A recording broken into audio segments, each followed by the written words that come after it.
right, welcome sports fans, welcome rugby fans, welcome to Boca Ciega High School in Gulfport, Florida. My name is Mike Eisenhart, and we're going to be getting started here on Game 1 very shortly. On the field, or making their way onto the field, is USA West and USA South, and we're going to be bringing you this game. Right now, I'm going to be handing this over to my colleague to call the game, Brian Ahern. Brian, welcome. Thanks for being here. Thanks. Good to be here, Mike. Looking forward to some great rugby here in a lovely 75-degree weather. It definitely beats the snow we came down from in New Jersey. So looks like South on the move. Up to the 10-meter line. Ball's dug out. Nice double tackle by West. Ball's moving out the back line now. A little bit of a punch through.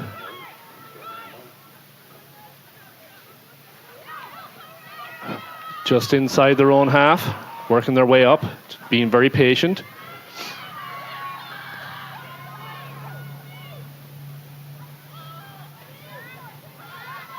Just keeping the ball close. Each team testing each other out right now. It's number 12. And that is T.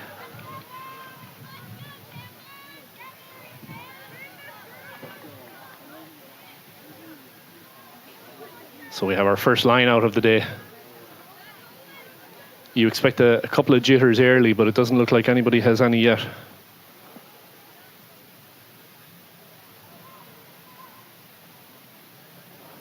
Ball's in.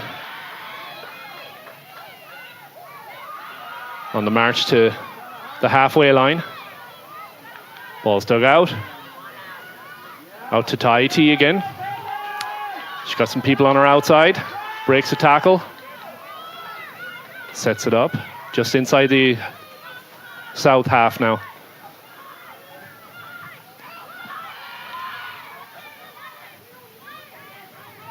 Dug out by the 9. Scott Benson.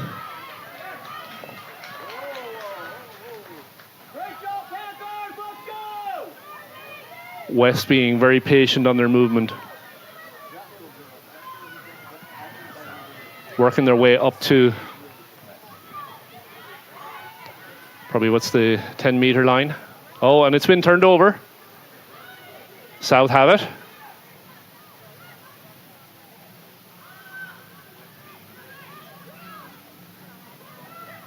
Being very patient again.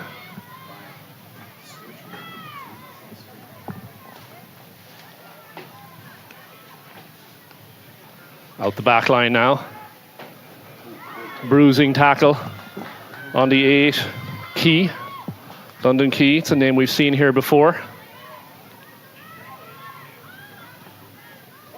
Oh, and just a little bit of a fumble on the hands there. So we're going to have our first scrum of the afternoon.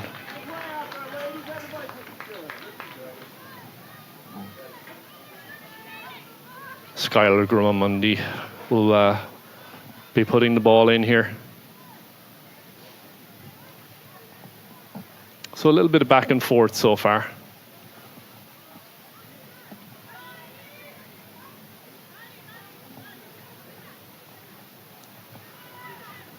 Ref sets the scrum.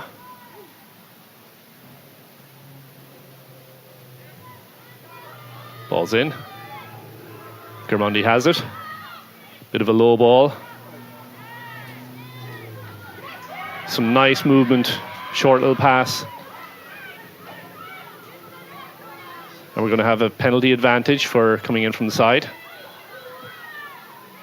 West control it. Germondi digs it out again. Another low ball. So we're going to go back for the no advantage on the penalty.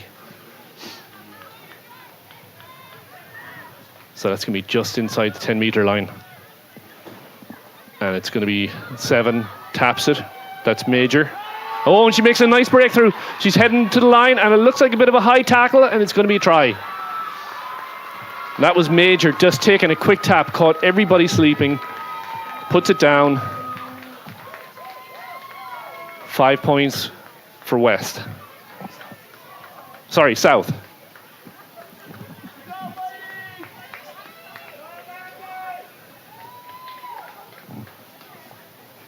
Had my teams mixed up here. Sorry. So that was number 7, Vinton, on the score. And we're going to have Adria Doyle with the kick. She goes for the drop kick, and it just squeaks around the post. So it's going to be 5-0 South. So good start for South.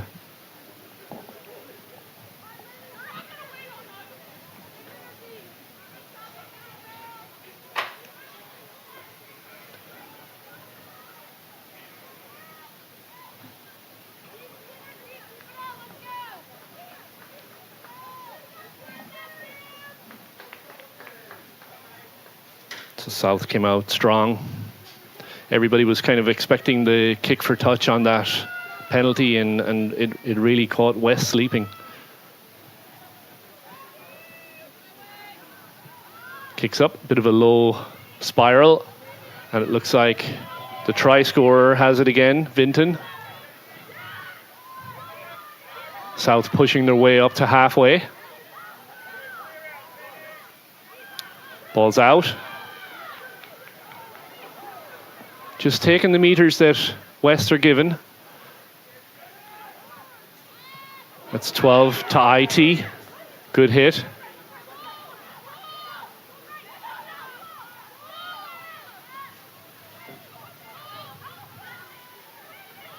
Good solid contact so far by both teams. Nice little pass out the back to Phillips. Just controlling the pace.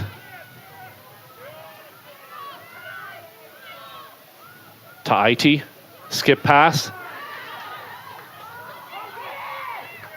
It's out to the 6, Sandberg.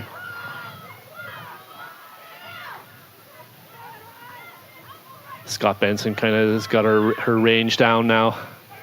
And we're going to have a penalty for not releasing. So West get their opportunity. Looks like they're going to kick for touch. Bit breezy, but shouldn't be too much of a factor. Good solid contact. And we'll have our first line out on this side.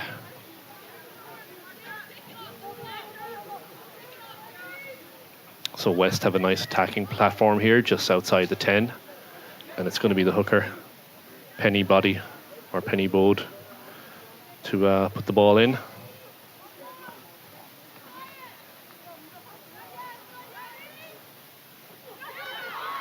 Clean. Scott Benson makes a nice little dart.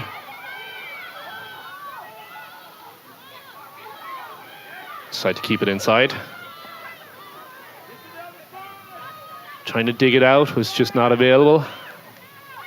Oh, and it's been stolen. And now we have Grimundi on the attack. So scrum half is in. Grimundi has it again. Quick contact in the back line by South. And big drive, so West driven back on the ruck, trying to get that ball out. It looks like it's been turned over. And it's going to be a penalty for not allowing that ball to get out. So South really coming out aggressive. Quick tap. Ball's moving. Out to 23, Reese. It's a nice little pop pass by Butler. Played for the EGRL last year. Oh, nice little dummy. Takes the space that was given, but it looks like it's going to be turned over in the ruck.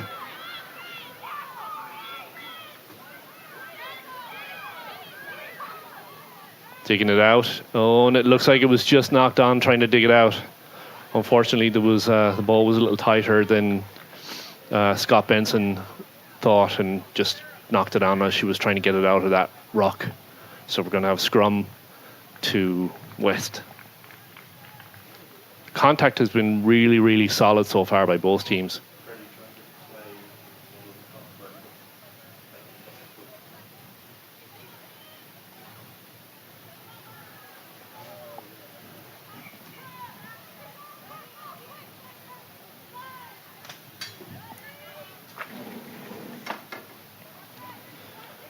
So we're going to have Grimundi with the put in. Skylar's older sister plays for Sacred Heart. Nice movement out. Keeping the ball just going through the hands. Ooh, big hit there. Big drive by West. Tackle's a little bit high, and referee agrees with me. I got one correct.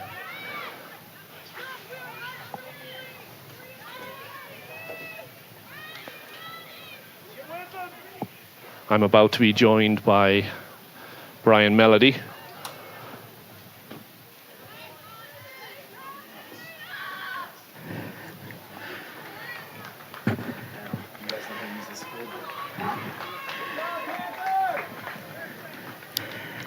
Okay, so we're going to have another scrum.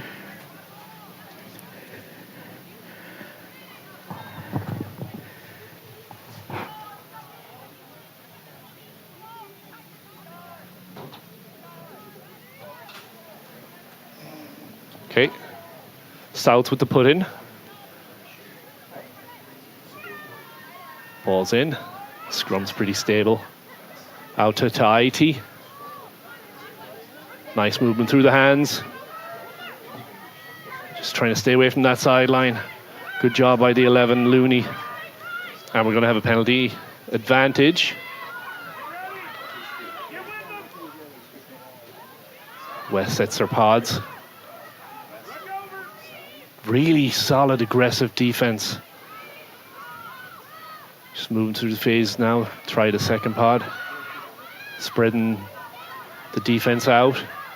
Ball's out. Nice little dish pass to Phillips. Gains a couple of meters. Cuts back inside. And the ball is knocked on. It's kind of ripped out of her hands.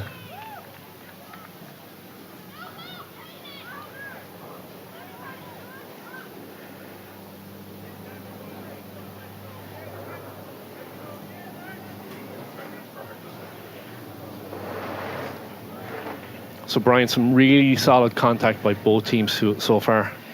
Yeah, you want to see both teams getting the jitters out. You get into a situation where everybody's got varying levels of practice time coming into the event, and it's good to get it off to a good start and get that first hit out of the way and get into your comfort zone.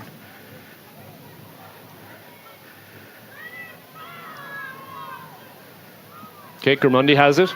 Out to Phillips. Little dish pass. Big hit by Tahiti. She's been busy so far. Drives Phillips off the rock.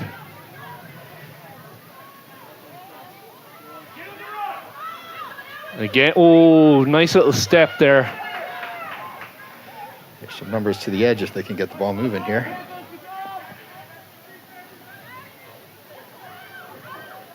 Kind of the best attack we've seen from West so far.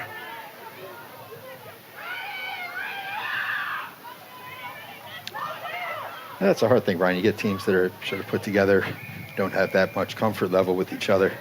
Finding these shapes that their home clubs are more consistent with, and being able to execute them is a real challenge. Yeah, that's the thing. When you get select sides, they're not getting a ton of time really together to form those bonds.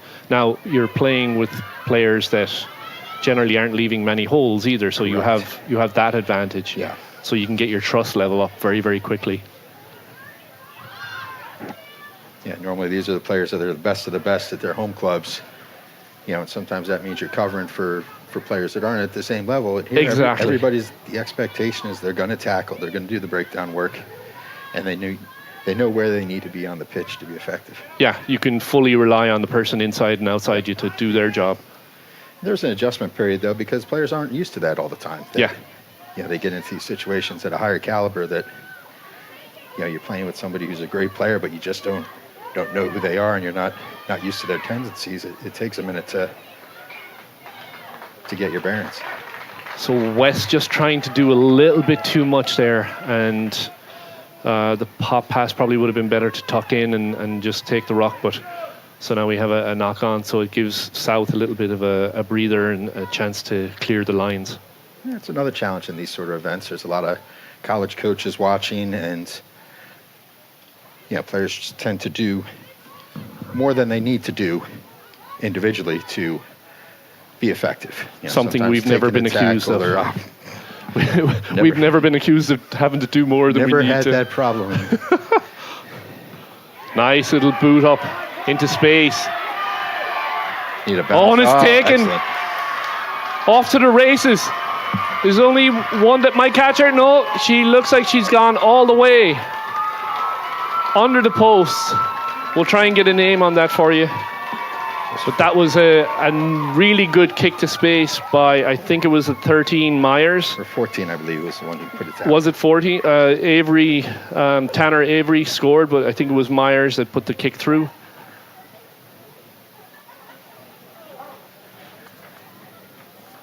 So South off to an early lead. Kick's good. So 12-0 South. Really starting off in a solid, complete way.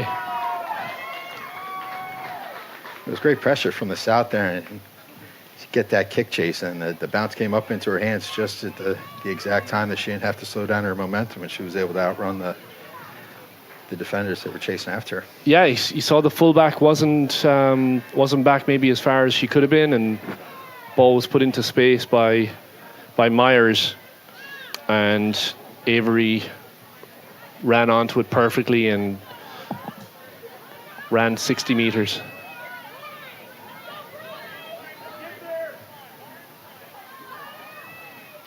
So we won't say it's a commanding lead because it is early, but it's a nice start for sure for South. Ball's fielded by London Key. Takes a few players hanging off her to stop her. The advantage getting off to a strong start like this is, it builds confidence. Any doubts that you had are, they'll start to go away. Absolutely. Get the nerves out and you'll get comfortable. Tahiti laying the wood in the ruck.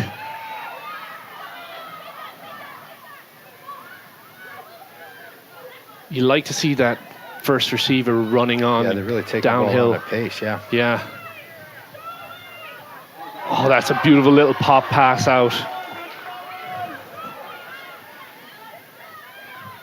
Very quick to secure the breakdown as well. Yeah. Really impressed so far with. Oh, lovely little cut through.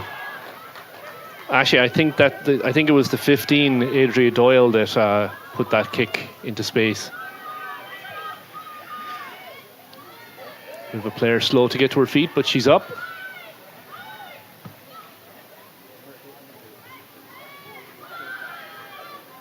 So South just punching forward here.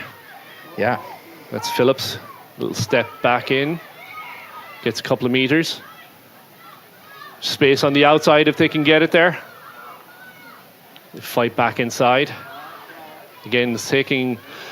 South is really making West work for it. They're having to put 2 or 3 bodies on the tackle. So that's right going now. to open space as this game goes on.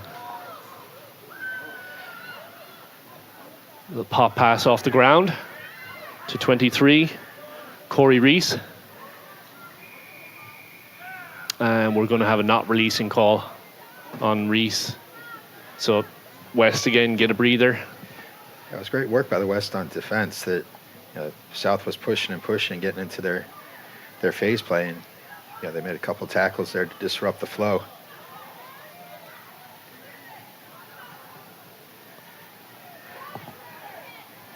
Nice solid kick by Gates. Just inside the West half.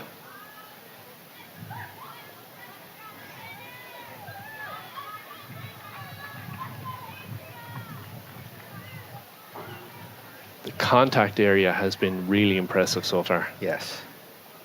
You come to this event year after year, you see that's where the game has changed at the women's U19 high school level, is the athleticism of the players and the speed and intensity of the breakdown is.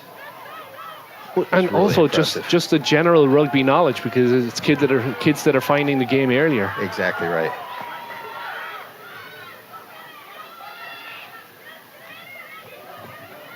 It's 11 Looney. Sets it up. Ball's out. London Key takes a couple. And we're going to have not rolling away on the 9 Gramundi. Scott Benson to Reese. It's turned over. West making a nice little gain through the middle. And it looks like they've got out. Working their way up. Getting out of the danger zone. Little chip through into space. It's coming back. That's the 14. Avery Tanner, the try scorer. Very strong runner. Yeah. Yeah, she had a bunch of tries last year here as well, as far as I recall. Takeaway by the West. And it looks like we're going to have a knock on. I would have given straight down on that, but I'm a nicer guy, I guess.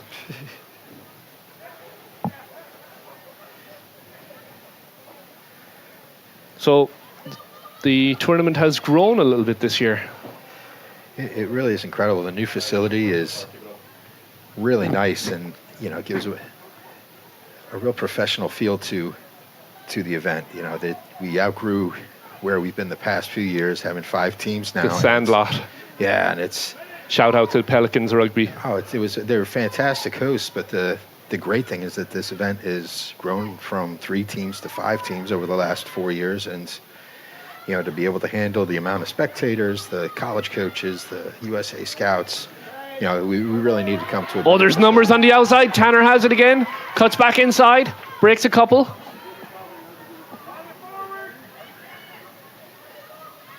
Out to London Key. Passes it out to Sandberg. South really finding their stride here. Reese again into contact. South to Tahiti. Oh, and she sees a hole and goes right for it. So That's number 24. Getting close to the line. That's Abby Pullum. And it looks like it's held up. Yeah, ref calls held up. And the first half. That's going to be the half. Wow, that went quick. That's a fast 22 and a half minutes. So some really good work by South in that first half. Yeah, the strong presence of players out of the Carolina who have been, playing in their season through the winter. They probably have an advantage that they're the most comfortable in their rugby skills at this point of the season. A large portion of the teams out west, and especially us in the Northeast and the Midwest, have been under a frozen tundra most of the last 8 weeks, and I can't imagine too many players have had a ball in hand outside since maybe Thanksgiving playing at New York Sevens. That was one of the big PSA warnings we gave out this morning to all of our kids from the storm, because they hadn't seen the sun in 6 weeks. Yeah, it's definitely something that we'll see throughout the weekend, that now that we're playing 4 games this weekend, it's really going to challenge the structure of each individual club and the rosters that these coaches and administrators have worked hard to put together, because you're going to need all 25 to 30 players that you travel down. You're not going to be able to get by with 18 or 23 players. The most success is going to go to the teams that are the most complete and the deepest, because everybody that's putting a jersey on this weekend is going to be called on to step up and play a role in their team's success. Yeah, and even from half to half, you're going to see a lot of changes. You might see a second half where a team that was underperforming the first comes out and gets really strong all of a sudden, and vice versa. But all of these teams are stacked. So I'm going to go through the teams that are actually playing today. So This game obviously is USA West versus USA South. Next up, we have the Midwest Babybirds against Pac Northwest. Pac Northwest are a new addition this year. The Loggers. The EGRL has now become the Eastern States Storm. And we're very happy to get all the new merch from Jeff at Steamroller Rugby for the new Storm. So the Storm are going to be playing West. So that'll be West's second game tonight. Then we'll have the Babybirds against South again. And then last game of the night is going to be the Eastern States Storm versus Pac Northwest. Yeah, it should be an exciting day of rugby. It's amazing how this whole weekend has evolved over the, not just the 4 years that the EGRL and now the East has been involved with it, and we've been involved down here, but going back to when this began as kind of a winter getaway for a couple of the teams out west to get somewhere warm where they can actually get outside and play good 15s rugby, where there's not a ton of opportunities at the select side level for teams to play each other at this. Well, it all started out with Garrett at Midwest Thunderbirds bringing down a couple of squads, and they played each other. Mm-hmm. And then it started to open up. So South then came down, and I think we joined. What is this, year 3 for us? It's our fourth year. Year now. 4. Wow. So that was the EGRL, which is now obviously, as I just said, become the Eastern States Storm. So it used to be just the teams within the EGRL, but it's really become a geographical area now. So the lines are shifted, and the teams have kind of agreed to not break into each other's territories. Sure. And it's a great weekend for, the NYRA coaches. Most of the NYRA Division I NCAA schools are located in the Northeast, and, it's not hard to take a look down around the stadium and see every school represented here. I don't know why they were able to get away for a weekend. There's a lot of pasty coaches out there. What's right going now. on? Leave the comfort of the gymnasiums or bubbles or whatever they've been training in since the spring semester started up north to come down to sunny Florida for. I think this is the year you're going to see kids coming out of with that extra time they've had to spend in the weight rooms. The 7th season is going to be very physical. Exactly right. Yeah, it's great. Both the South and the West squads pull from such a wide geographic range that, I'm sure there's a number of players where they've only heard of some of the players that they're playing with for they're meeting them for the first time this weekend. So it'll be interesting to see how the squads come together. Yeah. The Storm have the advantage that, the majority of the players play each other during the 7th season or in the spring 15 season, playing a lot of select sides and state-based teams together. Their advantage is going to be their familiarity with each other. And the South's advantage, and some of the West Coast players that have been able to be like the playing Belmont rugby Shores of the world. Shout out to Robert. Going to be an advantage.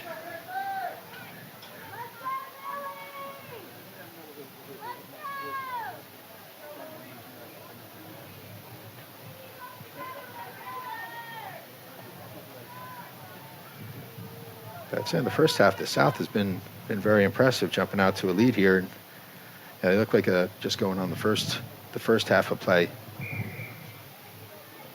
They've been able to put their phases together and keep the pressure on the West. West wasn't able to break into the attacking 50. I would say that the big difference in South from what we've seen, and look, it's early, from what we've seen so far this year versus last year, is the physicality. Yeah, and they seem like a much stronger side, a bigger and stronger side than what they had here last year. And that's the thing, fun to watch. You're going to get that from year to year because, those sophomores, juniors now are junior seniors. Mm-hmm. And the Carolinas has been a hotbed for rugby for the last few years, and a lot of the players are who's filling out the South roster. And yeah, you have to be happy with what you're seeing if you're one of these clubs in the South. Yeah. Okay, so that's number 2, I think.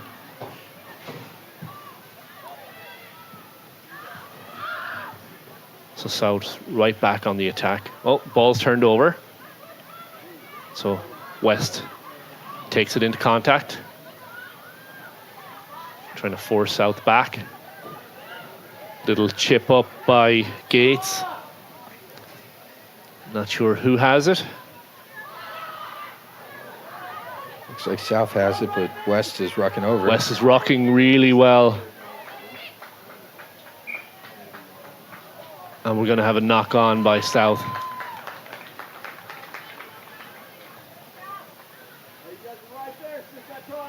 So again, the score is 12-5. Sorry, 12-0. The unprofessionalism here in the booth is just disgraceful. There are distractions up here that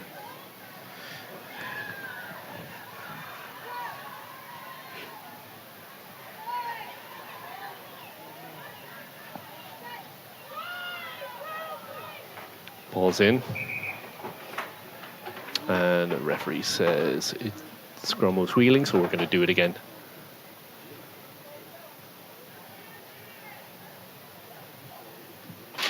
So Scott Benson awaits the platform.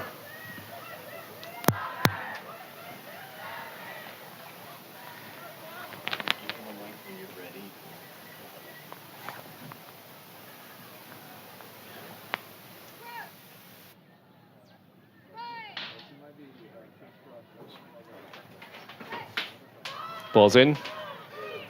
Scott Benson has it. Out to Tahiti. Oh, nice little pop. Beautiful running line. Punches forward a little bit back into the ruck.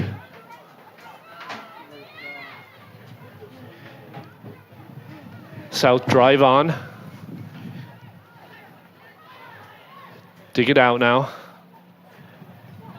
Out to Tahiti again, who's a big threat on the outside, and that's a high tackle, and then she's in. So, really, really making an impact here. Mariana Tahiti. And if I'm not pronouncing that right, please let us know in the chat. South keeping the West on the back foot and keeping that pressure on, and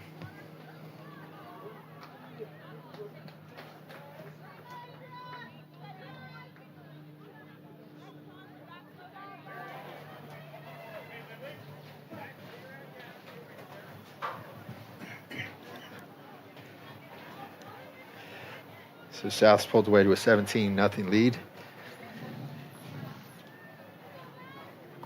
Early part of the second half here.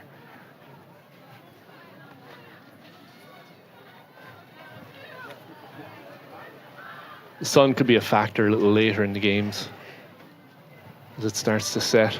Yeah, there's some humidity as well today that I'm sure not all of the players are used to these sort of conditions. Kick's good. Fielded well. Went through the legs. South put the bodies into the ruck. Out to 21. Ivy Bettis. Moving out the back line again. They've got numbers on the outside. Nice little pass in. Oh, and she was caught by the hair. But it looks like we're moving. That's impressive. She sort of ran right through that. Yeah, that was a nice break. I think that's number 13, Dakota Myers. Nakato. And here she is again. Breaks another tackle. Out to her partner in crime, Tahiti. Ball's out. Kind of bobbling around a little bit on the ground, but South has it again. South is running the ball very aggressively. It's really hard charging rugby. It's great to see. Yeah, and you're seeing the tackles be a little high from West. Yeah. I don't know if the referee might be having conversations at some point soon. Yeah, there's the things that you see when the heat starts kicking in, and there's going to be a frustration that these runners are coming at you so hard. Sometimes the tackles creep up a little bit. You don't want to get yourself in a situation where it's dangerous, or you give up a crucial penalty. Hard run. Oh, really nice job.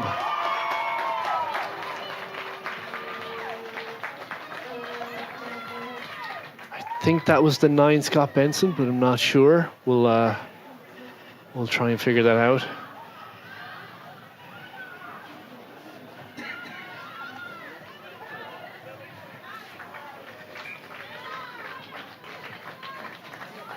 It looks to be Scott Benson.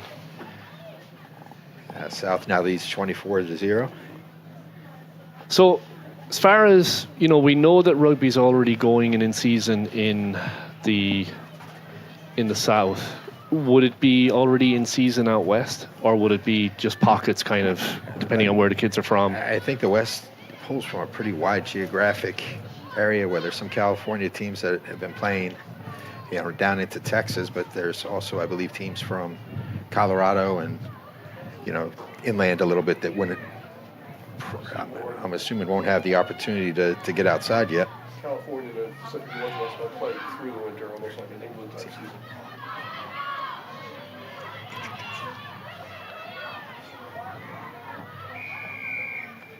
Okay, so West is going to have a penalty.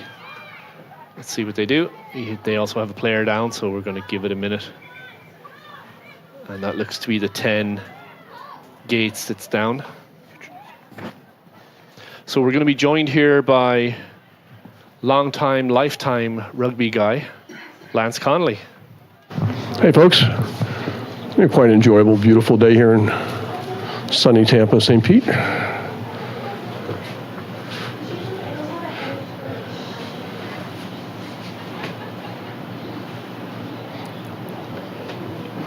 It's really enjoyable seeing the different styles of play too, and we'll see a lot of that during the course of the day. It is, Lance. We've been commenting that the South Side is very aggressive, and a long history coming out of the Charlotte area of the well-coached players with an aggression that just a hard charging going forward. Yeah, you see that you don't have that moment of hesitation just before the contact. No. They explode through the contact. They played a tight game really well, and their support up the middle has been really strong. But they've also drawn the defenders in and then moved ball wide. They've got the danger people out there. Yeah, sometimes you don't need to be too fancy to create space. You just go straight forward, and the West trying to collapse in to make the tackles is giving some opportunities to go to the outside. You see the ambition immediately to turn straight upfield. I mean, how many times we tell large players, don't run across, run straight up. Well, they're taking it across and immediately make the 90-degree turn straight upfield, and with great success. Yeah, and then that's kind of opening up those secondary running lines. Yeah. And then when defense is out there, they're sort of stretched, and they're trying to get in position. It's sort of too late at that point. Exactly. Chasing shadows. Yeah, when you have somebody coming hard on that underside. But the West have been good to break down. I mean, they've had 3 or 4 significant turnovers, and all when after multiple phase play. Their 12 is really good at getting in there. I've seen her poach at least 2 already. Okay, so we do have player back to her feet. We go back to the not releasing penalty. Yeah, that was Gates that was down. So we're going to have a looks like a tap and go. Germundi directing traffic.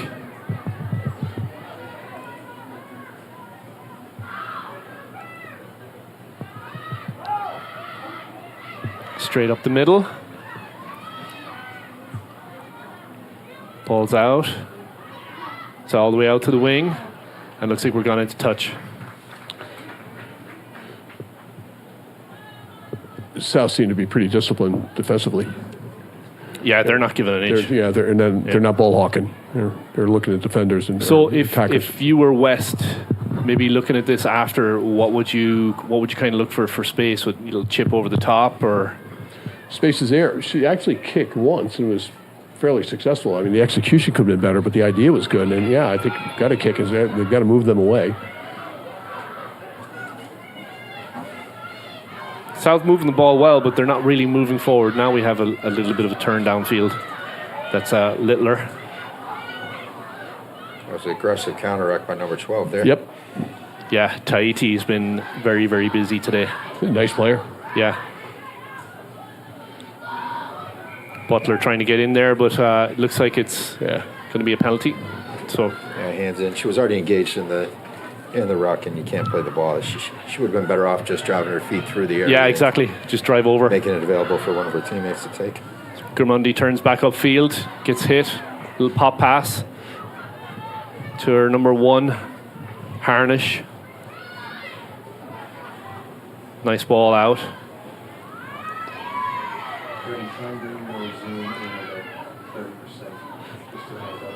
The defense is coming up so quickly. There's some struggle moving the ball. Yeah, they're moving it well, but they're kind of, and you get this late in the game when you've been kind of pounded. You're taking the ball on your back foot rather than trying to move forward. Yeah, yeah. Turnover to the south, being rewarded for aggressive play at the breakdown. Butler, a little pop pass, and then gets in to support the ruck. Oh, nice little dish. That's beautiful. Ooh. So they'll play the penalty advantage on the high tackle. There might have been hair, too. DeSoto in now at scrum half for South.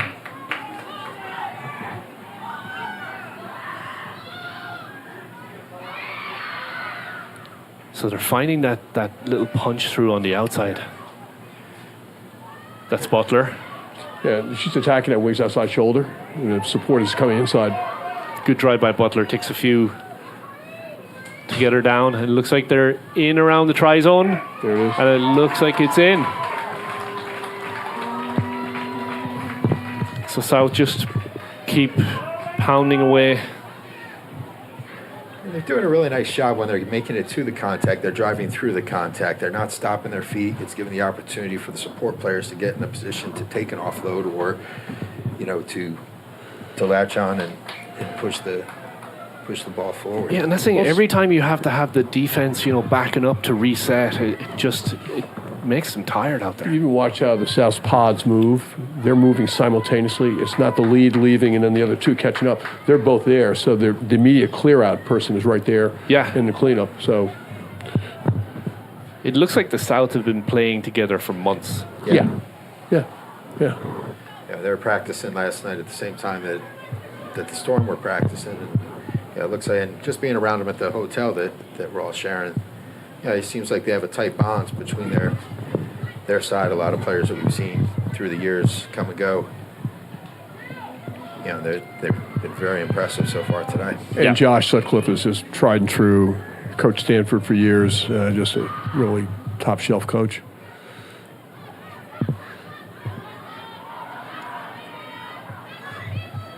South on the move again, up to 10 meter. They've made quite a few changes. Oh, nice little pass and some really good pace bursting on. Unfortunately, it was into touch. West had good line speed, but they didn't have enough defenders, and they just ran straight ahead. They were moving towards the threat.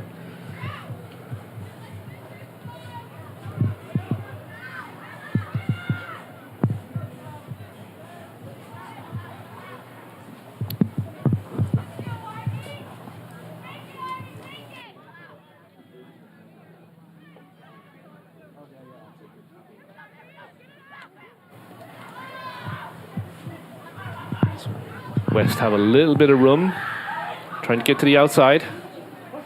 That's number 13, Littler, getting up to halfway. Ball was just a little behind, but it did go backwards. But South there trying to drive over that ruck. Okay, West are moving the ball well, but again, now we have a go forward. Struggling to break that gain line. Yeah, it's almost like they've been softened up a little bit, so they're a little bit hesitant.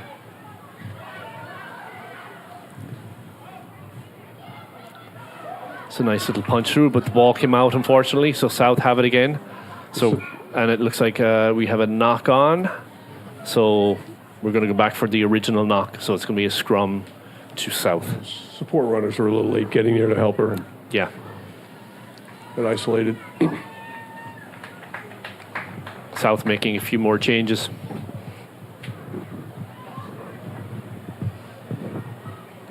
And it'll be interesting to see where both teams go from this point of the weekend. South is going to have their chest full of hair with their performance here, and it'll be interesting to see how the West sort of regroups and comes back at it later on this evening, the next time they take the pitch.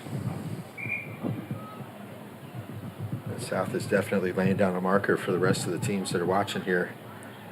It's great to look around the pitch and you see all the 3 other teams that are here this weekend are preparing, and watching, and scouting, and it's fun seeing how strategic these coaches and these teams are. The understanding of the game that these players have that you didn't see 10 years ago. You saw senior players with this level, and these are high school kids who actually understand the game and it's really enjoyable. And fitness-wise, pace, all those things have really improved. That's the internal debate, right? Do you want the biggest athlete that hasn't played the game, or do you want maybe a kid that's not as big but really knows what's going on and what they're seeing in front of them, and I could actually do things like put the ball into space or set somebody else up for a nice little breakthrough?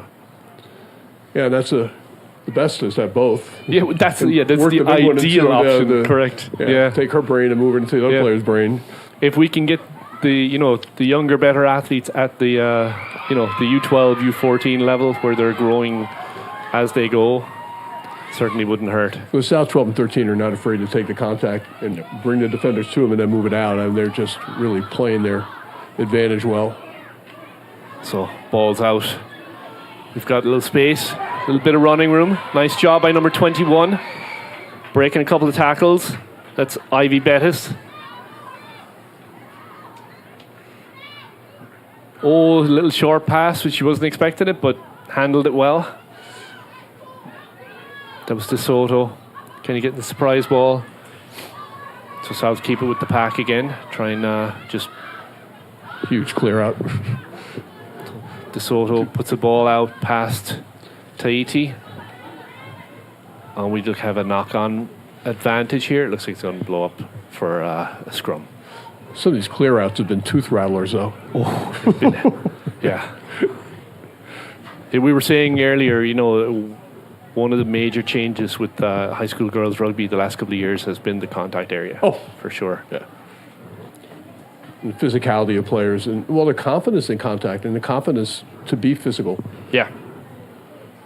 I think a lot of this, too, we're seeing players opt for different sports, which are really supporting rugby. A lot of kids are wrestling now, and I think that's been huge. Yeah, we've been trying to pull in wrestlers whenever we can in the New Jersey area.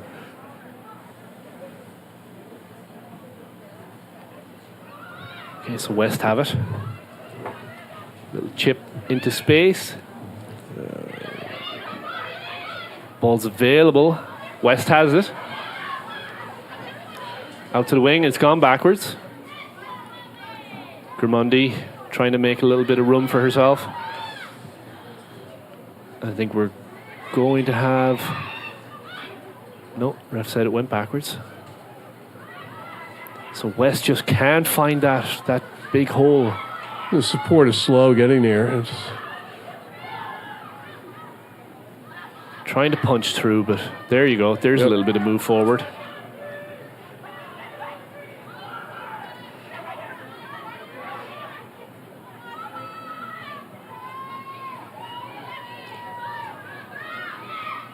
Again, just aggressive defense by South.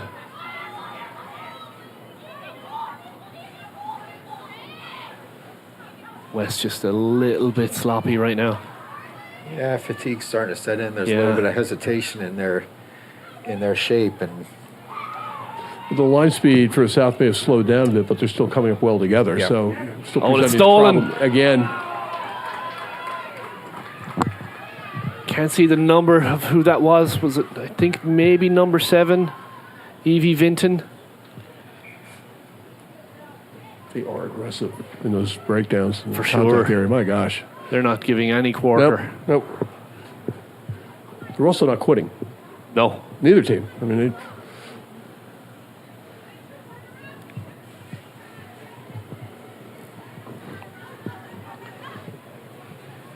So we're going back for an offside penalty.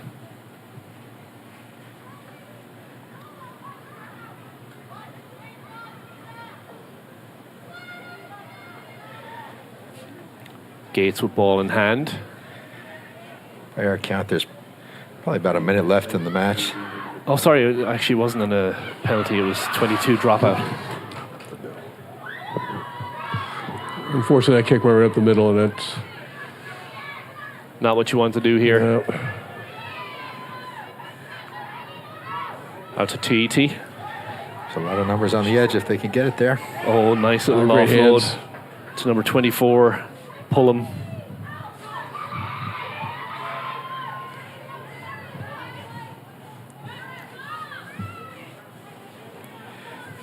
It's 28, Lily James. Fend. Massive space on the outside. He's got it to speed. Oh, nice tackle there.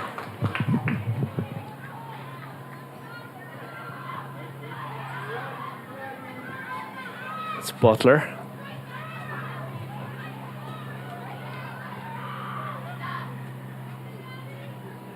Ball went backwards. And then we're going to have the knock. So unfortunately, West can't seem to get anything going. Not a whole lot of time left. You'd like to see West get a score here. They deserve one for sure. Yeah, absolutely.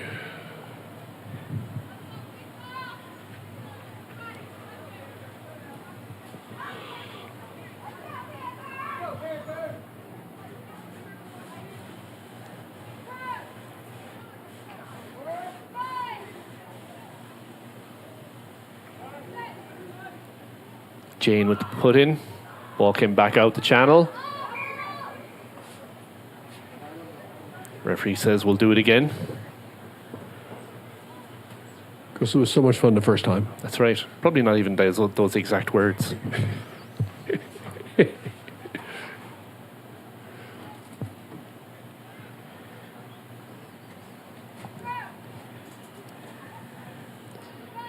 I like the way the South sets up their attack. Yeah, they're already forming a shape. Right, whole they can back move line it either moves. way. Yep. Move Mariana and centers off to the left, and they move the ball right. Quick footwork. Quick feet. Yeah. Oof. Oh, big How hit was it? and stolen. Oh, well done. I think that's number 5, Buffmack. Yeah. Who we've seen here the last couple of years. And just another unfortunate knock on. Gonna do it. And that will be it.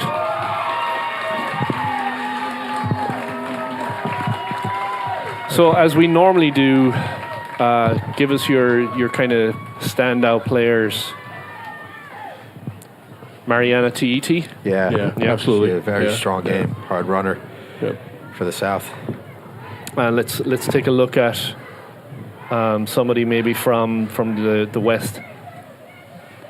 Samantha Buffmack. Yeah, I like the way she played. She's tough, hard, Yeah. enormous hit there, and presence of mind to actually steal the ball at the same time is a Yeah. heads-up play. Grumondi had a good outing at scrum half as well.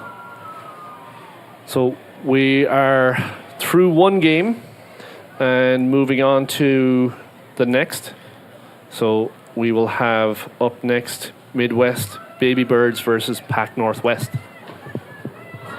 Yeah, the West will be in action after that, going up against the Eastern Storm, and then the South will be against the Midwest Babybirds coming up a little later on. The Pac Northwest they're a new entity for us. We have no idea Exactly how right, they play, yeah. what they play like. It's a rugby-rich area. Exactly. Youth rugby in Oregon, they were one of the first SPROs. Actually, the woman who started their own referee society too, and they've done really well in Washington also. So And the Midwest Thunderbirds are, they're the standard at this event year after year. They created the event. They've been the best team at the event year after year, and they've been a lot of fun to watch. yeah, Really have. I mean, they play great rugby. It's really enjoyable. They play fast. They play hard. They play smart. and they're well organized. They work throughout the year. through various camps and opportunities for the players to, be around high-level coaching and high-level players. And so season-wise, the Pacific Northwest do have an advantage because they're mid-season now.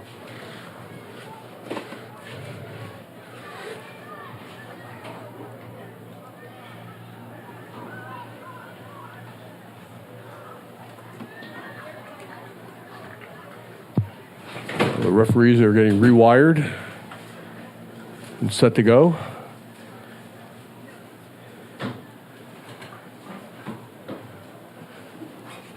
You may see some of these players in the Olympics soon.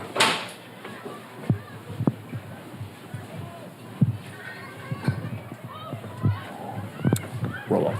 So we're going to have the Loggers against the Babybirds coming up. It'll be interesting to see what the Loggers can do. They're new-ish. They're new to us for sure on this side, and I think they're fairly new on the West Coast.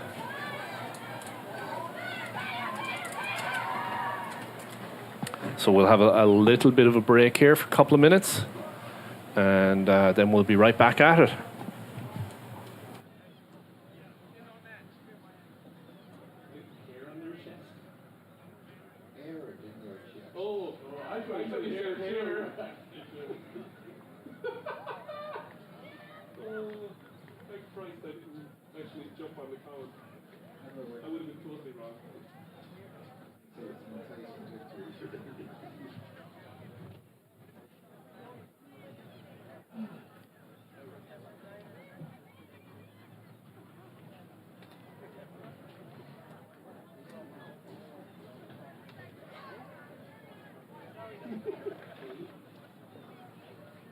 It's a junior college. Where is Jenny now? Lindenwood. Yeah, I'm loving it. Yeah. Was she an All-American? Yeah.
All right, here we go.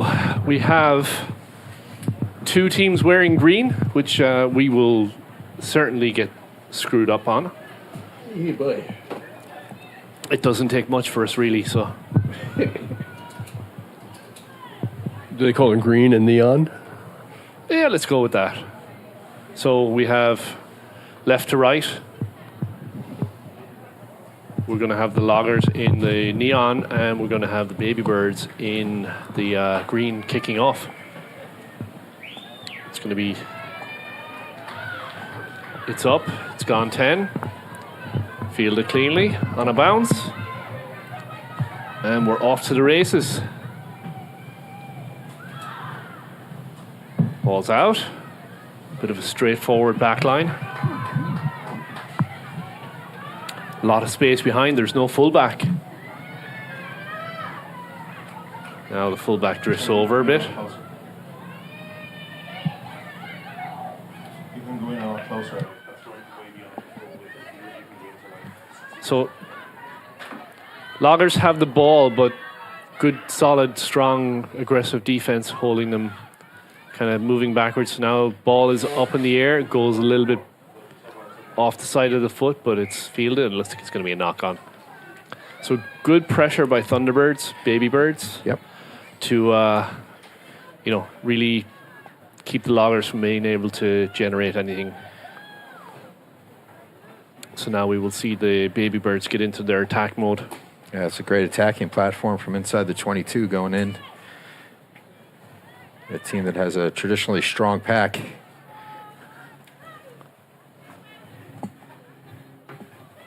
So Vranek with the put in. Good solid scrum.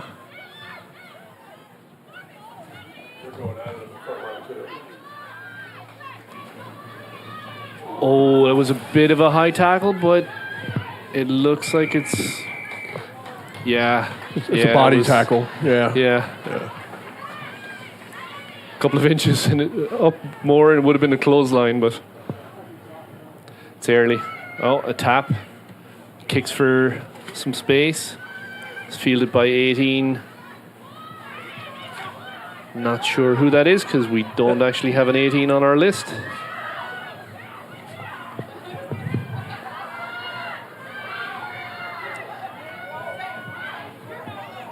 Dug out by Vranek. With the space on the outside. Tackle's broken.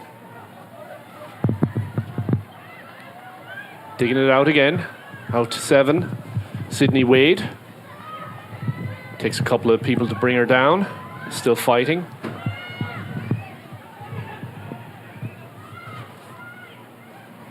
Out to 23.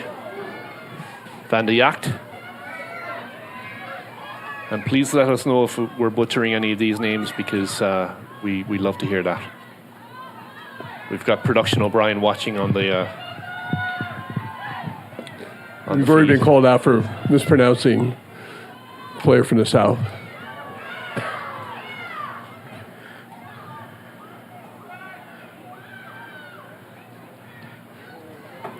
Kicks up in space.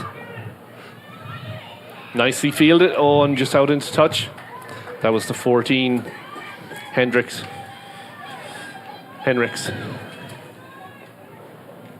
There's a significant breeze that's blowing from our right to left that is causing a little difficulty on these clearing kicks that the Loggers are trying to make. Yeah.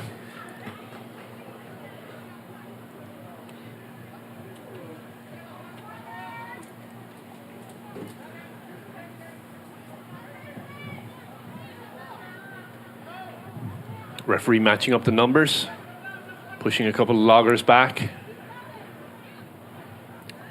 It looks like it is fielded cleanly. We got the Babybirds back on the attack mode.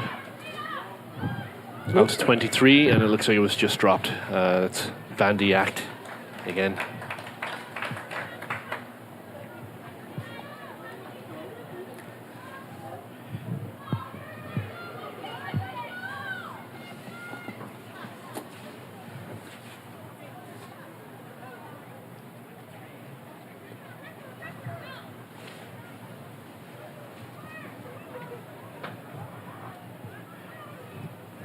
It looks like, thank you for the input on the feed. It looks like we actually have a mix-up. So it's the Loggers are in the dark green and the Thunderbirds on. Oh, nice little break here by the Thunderbirds. That's number 15, Morgan Roth, who's been a feature of the Thunderbirds for the last couple of years. She had a very strong game up at St. Bonaventure in the fall when they played She against did, yeah. the EGRL select side. Takes the penalty, puts it into touch, and the Babybirds will take the line out, set their platform just outside the 10, actually right on the 10 meter.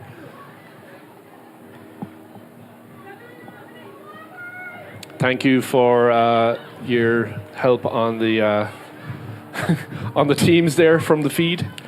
It's much appreciated. That actually happened in ESPN with the College National Championship. So what you're saying is we're the same as ESPN. I like it. We'll just leave it there. It was Iowa State and San Diego State. All right, so For the West entire half. skipped outside.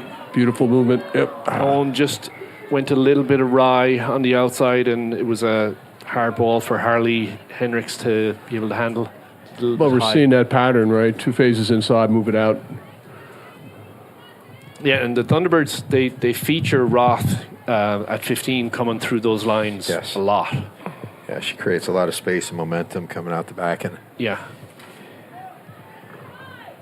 Yeah, the Midwest is known to spread the field, and then they always seem to have a real athlete on the outside that just tears up a lot of space and is a threat to score. It's like Morgan's 3rd year here, right, Roth? Probably, yeah, probably.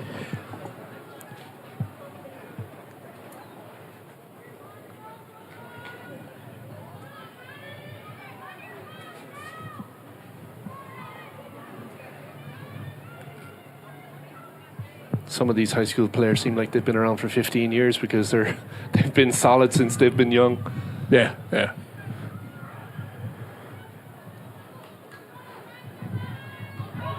Loggers have it. On the move now. They have numbers on the outside if they can get it out. Decide not to. You see she was trying to straighten her line but couldn't. Now they move again. Oh, nice little dummy. Nice break down the wing by... Oh, and that's going to be... Kendall Ford, 12. No, I think it was 18, actually. It was 18. Northwest has a ton of numbers to the outside if they can get the ball out there cleanly. It's just not looking up, really. Midwest is able to recover.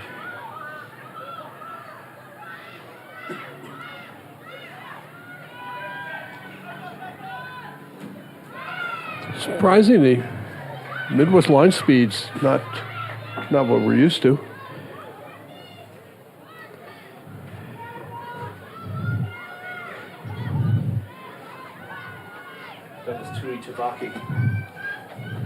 That was Tui Tavaki with that nice run down the wing.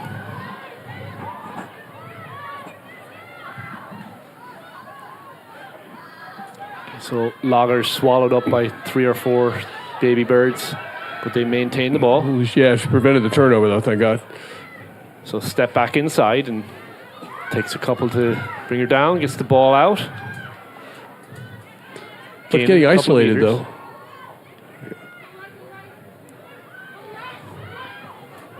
It's a strong run there. Very strong run. Good support driving her on. North-south, big clear out. Fastball.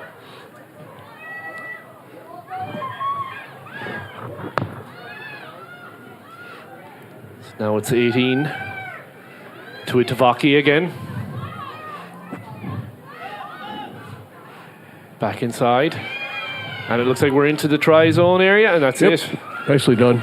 I think that was it number 21. We'll get you the try scorer in a second, as soon as she turns around and shows us her jersey number. So Loggers get on the board first and kick to follow.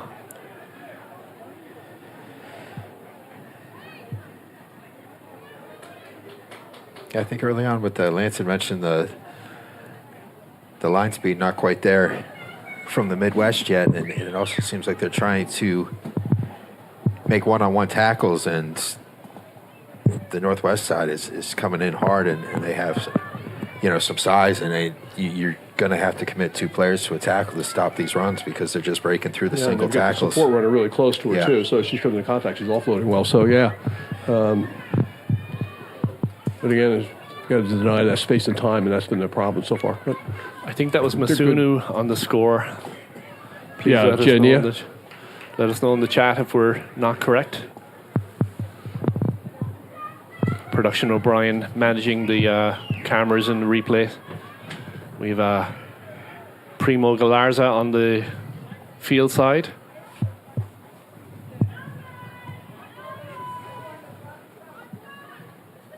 Okay, so it looks like we have a line out here. With Freddie up top. New addition to the crew.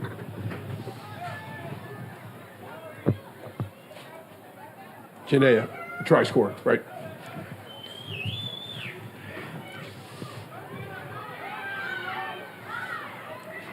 Oh, big contact. I do worry about the ball in one hand, though.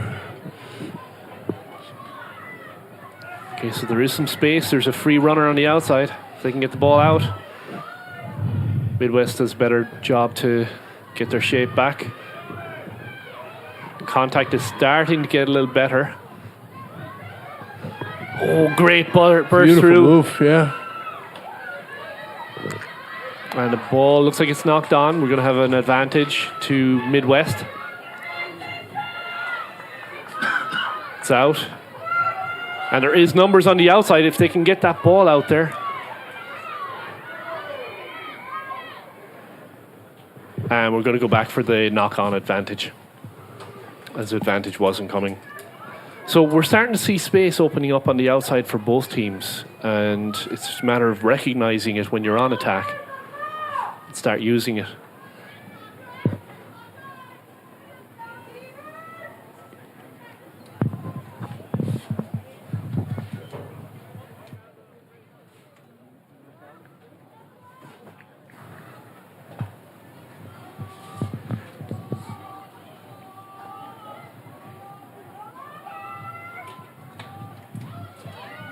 Scrums are pretty even. Ball put to the foot. And we're going to have a penalty. Was it offside?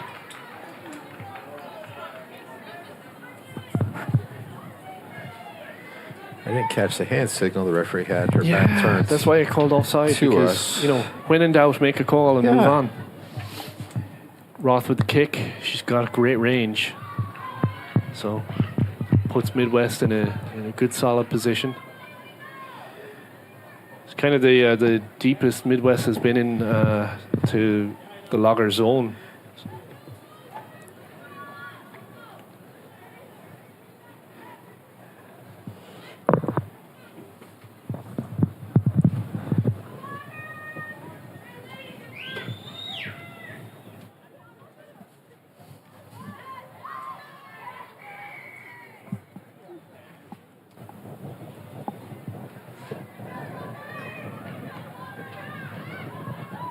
Okay, we're going to have a penalty. So Logger's back on. Kind of middle of the field. Tap and go. Straight hard run. Support needs to get there.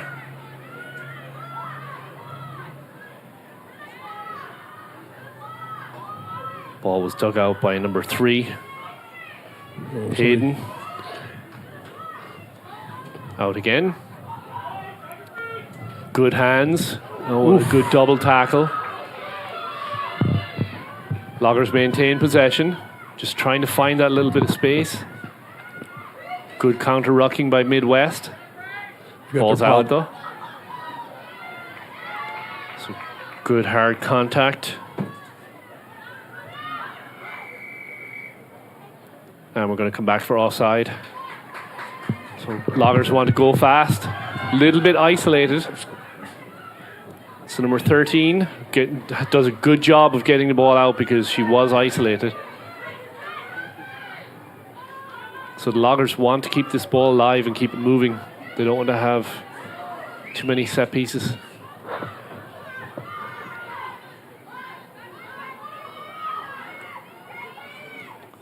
Ball went to ground. It's cleaned up by Midwest.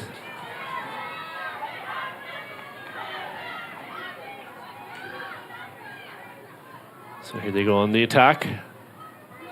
Out to number 4.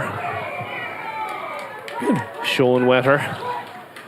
And we're going to have another high tackle. Big tackle, but high, yeah. So Roth puts it into touch. And Midwest has made some defensive adjustments where they're committing 2 players to each tackle, and they're doing a really nice job of competing for the ball when it's available in the breakdown. You know, making Northwest work to retain possession.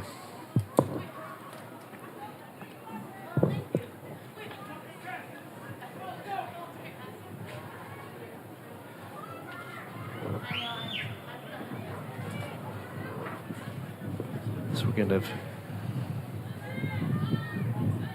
ball put in here by number 2. Cleanly out to the back line. Midwest on the move. There's some space on the outside if she can get out there. Nice little dish pass to the 10. Ava coming on a wraparound. And it looks like it's knocked on, so we're going to have advantage played. Loggers slinging it around a bit, trying to use that width. They have numbers on the outside. They have an overload. Midwest starts to get their defensive shape back again.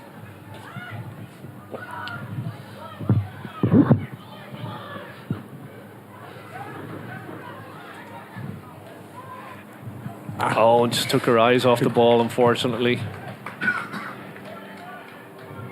So we're going to have a knock on for Midwest with the put in. So it's interesting that turnover. They used the classic turn the ball over, go wide as quickly as you can, and they did.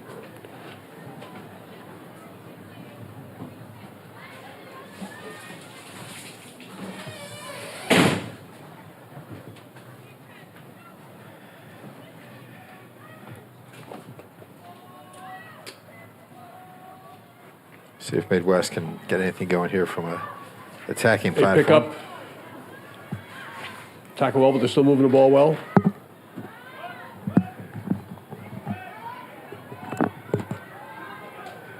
Picked up from the breakdown, which And they're in. You try. weak side is always the best to attack.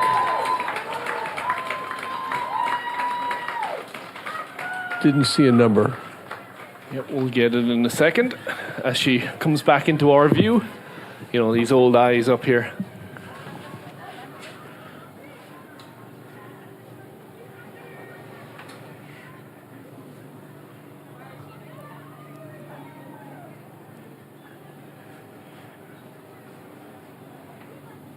Not sure. She went into the fold of the group.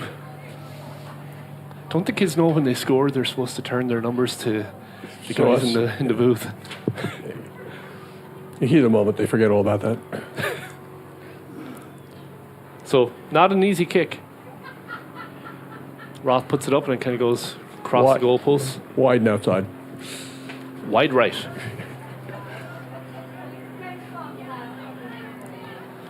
So 7-5.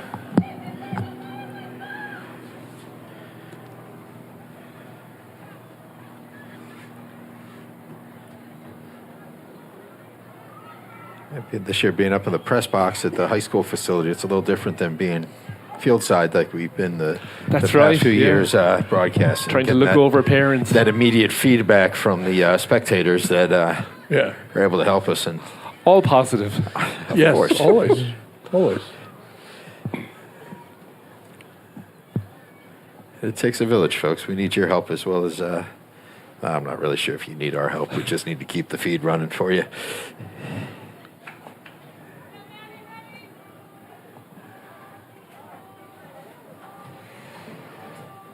So shout out to Chris Kovac from Rocky Mountain. He's got some kids on this Loggers team.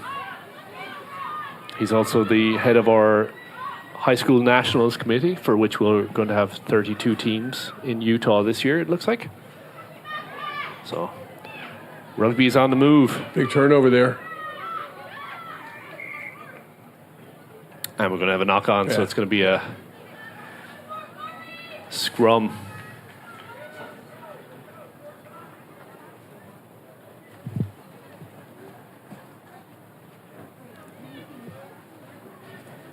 Yeah, many of the players that you'll see this weekend will be out in Utah competing in that later on in May with their club sides or single school sides.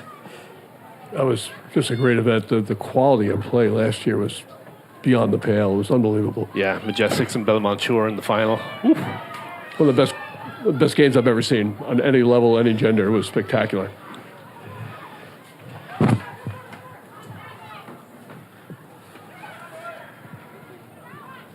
Just taking those meters. Yeah, really nice job moving through the contact, keeping her feet driving. Yeah, Tui Tavake is having a good game, and that was a little bit high. We're going to have penalty advantage. So we'll say the contact area in this game hasn't been as clean. You know, it's both these teams' first game. So. No.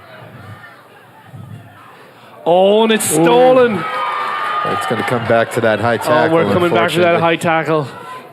Well, the South's breakdown skills were almost clinical. Yeah. Yeah, after seeing almost a half of the second match, it makes what the South went out and was able to do in that first match even more impressive. That much more impressive, yeah. They're well polished. And so it looks like we're going to have a tap and goal here. Loggers feel they can punch it in. Good fight by Midwest. And it looks like the ball is available. It's been stolen. Just about 5 meters out from the try zone. Roth puts it to the boot. Oh, and it's fielded cleanly and it's running back. Brannick digs it out again. Out to 7. Sydney Wade. Sorry, Trinity Wall.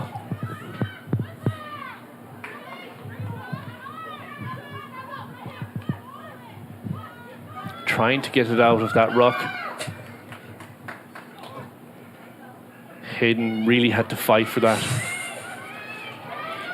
Keeps feet moving, straight north-south running, nothing fancy, just really effective at it. Midwest trying to pull the numbers over, but there are 4 or 5 bodies outside. They can just get that ball out. Midwest fills in the space a little bit better now. I would say that's probably the difference we're seeing from, and it's held up, but that's probably the difference we're seeing from Midwest right now is they're really not getting to their defensive shapes quick enough. The line speed's not what it had been. Yeah. What it could be.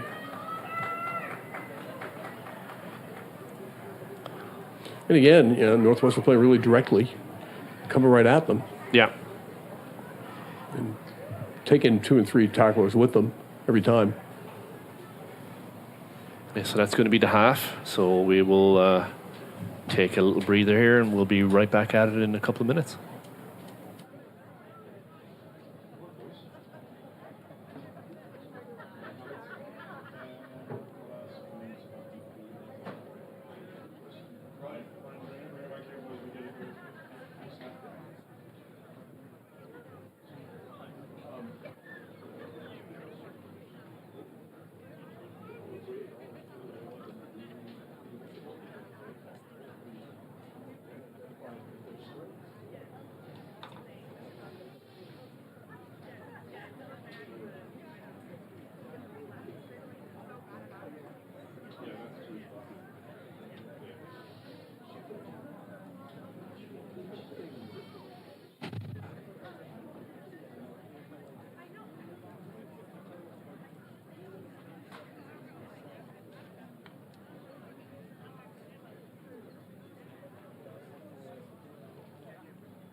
Birthday to you.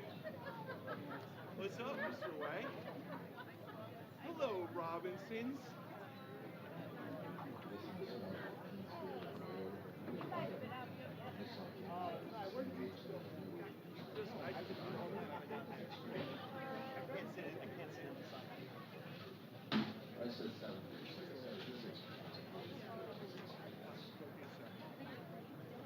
Thank you.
Here we go again for the second half. It's been an eventful first half. You know, quite a few scrums and quite a few penalties as well. Yeah. Yeah, some handling mistakes, some high tackles, things that you would almost expect when you have teams that aren't comfortable playing with each other, players that haven't gotten a whole lot of time outside and in live action. Ross puts it up. Oh, nicely fielded. Good hands there. Yeah. Looked like the first knockout of the half, but nope.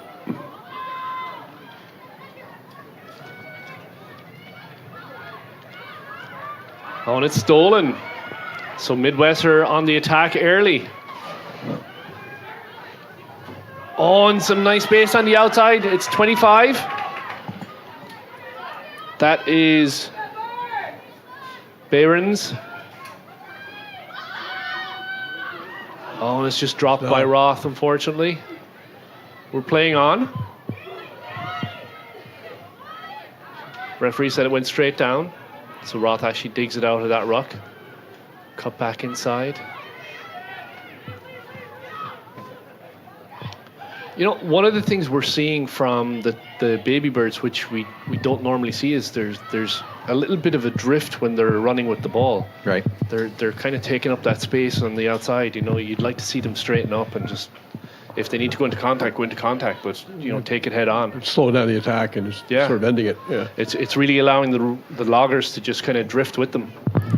Yeah, in past years, that's where their shape has really been their advantage. Yeah. You know, when the EGRL teams were playing against them, and you know, throughout this event, you know, they had a consistency with their shape and a you had that players patience like that you know you're running forward and you're creating that space to the outside to. And then they had they would play Siriana Vuola Ono wide on the outside, and she was scoring tries for days. Oh my gosh, she was.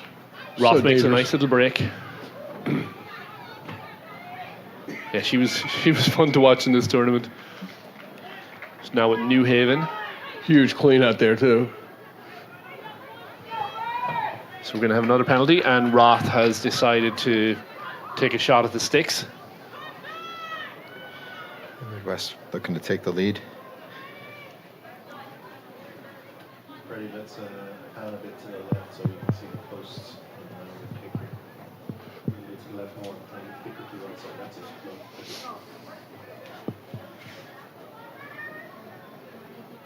Certainly not an easy kick. It's a good distance, but Roth has a really good boot on her. Just pushes it a little wide. So we're going to have a 22 dropout. The Midwest kicking game has really sort of struggled. it seems that their ambition when they're behind the 22 is kick it out rather than try to play it out because those kicks have gone awry or they got up the middle and allowed for a counter. I don't know if I haven't been down the field since we got started here, but the wind was kind of swirling a little bit earlier.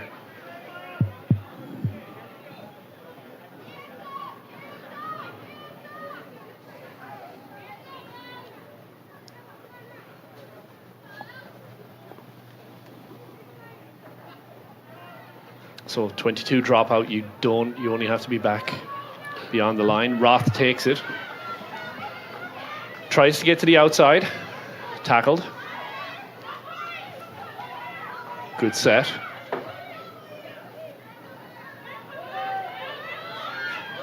Again, big tackle turnover. Lager set their line up really well with good line speed. Emma Hayden has a little bit of an unconventional kind of a pass for a scrum half. She's kind of one-arming it out. It's been effective so far. And we're going to have a not rolling away penalty on Midwest number 1.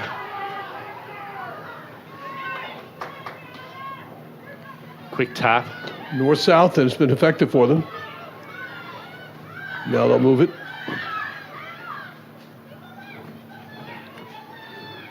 It's number 20. Walliser. Oh, just a little bit tied up there.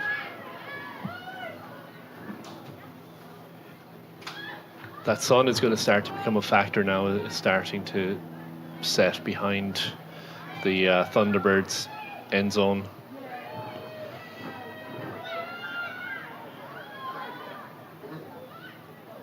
Little dish pass into contact.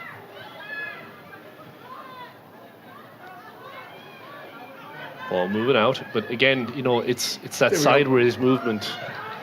You really like to see them straighten up.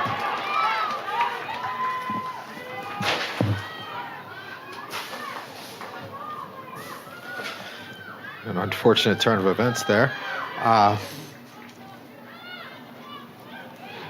It's interesting. Second they straighten their line out, they're really successful. Yeah, Right? yeah. Start to drift, straighten it out, gets 10 meters. So we're going to have another penalty. Quick tap. That's number 13. Where's Sport? Orton. Strong counter coming from the Midwest here. Well, support was late to get there, too. Yeah. Yeah, seeing with those quick taps, sometimes you're running away from your support and Exactly. it's turned over. Space on the outside, and it looks like it's a forward pass, so we're going to have a scrum to the Loggers. So good opportunity here for the Loggers to get a set piece going inside the 22. They're on the 5 meter.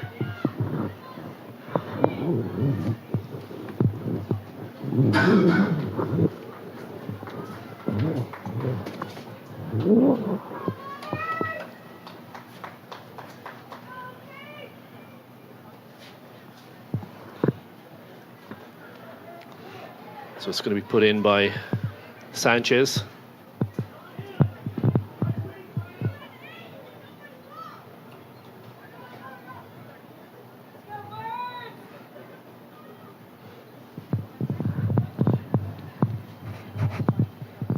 Real basic attack line.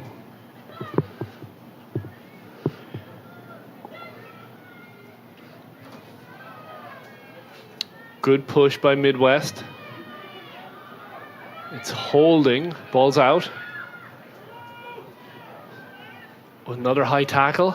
Referee gives an advantage. And Oops. we've got a knock on, so we're going to... Looks like it's gone backwards. So Loggers maintain possession. Again, you straighten up the line and you're making some gains. They're knocking on the door here. It's turned over. I think that was number 6, Staten. She was the try scorer earlier. Kick over the top. But again, every time behind the 22 has been a kick. At least I want to touch, though. Yeah. Yeah, I think both teams might look back at this game and they'll have some things to clean up. Opportunities lost. Yeah. Definitely, you're seeing both teams kind of drift when on attack, and they're kind of eating up each other's space. Yeah. And the second they straighten the line out, they're successful. Yeah. We're all geniuses up here. Yeah, it's easy. We can see it all from up here. Yep. Short little line out, and she's bursting through. And it looks like we're going to have a penalty for offside.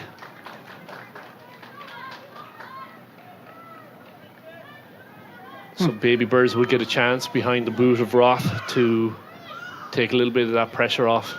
Maybe get back on the attacking platform again.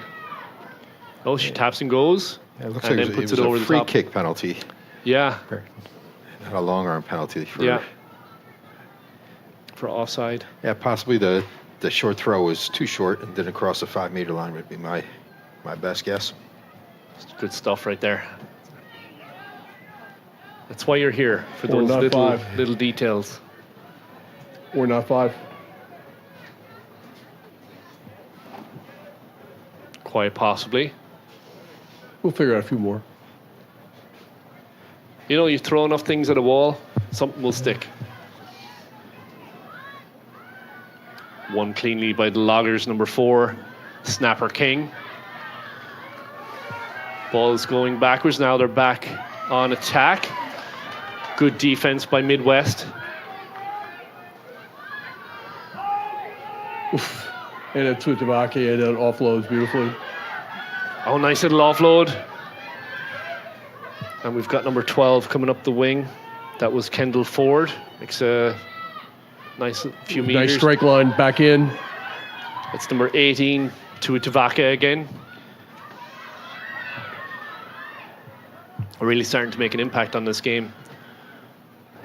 Step back inside by Wegner. Yeah, we've been talking about the drift on the attack line. That previous run, she just sort of straightened up her shoulders and hips, got him going forward, and there was space. Yeah, you don't need to You don't need go 10 wide feet. necessarily. Especially if you have size, you can create your own space sometimes. Yeah, trust what you can do. And you see that sometimes in these games where the players aren't comfortable with playing with each other, and they may think that they have to do a little more than they really need to. You have a little faith in what your shapes are, and that the player to the outside is going to do what they need to do, and it just runs straight line. Ball's out to Roth. Runs forward and puts it into the open space behind the fullback. It's a really good kick. Roth is chasing. Very good kick. Taken very, very well by the fullback. And that's going to be a high tackle. So that might be a card. Referee's going to the pocket on that one.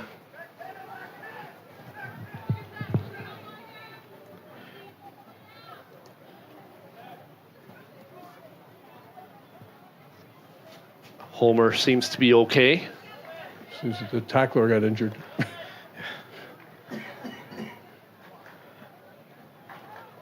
So that ball was put over the top by Roth, and Homer had to come back on it, but she really did a nice job of bringing it back upfield.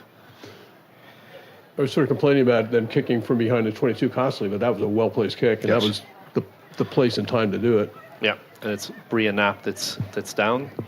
So Zoom in on the right. we'll take a little bit of a breather.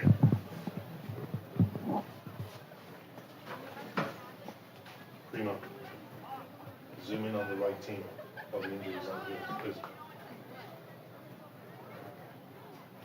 No, the green team right in front of you. So wait. Just so I have them on camera as opposed to next shot. So if you were to face one of these teams, let's take the Loggers next up, what would you be kind of looking to attack? I think I don't think their lineup seems to be that strong yet. I'm not sure how strong they are outside. Defensively they're getting out there, but on attack side, do like the wing. Was it Tutabaki on the wing? Oh, yeah. Dangerous, Yeah. powerful runner. If you Moves can really get the well. ball out there. Exactly.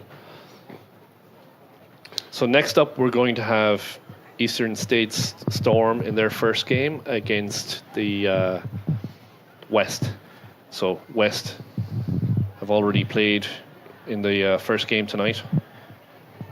It's a tall order for them to bounce back and play a second match. I'm sure they're disappointed with their performance a little earlier on against a very strong South side. Very strong South. South Panthers looked very, very strong out the gate. Looks like they did some shopping between this year and last year. Seriously. It reminds me, they played like the Midwest has traditionally played. Yeah, yeah. If you'd swap jerseys, Yeah, playing 2 games in a short turnaround is a challenge to begin with, and the East is going to do the same thing on the back end of the evening where they're going to play. So, do you think time is a factor for these girls, especially coming from the West Coast all the way to Florida? depends how much time they get in. Yeah. I think they do have the advantage of they're playing in season. I think that helps them quite a bit. Right. Midwest are probably in the same situation that the East are in. They're not seeing outdoors at all. To be honest, Trying to play themselves into organization. these are all young high school kids. They don't get affected by time change as much as us old people. They're pretty resilient. Yeah. Yeah.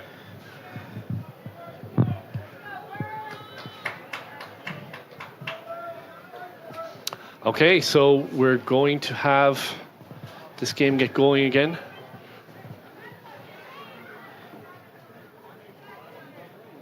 And then the injured player looks to be okay. Ball's out into touch. Just on the 10-meter line.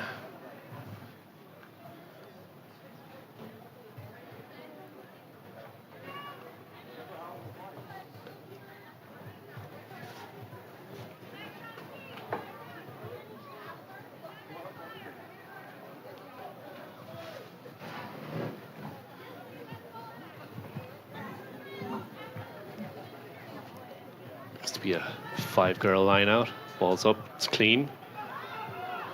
Loggers are on the move. Spreading the ball well.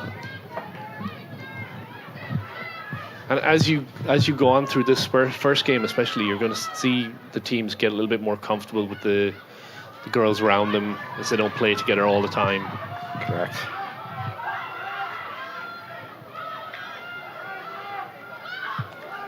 There is some space. If they can get that ball moving. That's number 4, Snapper King.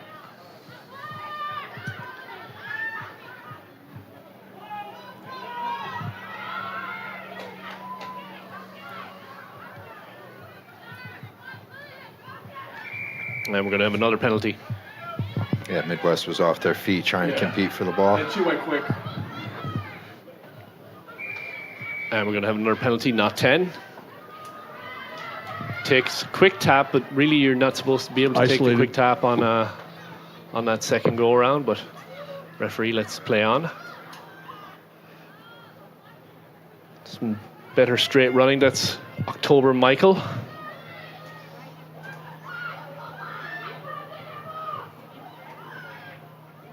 Ball is kind of stuck in the middle of the ruck. It looks like it's coming out now. Winger options. And that ball is squirted out the back, but it's back in. Michael again? Yeah. Good double tackle. Driving her back. Oh, we got stripped. Loggers maintain possession. There you go. Ball goes out. Space on the outside.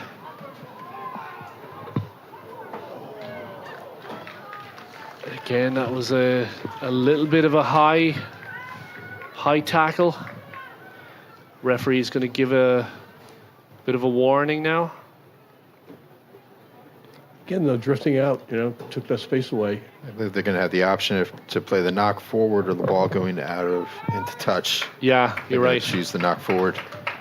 Actually, I was wrong on the warning. Take that back.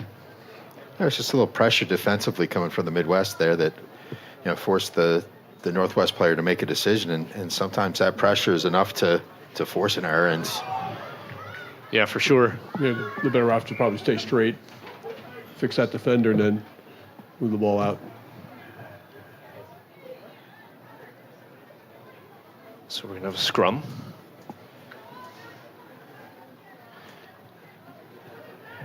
that's from a knock-on off of the line-out attempt.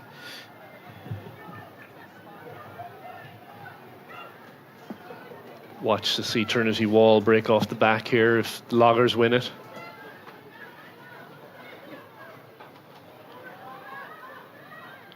Out to Roth. Oh, nice little skip into space. Tackle broken. And she is gone. That's number 15. Actually, sorry, it's not. It's number, I think it's number 13. Madison Englund. Very nice run. Yeah, Lance has been asking for the whole game for them to maybe not kick it out from inside their 22. They run it out and not drift. great things happen there. Yeah. Good hard line by Roth to set it up, and Defenders just run through. But you saw her, she clearly had that space and took it at pace, straight line, gone. With support, too. Yeah. Yeah, that was the best support running also, Yeah. which is critical. So all those elements were there. Kicks good by Roth. And conversion.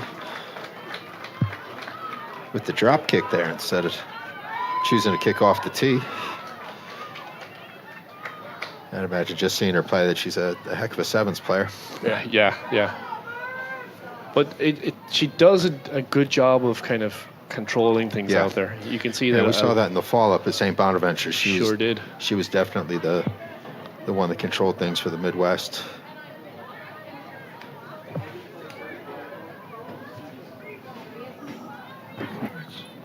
One time. Production O'Brien having to butt in and take over the scoreboard duties for your dereliction of duty. Yeah. There, Brian. Sometimes these Morris guys gets a little power hungry. Starts pushing all of the buttons. Yeah, a little knock on there, but I guess not. Yeah, we're going to go back first. Go back.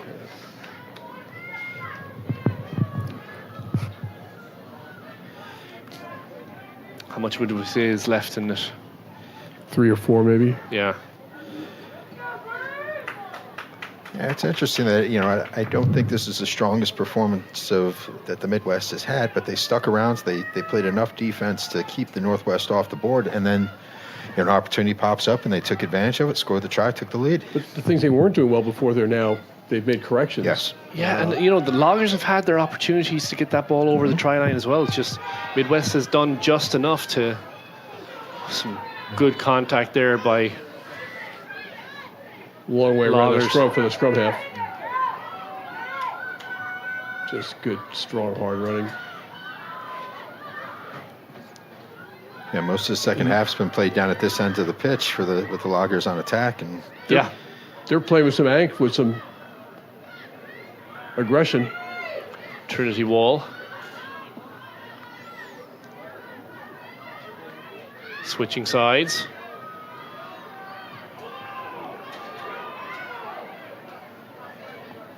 Elma barrels over a couple of players.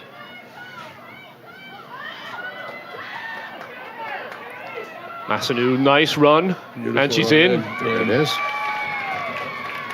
Just kept her feet driving all through contact.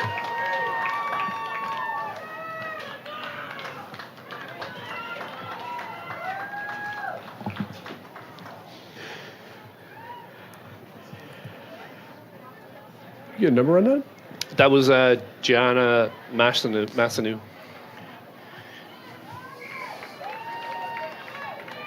Janaya, yep. Janea, sorry.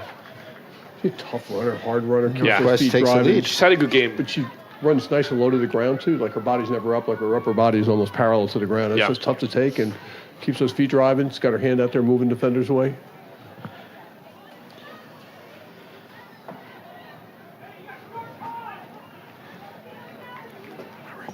So all of a sudden, this game has gotten very interesting. Yeah. But It's interesting to see the Northwest reaction. They could have folded like, oh, we did really well in that. Yeah. But they took it the opposite way and just took that. Okay. And we talk about it all the time where, there's back and forth for 5-10 minutes and then all of a sudden one team scores and the other team comes right back and scores. Yeah. Great. Love that ebb and flow. Yeah. Restart well handled. It was right on the line of being 10 or not. And taken aggressively by the Northwest. I think they just want to try to close this game out with ball in hand here. Nothing crazy. Yeah. Just take your... Ooh. No, they want to stay playing. Good hands there. Yeah, keeping that ball moving. Sometimes getting tackled is better than making a bad pass. Yeah, exactly. Oh, there's a nice little burst Beautifully through. done. That is number 18. And a great offload. To Tavake. Yeah, great support line. She's had a good game as well.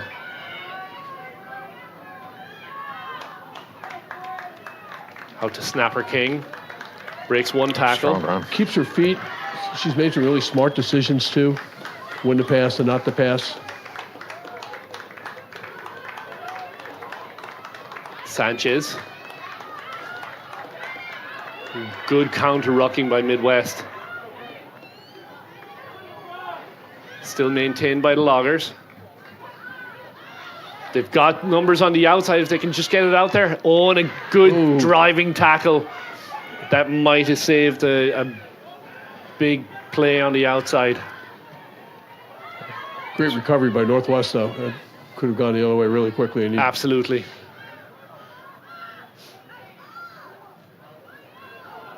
Massanu. She's been impressive all game running the Yeah, ball, and just you keep the feet moving forward. It's Absolutely. tough to stop. Good counter ruck. Good counter ruck. There's hands all Turn over. over. Yep. Come back to a high tackle.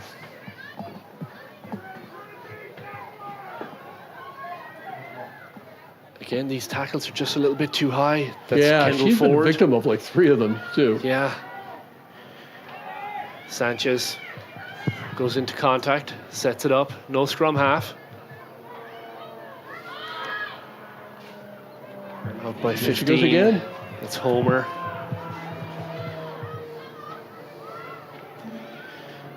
And the ball is not available. So we're going to have another penalty for not rolling away. Taken quickly. And she's in. I didn't see who took that one. It might have been Amanda Homer.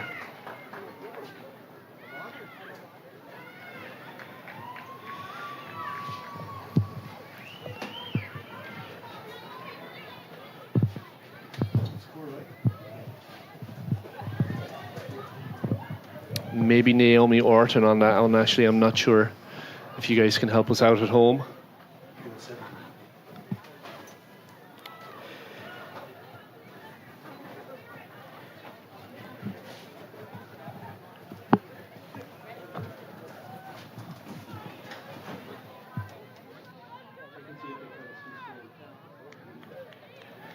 Oh, hang on.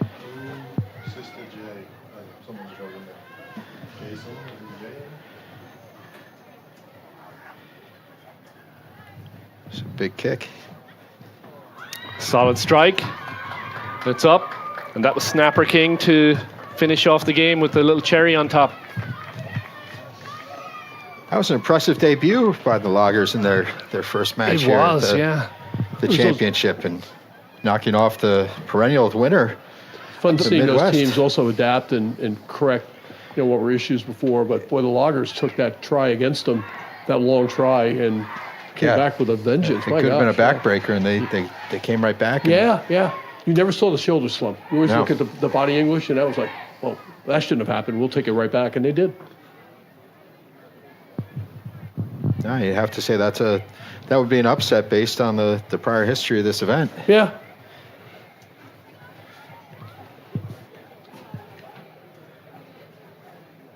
Leaves things wide open for the rest of the weekend, which will be exciting. Who's up? South.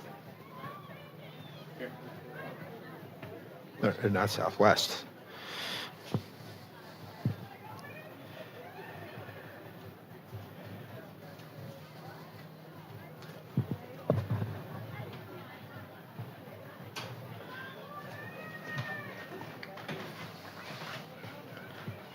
Could that have been Carly Walters at the centre? The ref? I couldn't tell because it also. You should know. No, but I couldn't tell because I also thought it could have been Sarah Wiener from Nova, both long red hair. But I think Carly is roughing.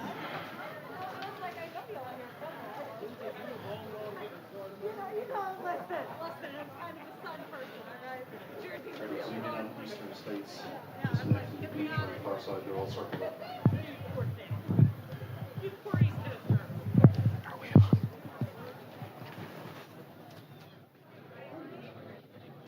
All right, yeah. Find out who that was.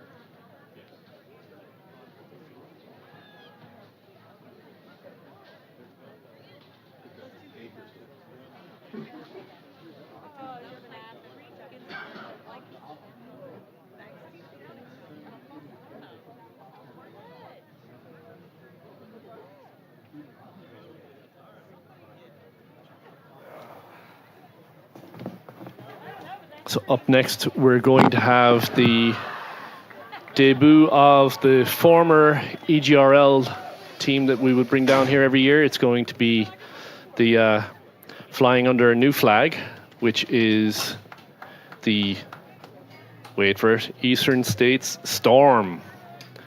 And the crowd goes wild.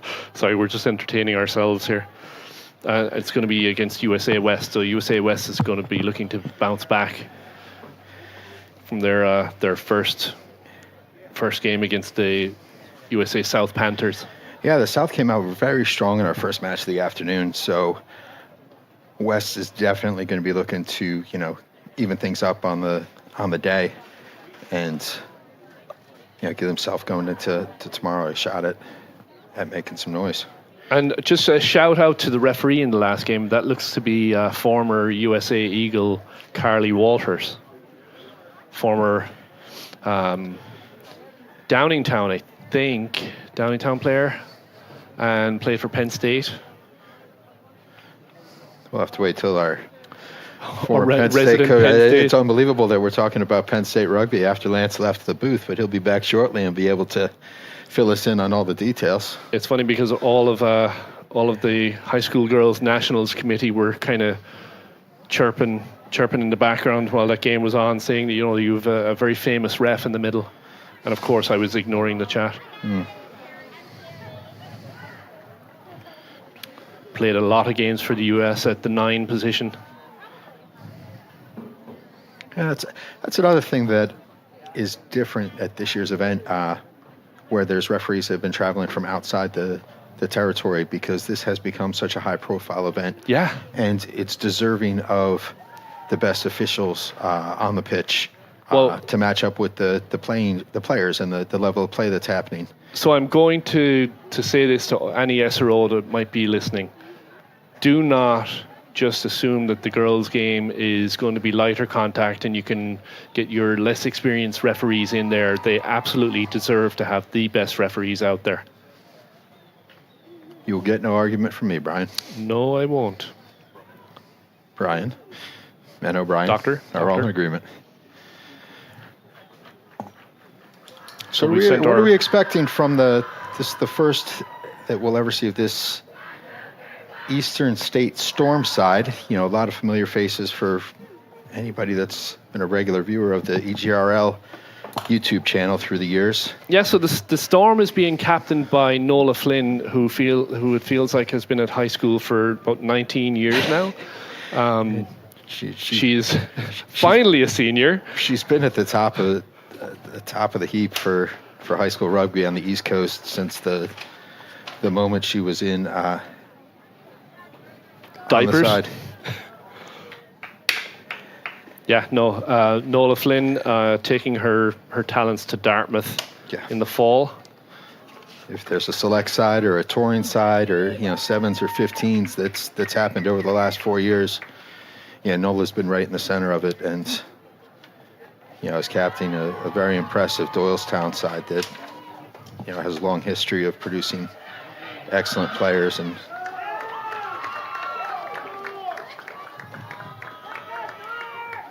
the Storm is taking the pitch. It looks like they're going to receive the opening kickoff from the west side. The Storm side's made up primarily of players that play in the EGRL, which anybody that's viewed our channel is the Elite Girls Rugby League that covers from the Carolinas up through Connecticut, Western New York. So these girls have a lot of history together, playing against each other and playing with each other on not only EGRL sides, but a lot of state level sides, all-star teams, other traveling groups, tours, era, stuff like that. And it's their 4th year in the event and really looking to make their mark.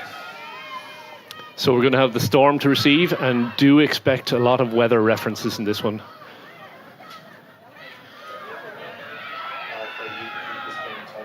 Thundering run to start things off. Yeah, JL Jones. Trying to get a shape there. Flynn spreads it out. Good drive on. McGonigal. Another Doylestown start. Taking her talents to Sacred Heart University. Flynn. It's the ball out. That's Lech. Lech from West Carolina headed to Frostburg. Good hands there by Mackenzie Marks to hang on to that one. Flynn puts it over the top. She sees the space, and this is the kind of thing you're going to see from Flynn. She's just got such good vision. And box kicks and pins the West back inside about 10 meters from their goal line, maybe a little less even. It's a fantastic way to open things up for the Storm, putting the pressure on the West. Low pressure front coming from the Mid-Atlantic. Well done.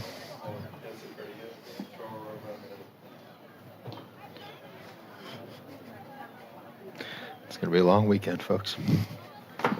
We're here to entertain ourselves. One cleanly by USA West. Yeah, it was a great take by the West.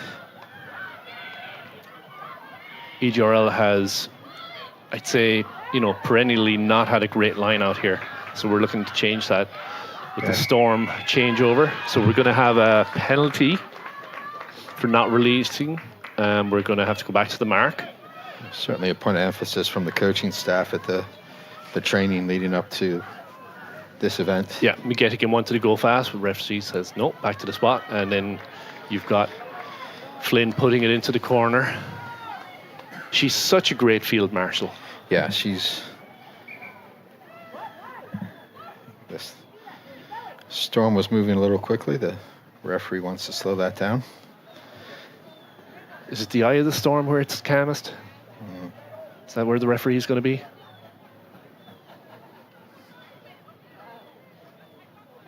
Good take. Storm have it. And it looks like it's going to be a knock on.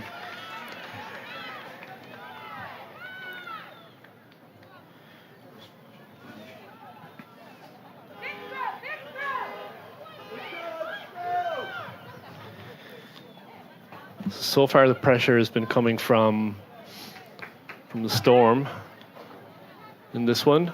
It's early days. Gonna get a chance for the West to clear the lines here. Yep.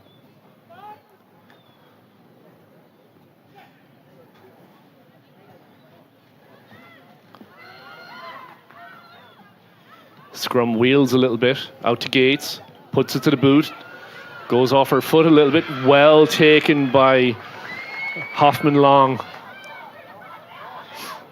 Out to Olive Rhodes, cuts back inside, and she's able to dot it down. Olive Rhodes just cuts back inside. She's such a well-balanced player. able to just keep the shoulders moving downfield. Defender dropped off, and she just cut back in and put it down for a 5. So the Storm come out strong. Rhodes with the kick as well. Rhodes a Morris product.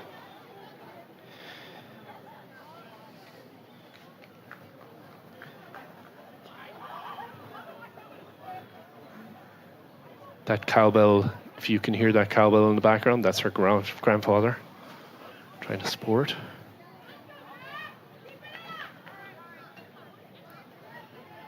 Kicks up, and it's good. So 7-0 out of the gate for the Storm. Yeah, it was a great run, and the kick as well by Rhodes. So we're getting requests on the feed for you to read bedtime stories to people. They find your dulcet tones very, very smooth. Glad I can entertain folks soothing. at home. Some people may need to get Can you give better us things to do to spend their Friday evening. Can you give us an all right?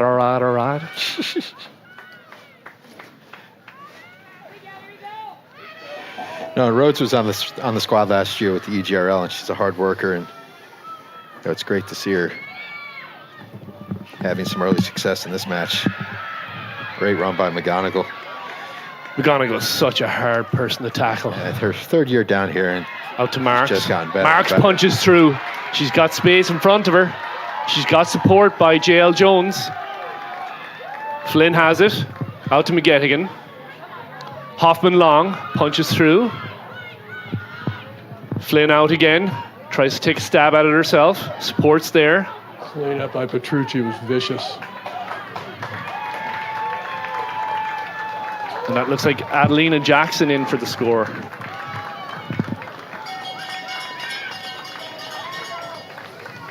And the cowbells are ringing. Cowbells are ringing. It's a great start by the Storm so far. Being on the front foot, keeping the West, on the reeling to recover, and that's exactly what they wanted to do from a coaching perspective. Balance, straight up, move it wide. There are a lot of talented players around. Nola's going to get a lot of the attention, but there's a lot of talented players on the squad around her that many of them are Doylestown teammates. So. Absolutely. And the seniors on the Storm, and I'm sure it's the same for other teams. We're just not privy to that information right now, but we know that they're going to some premium schools in the fall. Yeah. Mark's had a great run there. She'll be headed to Harvard. Yeah. McGonigal, as we said, was going to SHU, and of course, Nola Flynn to Dartmouth. Yep. McGonigal to SHU. We have Sienna Miller going to Princeton, and there's a smattering of other seniors. But not many years ago, those opportunities weren't there. I mean, it's huge. Grow the game. Yeah, events like this is where a lot of the girls that have gone through the program, where they've been seen, where they've had the first contact. We've had many players that have come through what was the EGRL and now the Eastern State side. Hoffman long. A strong player of the Berks County system. Ball's over the top. Nice bounce. Oh, well taken by West. McGonigal's eyes lit up for that one. Yeah. So well tackled. Grabbing to the touch. Beautifully.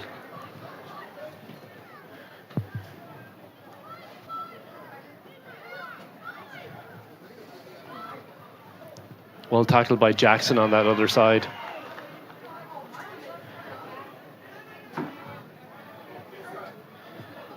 Rolled not straight. Yep. So we're going to have a scrum for USA West.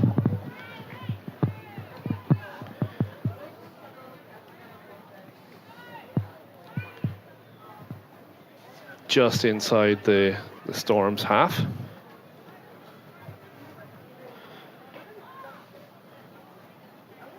Typical backline set for West.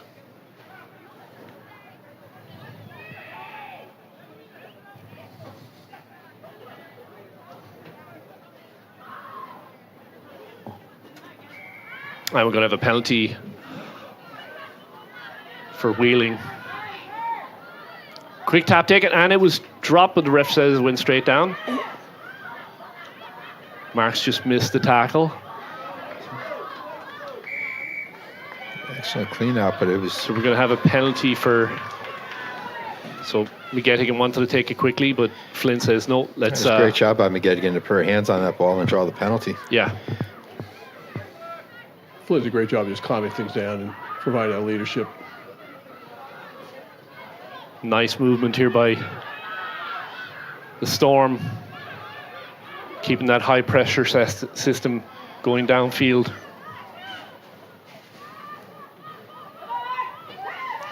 The guys here are shaking their heads at my Storm Use that pause, the references. dummy runner, and dragging in 4 or 5 defenders. JL Jones.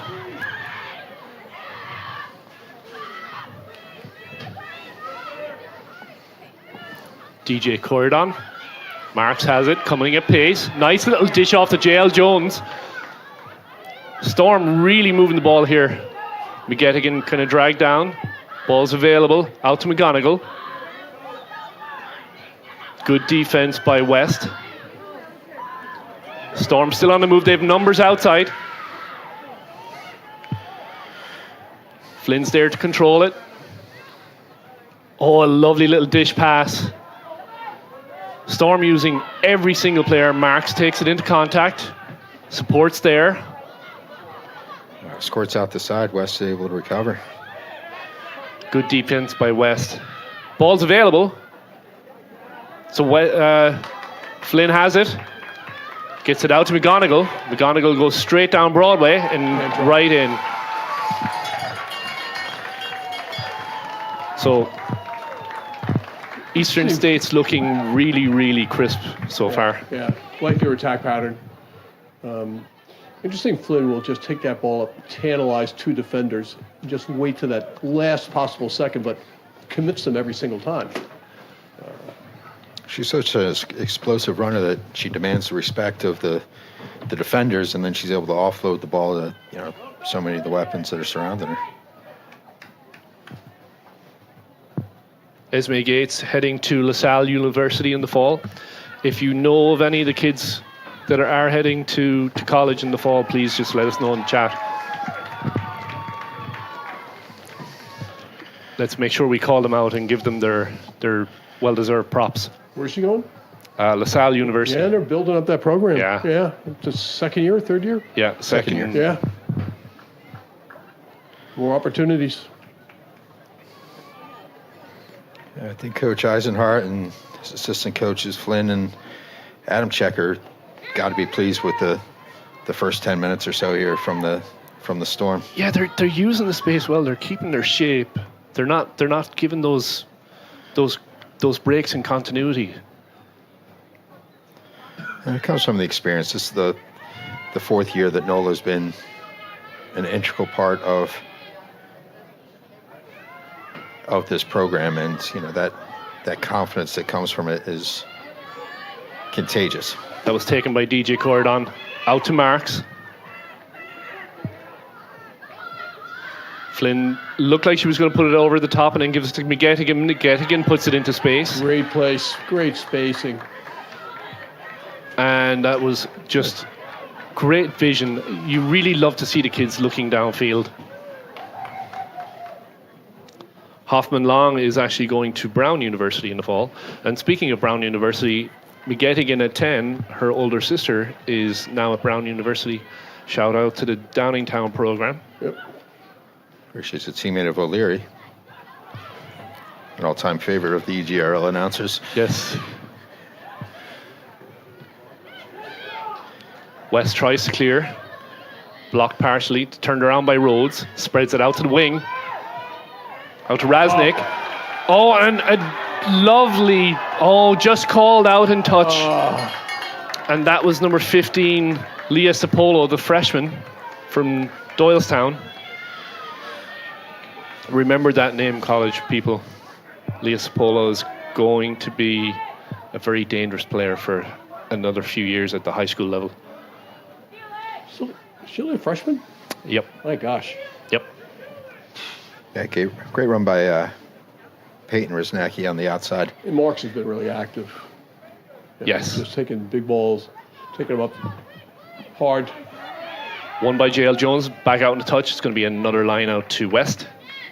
JL's been very aggressive in lineouts defending. Yeah. I would say so far, it's kind of hard to call out any of the Storm's players because they've been very balanced on attack. Flynn has it, takes it forward into contact. Ball needs to be dug out, scrummy's in. Punch forward. Flynn's back to her feet, and it looks like it's knocked on. So it looks like it was knocked on in contact. McGettigan at 10 was very, very quick to get in there knowing that Flynn was at the bottom of a rock.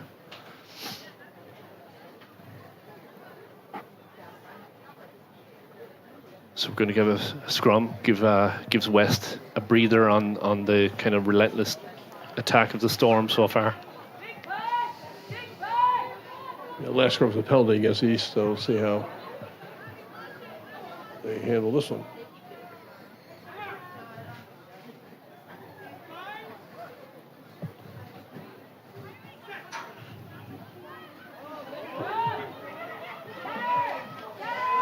West trying to get to the outside. Still maintain. Ball's up. Fielded by McGettigan.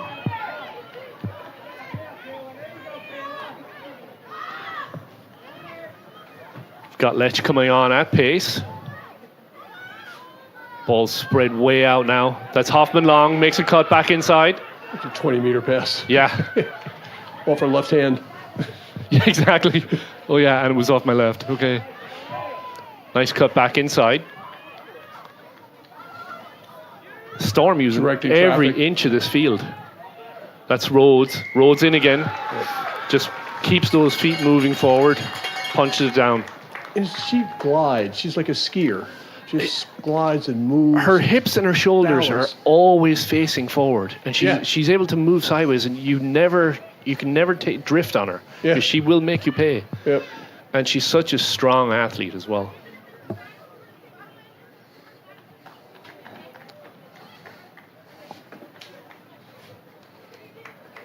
Sort of tough. The West has sort of faced two of the exceptionally strong teams this year. In the South look. Yeah, they haven't had Really a chance to potent. get their feet underneath them here in the second game Yeah, after a tough yeah. outing in the first match against the South. I have a sense they're going to come back like gangbusters tomorrow. Absolutely. Yeah. And also, we're very early in the game. Bit of a line drive. The ARs were given a long look at each other. They both agreed it was over. Neither of them looked fully confident in the decision, though. Doesn't have to go over by a lot. It just Yeah. has to go over. It was almost you call it. No, you call it.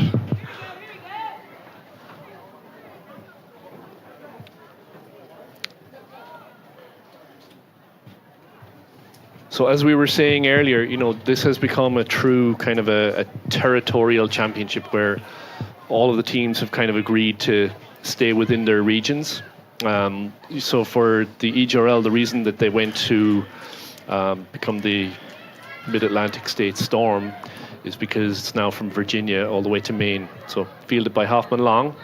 Makes a nice run right up the middle. Such a long stride. No pun intended. You see with the long stride. Out though, she to has Sapola. Puts it on the boot. There you go. Takes an unfavorable bounce for West. And then it's knocked He's on. recovered. Flynn has advantage. Out to JL Jones. Nice little dish to Sadie Hirschberger, who spreads it back out to Jones. What a 1-2 punch. Flynn spreads it out to the wing. Number Oh, and a inside. lovely little dish. What a nice little pass by Peyton Rasnick. And puts it out. I think it was Do we know who scored that? Was it DJ? I think it was DJ. Yeah. DJ Cordon. DJ is one of those, players that loves contact, loves to break down. If there's a chance of a jackal, she's all over it. And she had a strong showing last year down here. Yeah. No, actually, I think this is DJ's first year. Is it? Yep. Yeah, pretty sure. But then again, I'm mostly wrong, so That might have been O'Leary. might have been O'Leary, maybe Allen. Who did Sadie come in for today? Sub in the front row, I guess. Oh, nice kick by Rhodes from the touchline.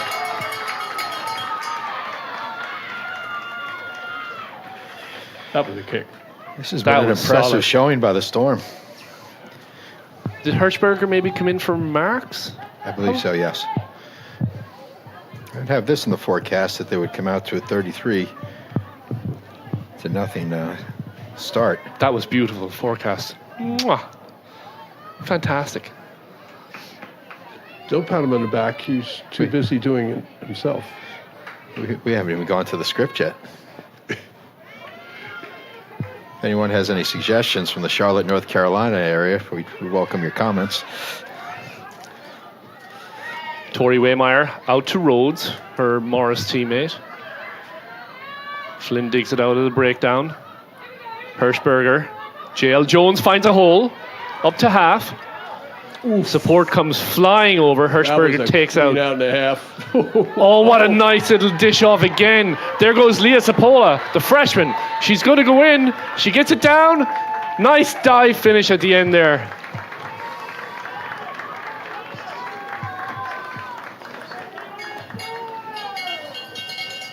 Honestly, this performance so far from the Storm has been really complete. Yeah, I've not seen them play this well. Yeah. This total the game. Yeah. They're holding their spaces. They're holding the shape. They're on the front foot. Looks like they're having a lot of fun. And it's not a knock to the West either. No. This They're West just playing team really well. They're just playing the team that are just Yeah. They're playing with all their powers. Yeah, and the West in the first game, they were solid. They just haven't had the opportunity to do much because they haven't Haven't had had the ball in ball, hand. yeah. You can't score if you don't have the ball. And They worked on our training. They were working hard in defensive pressure and try to not ball hawk and really impede and pick up their line speed. And it looks like they've done that pretty well. So we did get a comment on the feed that said the jokes are sensational. Another weather. Yeah. It's making. Rhodes is having a hell of a Just day slip here. that one in, my dear gosh. It is all going right for the Storm right now. At the half. That's the half. Yeah, 6 of 7 for conversions for Olive, 2 tries. That's an impressive outing for 22 minutes of rugby. Yeah. She will definitely be on a lot of recruiters' lists. Yes. She's a junior. Unfortunately, I can't really hear you very well. You can text me. And a hard worker, too. The one who comes early, stays late, and We actually thought she was a cyborg because she will do. Coaches make a lot of comments that should go right in the dustbin because they say a lot of stupid stuff. Present company totally included, and Olive will do exactly what you say. So you better be on point when you're coaching her. yeah, shout out to her father, Troy, who's the nicest coach that Morris Rugby's ever had. Troy now because we don't- taking over the reins at Morris. Oh, he's taking over as head coach? Yep. Oh, great stuff. Being coached by his daughter. Yes. Production O'Brien said he's been actually coached by his daughter. So Morris done a which- good job really setting up their succession plan for coaches. Great job. So since this is the calm part of the game, would this mean we're in the eye of the storm? See what you did there. That was a really good first half for for the Eastern States. Yeah, USA West just didn't have an opportunity to get the ball moving. Yeah, and coming on into your second match of the day, you've already played one match. It was a hard-fought match against a strong South side that was very impressive. And, the Storm just comes out of the gate, Yeah, we were firing on saying- all cylinders. Yeah. That, through the air, on the ground, they're moving it outside, they're running it hard inside. It's being around these athletes for the most part of 4 years for some of the to see the evolution of where they've come and where this program has come is really impressive, and it's a credit to head coach Mike Eisenhart, who's really Don't give that guy credit. I'm going to do it from here, but also the work that was He's going to be expecting hugs from people now as well. If I'm going to keep saying nice things about Morris people, it all starts with Dobbs and the foundation that he laid and passed the torch to Mike and the rest of you ragamuffins that are involved with it that have made it bearable to like you guys, and really it's really given these opportunities to players that there wasn't this opportunity a few years ago, and it's really the hard work that's done behind the scenes. It's when we had the jersey make it ceremony earlier today, and a few of the kids came up and gave Mike a hug, and honestly, it was like watching somebody hugging an ironing board.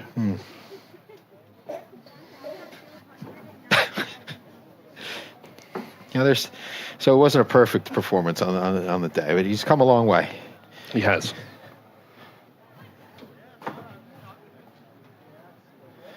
And it'll be a nice opportunity now. I know that there was, they're traveling with a larger side than they have in any of the 4 years that we've come down. So, there's very talented players that are on the bench, less experienced ones where, it's a little more comfortable to get your feet wet when, you have a significant lead and, that pressure's off and you can just sort of play your game and, be a part of the system. But that's all the evidence you need to see that the systems that they've been working on are effective, and now the coach and staff's going to have the opportunity to plug in some other players. But you touched on a really good point there. You can come down here with 23 seniors and probably destroy some teams, but this is really an opportunity to get some of those younger players that are showing promise and really get them into a system and let the coaches at the college level see what they can do.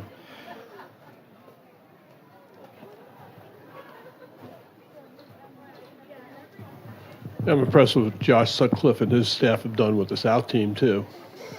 They're a very greatly improved team. Not that they were bad in the past, but they're Bar's definitely crisply getting now. Yeah. getting moved up, and it's really exciting to come down here. And So we've got 2 more matches after this as the sun sets behind the goalposts on one end. So we're going to have the Midwest Thunderbirds coming up against USA South Panthers. And then to close out the night, we're going to have Eastern State Storm against PAC Northwest Loggers. What a great Friday this is. Yeah, that'd be an interesting game, too.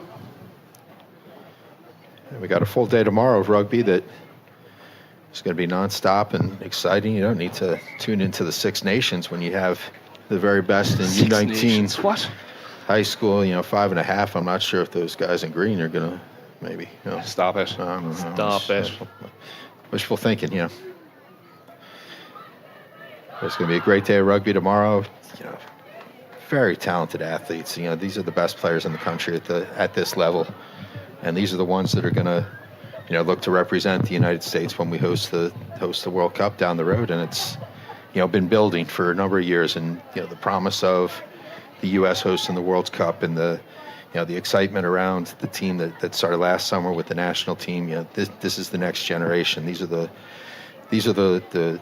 women that they want to take the torch. They're ready to take on the challenge of representing USA Rugby at the highest And levels. so anybody out there that has a bit of money to invest, Yes. this is where it needs to be invested. We need to grow the game at the lower levels so these players can then feed into the national system. And actually, now that I mentioned that, Mr. Connolly here has made a nice donation to to our club to keep things moving forward. So we really appreciate that. Without a More doubt. folks need to do that, though. I mean, if it means that much to you, I mean, sport means everything to me. My wife is a rugby player. We met through rugby. She coached. We both coached. Almost all our friends are through rugby. We travel. All our travel is rugby. Even our 10th anniversary was to see the All Blacks play in Wellington. So, yeah. So what you're saying is you kind of like this game. Yeah, and to touch on what you spoke about before, speaking to Martha Danes before, she said, yes, the players are more athletic, but they're coming fitter, they're coming stronger, they're in good strength conditioning programs, they're coached better. The knowledge base. Oh, but it's insane. Yeah. Yeah. So That bodes well for us. We just need more. yeah, we need investment. All of the volunteer coaches across the country just holding things together with duct tape and chewing gum. In coaches, there isn't this coaching tree. You keep pulling leaves off. Yeah. You chase your coach off. Well, who do you have to take their place? So They're not making $9 million a year. no, passes are a little bit high from the Storm so far. A little There we pressure go. from West coming out of the half. Oh, Sadie Now Sadie Hirschberger Wow. gets a hole. She's got support on the outside. She gets it out there, out to number 23, Paige Rasnick. Sadie will be going to St. Bonaventure's in the fall. McGettigan cuts around a couple and she's And through under the down. posts. So the Storm keeping that high pressure system on full attack. This great pace. Yeah. Hirschberger's another kid to keep an eye on. Yeah. I think she's out of Mystic, Connecticut. Yeah, plays for Aspertuck. But I've coached her since 8th grade at the Polar Bear camp, and I was like, oh my gosh, She's a great kid. This kid is special, and she's just proven it. And just a wonderful, wonderful young woman.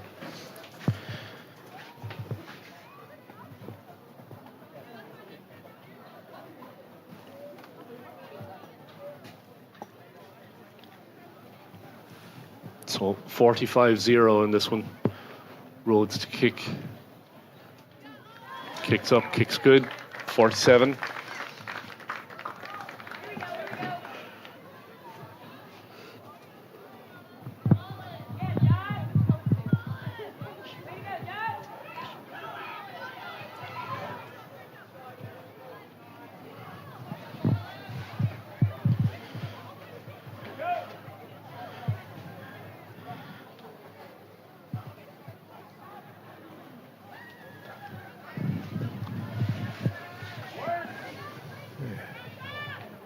So USA West to get the ball moving again. Gates has it in hand. And that was, by the way, former Eagle scrum half Carly Waters refereeing that last game. Nice. Good call by the Nationals coaching committee. Shout out to Alicia. we were having a conversation about Penn State rugby up here without you, Lance, and we felt empty. Oh, what a pickup by Leah Sapola just on the stunning. kick from Flynn. And she scores a spectacular try. How often do you see kick pass in high school, girls? That bounce just came up and she caught it on one hip with one hand and just... This is a freshman, ladies and gentlemen. You're going Holy to see her for a smokes. while. Remember that name. Bringing the thunder. That seemed more like lightning, the speed. It was lightning. But again, that's Nola Flynn seeing space. Her head's on a swivel. She puts it up over the top. And just her Doylestown teammate just there knowing that Nola will be a threat from anywhere and just... But seeing the space and being able to execute that difficult skill, outstanding. Outstanding. Yeah, they had a great team last spring in the 15 season, and they're poised to come back and defend their crown of the EGRL and the Pennsylvania State and everywhere else. They seem to get involved. They seem to be taking home a lot of trophies lately. But the other thing we need to talk about too, and we've touched on it in some of the other games, these are select sides. They don't play together, so you shouldn't really expect full continuity. But we're really seeing, and look, this is kind of the perfect game from the Storm they might come out the next one and throw up a stinker. You never know. Yeah. But it just seems like everything is going right for them, and the West, everything seems to be going wrong. Yeah, it's almost Murphy's Law. When things are going this well, then, something's going to happen on the other, to change the tide. Yeah. Hirschberger gets another hole, another pop pass. She's been really impressive. She really has. Especially in the lead up coming into this, some of the camps that the group has had. And Yeah. The difference is that the bigs are really. Oh, what a dish off by number 13, Jill Hamilton. Oof. That was a nice tackle. That was a beautiful tackle. Good footwork by Mariana Johnson, our other freshman. or she's a sophomore, but Sophomore, sorry. definitely one of the younger players on the squad. Yeah. Oh, good hands by number 23, Paige Rasnick.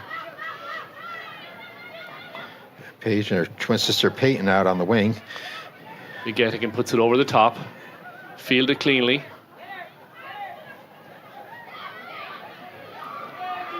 Oh, and taken away by DJ Cordon, who puts it down. Wow. Just great support there. Again, DJ is another one of those sophomores from Morris. College coaches, keep an eye on her. If you have a board, she won't be on it long.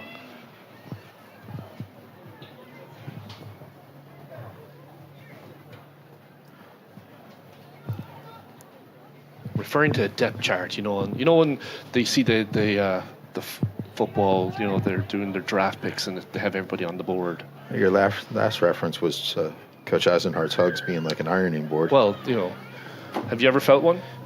Nola Flynn taking this conversion. I think it's Nola, is it? Noah's taking over the kicking duties. And of course, it's another 2. I was going to say, I don't remember her ever missing 2 conversion kicks in a row, and I've seen her take 1,000 of them. She actually put your team to bed a couple of times with that trusty boot, I think. You've gone quiet all of a sudden. West Carroll County will be happy to see her graduate, I'll say that much. So will Morris. The whole East Coast will be happy to see her graduate.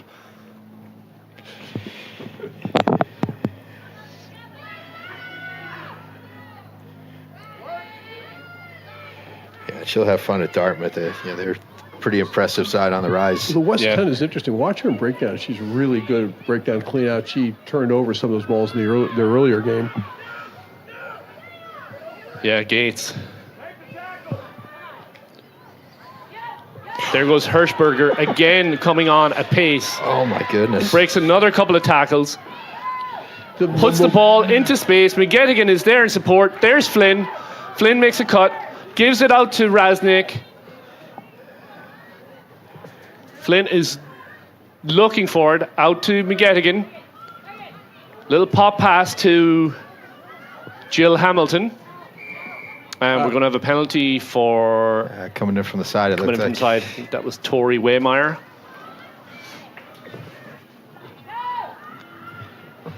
So West finally has an opportunity That's to a good run. downfield. Oh, and Nola and- Flynn puts her hands on the ball to draw the penalty.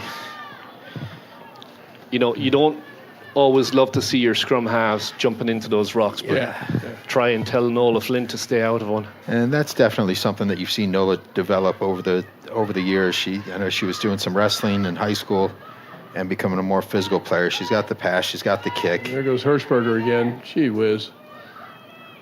Isn't afraid to stick her nose in there on the breakdown. Well, she also offloads well, too. She's Hirschberger looking did fast. not release, so McGettigan is just using the space, and Hirschberger is running such great lines. Just little pop pass. You don't need to spin it out 10 meters every time. Hirschberger could be a center.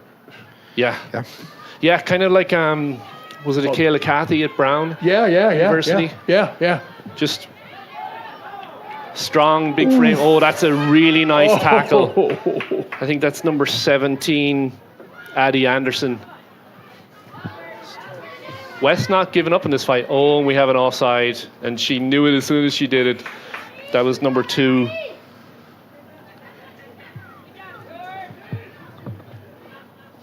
So Flynn will kick for touch.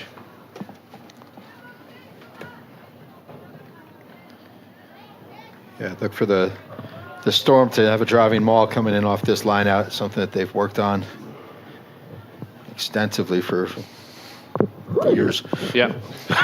It was normally under the tutelage of Bill Dobbs. Yeah.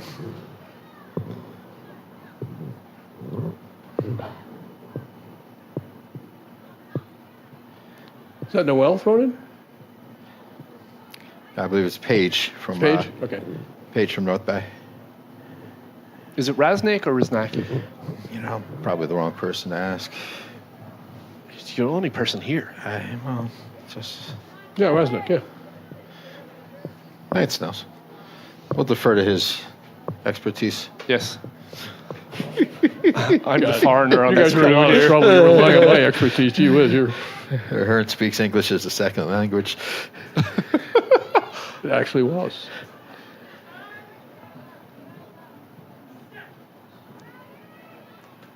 Ball's in. Peels off the back. And big tackle. And we have a knock on, so it's going to be a scrum to the Storm.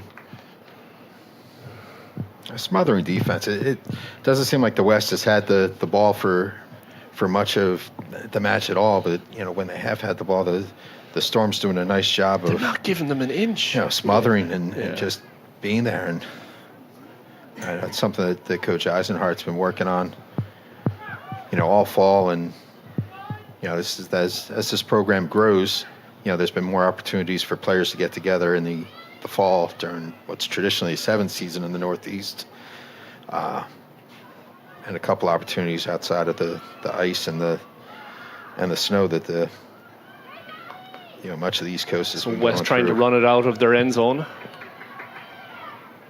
We've had trouble kicking out of their end zone. Yeah. They're As did the gaining Midwest some earlier on. meters.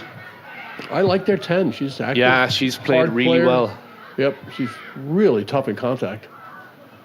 West is not hanging their head at all. No. They're fighting.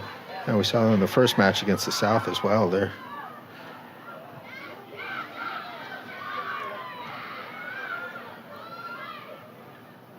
But there's just no escape. Everywhere they go, there's a body in front of them, and they're making their tackles. Bodies. Yeah, yeah, right. Yeah. Yeah, the work rate of the Eastern States has been really, really high.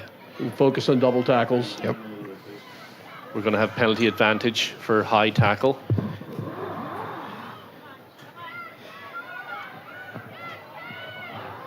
From a coaching perspective, and being around the program, it's nice to see them execute the things that the coaches have really focused on.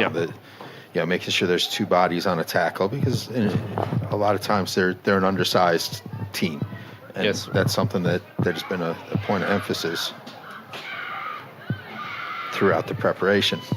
So good drive by Western States. Yeah, I thought it could have been a high tackle there. Yeah. Oh, and that might be an gonna be a intentional penalty. knock-on by... Trying to think who that is. That is Jocelyn Terry, who I think is also maybe going to LaSalle University. I could be wrong. They should do well. Philadelphia's a hotbed of girls' high school rugby. Yeah. And they're right there. LaSalle's is stunning. There's a beautiful Yeah, campus. Westchester Jesuit right, education. University right there has done very well from the Doylestown and downtown programs in the past. So And Coach Kelsey's got a lot of experience from West Point and the ERA program that she'll have a fine program up and running. So I work with the Morpho under 23s, and we had a few LaSalle players there, just really nice players. So she's developing a good program there.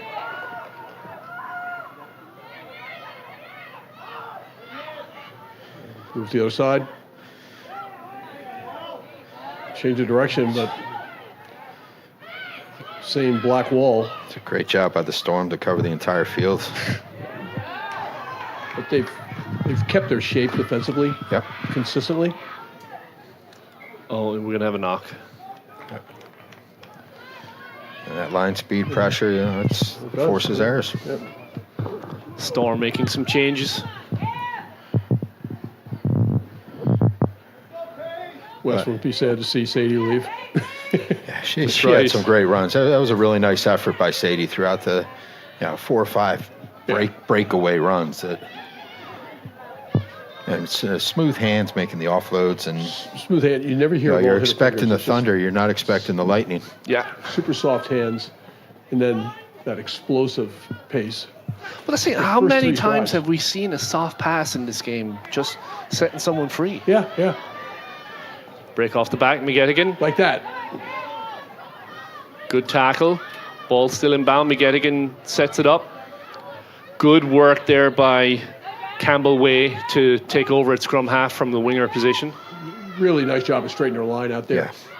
Yeah. She started to drift, and she straightened herself Yep. out, and her support was There there goes to join it. Gouvier. West Carroll product, and a great kicker, by the way, for a front row Yes, player. yeah. Excellent on the drop kicks and the Almost restarts. like Keith Woods back in the day. Yeah, very, very similar. Is that the Keith Woods hairstyle that you're sporting this weekend, Mr. O'Hearn? Brasnik. Munster red. That is Medorsky.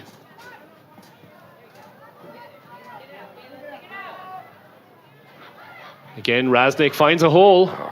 Puts it out to Gouvier. Waymeyer clears the ruck. Nice step by McGettigan. That ball was available. Gouvier. Thought the West had done enough to draw a penalty there, but the Yeah. referee let them play on. Oh, strong run. Jocelyn Terry. She's a great athlete. She is. Oh, and it's been ripped and knocked. Unfortunately, it just... Just the pressure. I'm sure it's the same across all the teams that are here this weekend. We just have a little more familiarity with the Storm side, that players that are playing out of position and normally not. We have some players playing in the front row that normally don't play in the front row, or they're squeezing into second row for a couple minutes here and there. Yeah.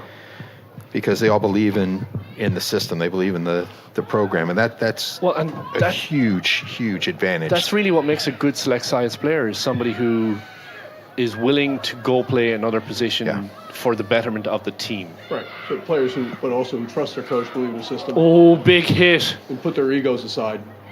It was a big hit in the middle. I'm not sure who that was, but the West players slow to get up, and we just need to be a little bit safe here because the ruck's kind of right in front of her. She's struggling to get off the field. That's number 14, Phillips. She took a big shot.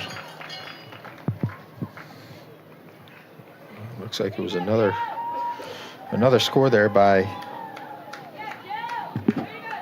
Do we know who got it? 13 would be Jill Hamilton, who's had a good game too. So, Yeah, Jill will be going to West Point, United States Military Academy next year. here it's a good school. Yeah, they're pretty spectacular. Shout out to Coach Eisenhardt's daughter Alyssa, who is now a senior at West Point and is the all-time leading scorer at West Point. She captain also? Yep, A pre-GRL player. pre-GRL. Yeah. She want to go to West Point for leadership, and she'll be working in the Adjutant General's office next year. Yep. Which is really setting her up for a leadership position down the road. So this will tell you how good a player she is and how many points she's put up. The person she took over from is US Eagles Sevens player Sammy Sullivan, and I think she's doubled her points now at this point. Sammy was okay. Sammy was all right, yeah, And still okay. Still okay. Yeah. Not blonde anymore. Part of that spectacular bronze medal team for Gates the Olympics. puts it up. Gouvier has it.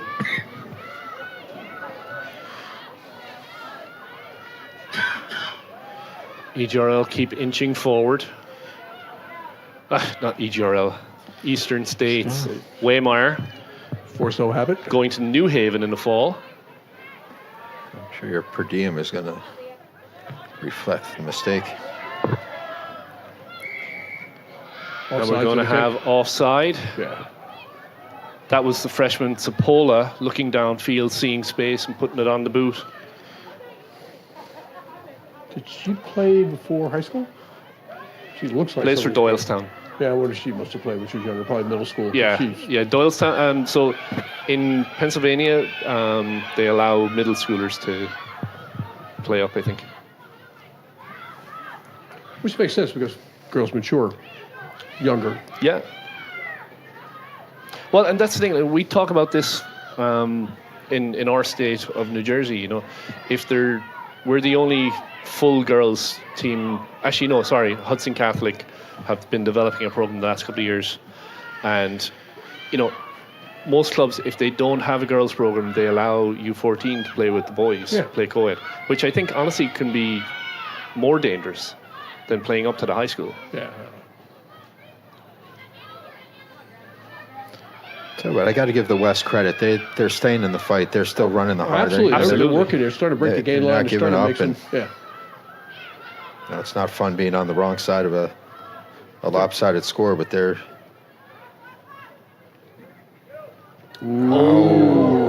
Mariana Johnson went for the steal, and that's Second going to attempt. end the game.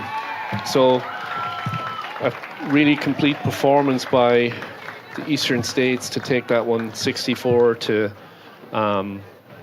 0. So what we've seen so far, in like South and East are the two form teams, but we'll all find out now. When Yeah, we start will. playing each other. As we, Yeah. So we're going to have the Thunderbirds up next against Panthers South. Coming I don't. after a performance like that by the Storm, you know, the only thing you think of is, you know, where's the letdown?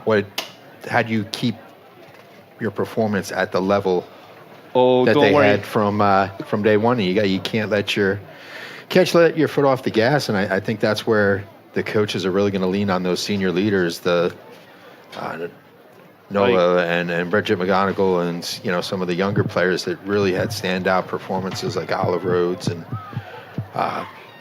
you know, Sadie, and you know, they got so many weapons and so many players that can help them, and you know, it's up to them to keep this level of play for the rest of the weekend, and you know, Yeah. they can really do some damage.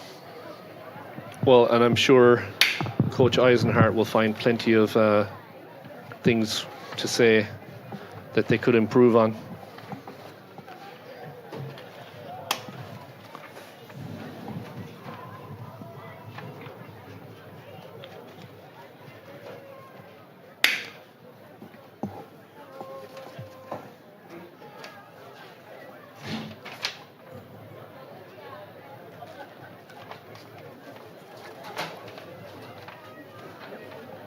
So we're going to take a couple of minutes here.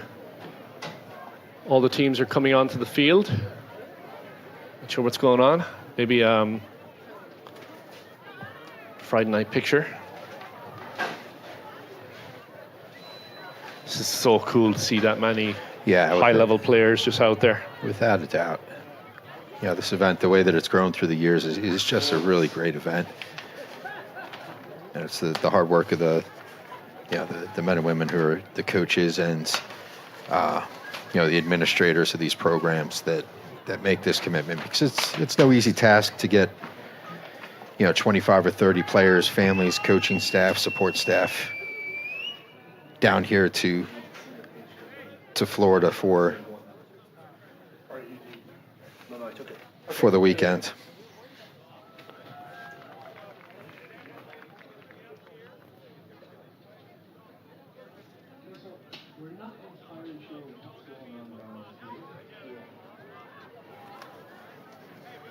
But we will certainly try and find out what's going on down there. All of the players in together. It seems like some sort of photo opportunity, possibly, or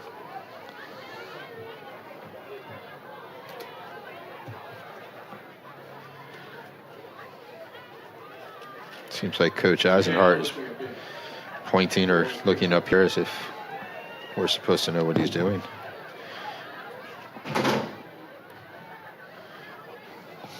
I believe he was just a learning team photographer.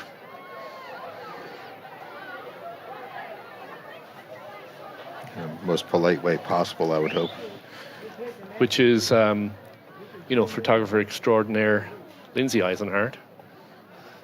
Everybody gets a job. Yeah. No freebies. Yeah. As we were saying on the way down, it's a 6-figure job, but they're all zeros. Yeah.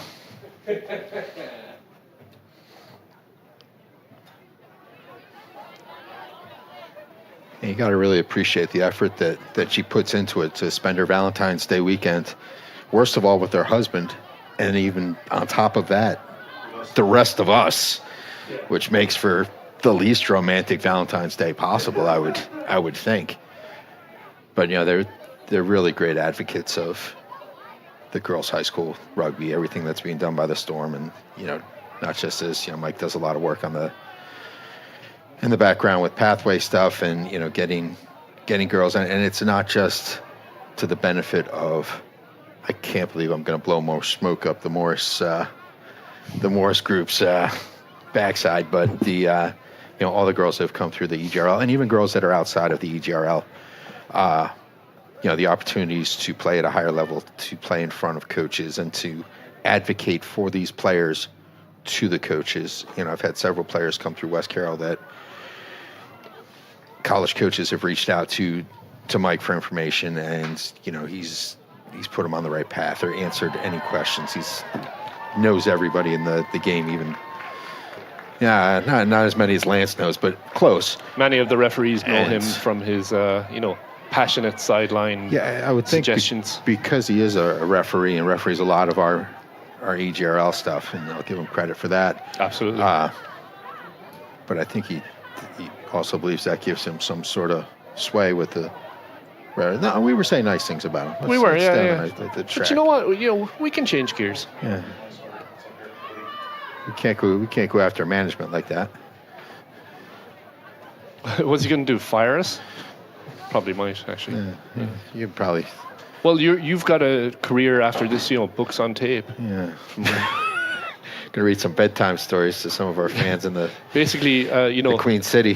Alicia Tice on the broadcast is saying that you're putting her to sleep with your smooth, silky voice. It's unbelievable. I hope Jeff's doing something special for Valentine's Day. So probably spending the day watching rugby is on the agenda at that household. Over a couple cocktails, maybe. That's right.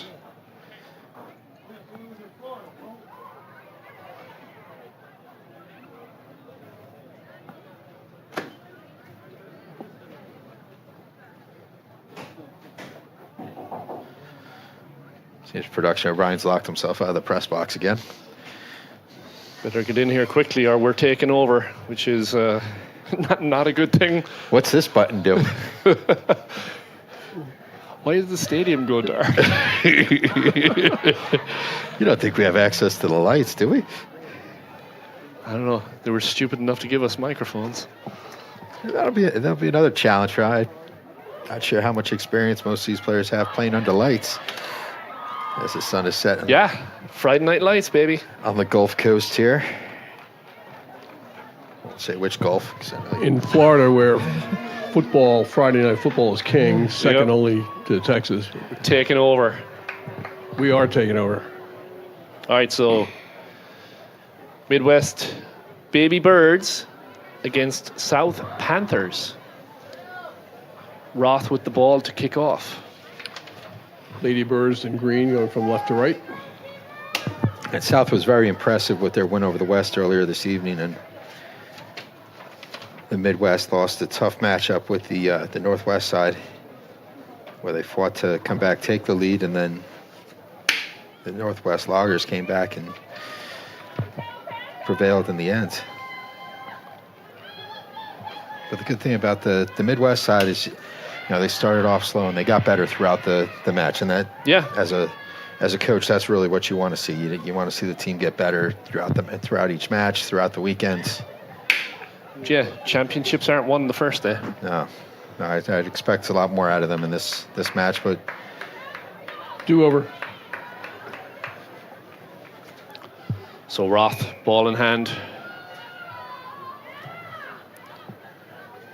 excellent. It's a kick. Deep. Bobbling the ball around down there. Moving a pile and not releasing, so Babybirds off to a good start, and it looks like Roth will. So is that Tap ball and bouncing go. around that kickoff that really led to Midwest being down here? Yeah. Yep. So Yeah, I'd they're expect them knocking to on come the out door. with a strong start here. Roth tries to punch it in, and she's held up. Great job by the South there to stop that. Yep, 5 meter dropout. Or sorry, goal line Goal line, dropout. yeah.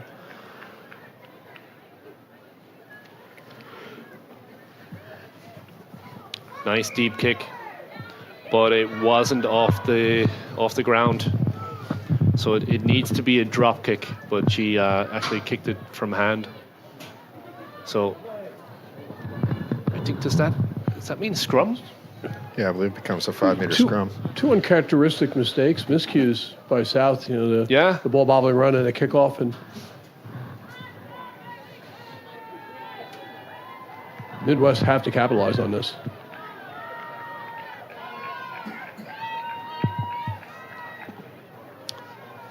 They've got Savoy out wide. Let's see what Roth does here if they do win the scrum. Good push by South. We're going to have a penalty for collapsing. South, we saw them in that first game. They had a very strong pack, so Yeah. you're going to have to be really disciplined to make sure you keep that scrum up. They decide to run it out. That was Butler out of Charlotte. Strong run. Yep. Again, Yeah, she's a player before the realignment. She was on the EGRL select side last year at this event. Who's that? Sarah Butler out of Charlotte.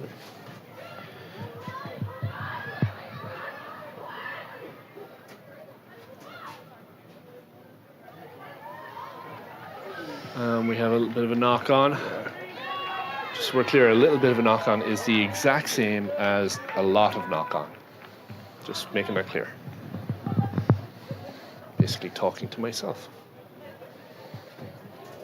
Yeah, it's just like getting tackled is better than making a bad pass. Sometimes silence is better than a comment. Yeah, it's true. Fortunately, we usually don't have such discipline. Yeah.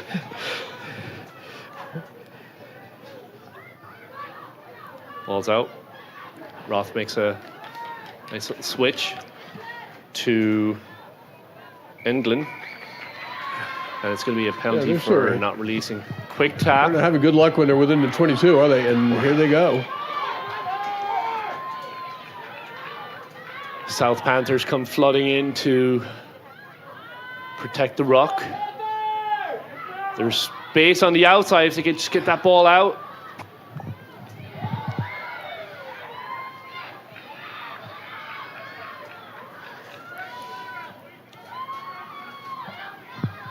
Very direct. Oh, big push by Midwest. South comes flooding in to protect the ruck, but we're going to have... Maybe so the ball was unplayable coming out of the breakdown. Yep. So it's going to be reset with a ruck.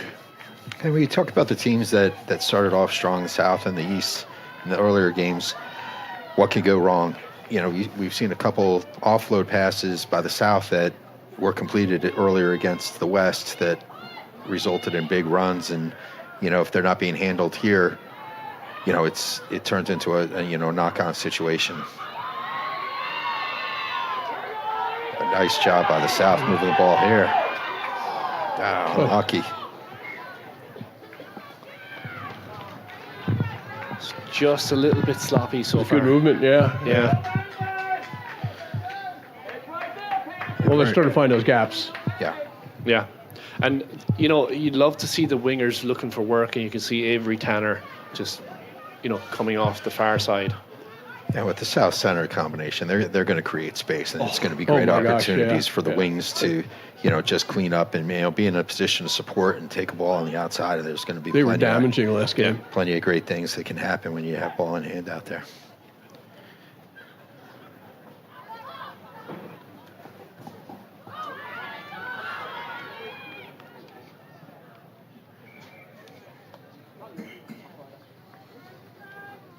It's going to go into touch with the line out coming to the south.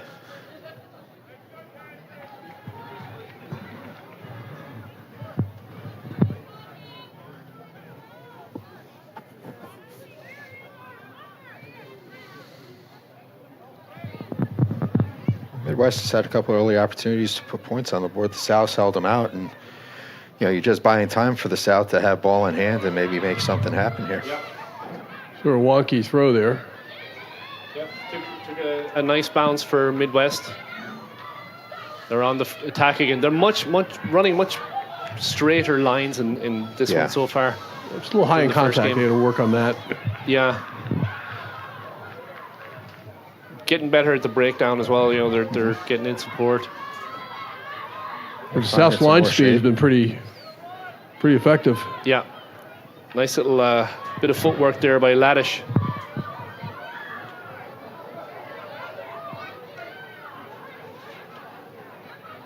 Oh, nice ball coming on pace. And knocked on.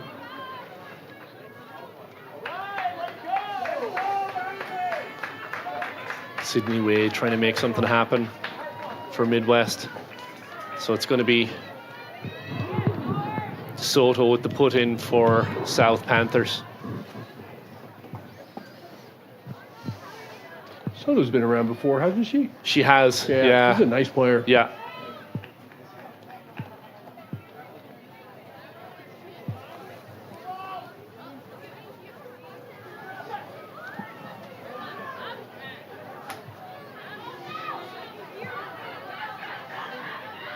Nice run there by number 17.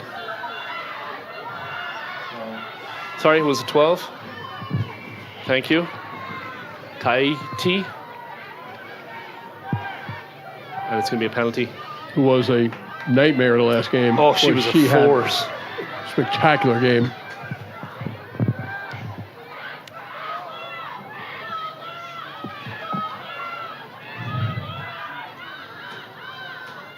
Oh, nice little dummy there by number 20. Jane. She knew it was going to get swallowed up. To the boot, over the fullback. Speed coming on. Avery Tanner swallows her up, but luckily support was there. But need to protect that breakdown. South is coming on hard. Fullback drops back. Nice little kick over the top. Makes a little pass out to number 19, Britton. Oh, fancy footwork. Yeah.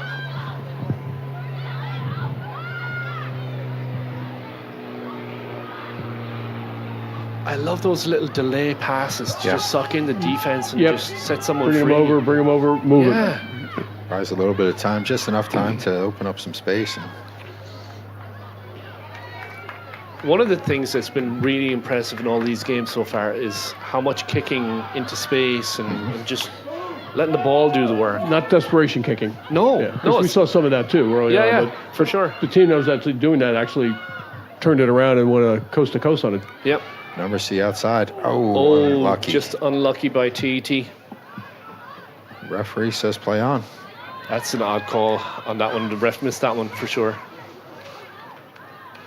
It's actually an Irish ref in the centre. I was talking to him before the game, so Isn't Florida over the quota for Irish this weekend? yeah, there's two. Are there Except different? for Chris O'Brien, he was supposed to move out and one of us come in, but it's, Are there different laws on the Emerald Isle when it comes to knock on? shouldn't be. You're always allowed a little bit of creativity in your call.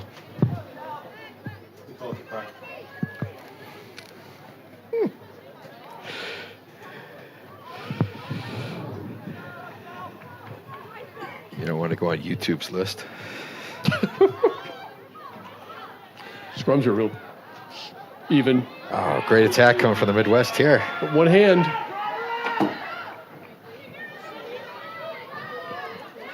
You can move defenders having that ball in two hands. We're going to have a penalty for not releasing. I think it was a good call. It was a little slow in the delivery of the call. Yeah. I thought she was latched on pretty good, and I thought It's number they 5. got the call right in the end, Butler. which is the important part. Ball's out. That's Sol. DeSoto digs it out. Tahiti spreads it out. There's space on the outside. Oh, the ball was just a little bit too much pace on it. They're going to come back for an offsides call. Yep. The other thing that we're seeing a lot of too is you can hear the team communicating out there. Oh, it's huge.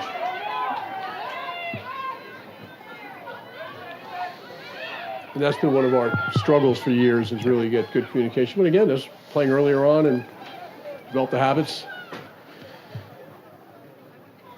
And having these opportunities to play at a higher level with higher level players that are experienced and know the game. Yep. The knowledge of the game is something that continues to increase. Ooh. South just tried that little offload and Midwest were able to snuff it out. This is Rough. looking more like the Midwest we're familiar with, though, Yeah. doesn't it? They're moving the ball well, but just a massive crunching tackle there.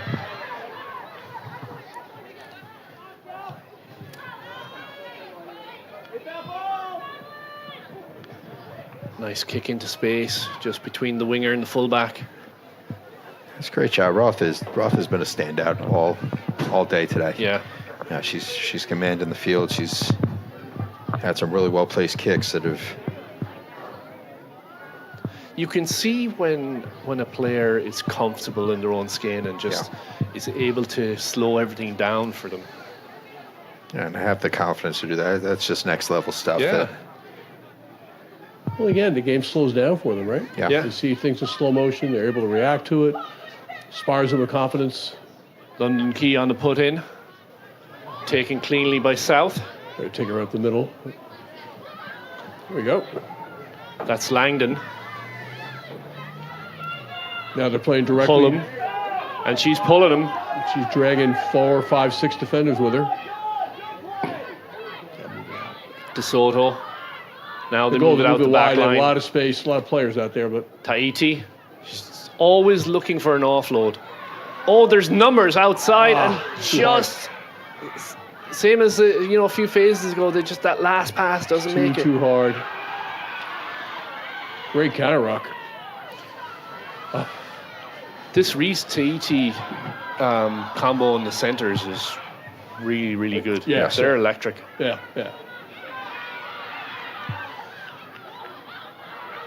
Play off each other well, but are not greedy at all. Yeah. Roth gives a show and go. Oh, and a nice little burst through. It's a great tackle. Big there. Great tackle tackle by the fullback.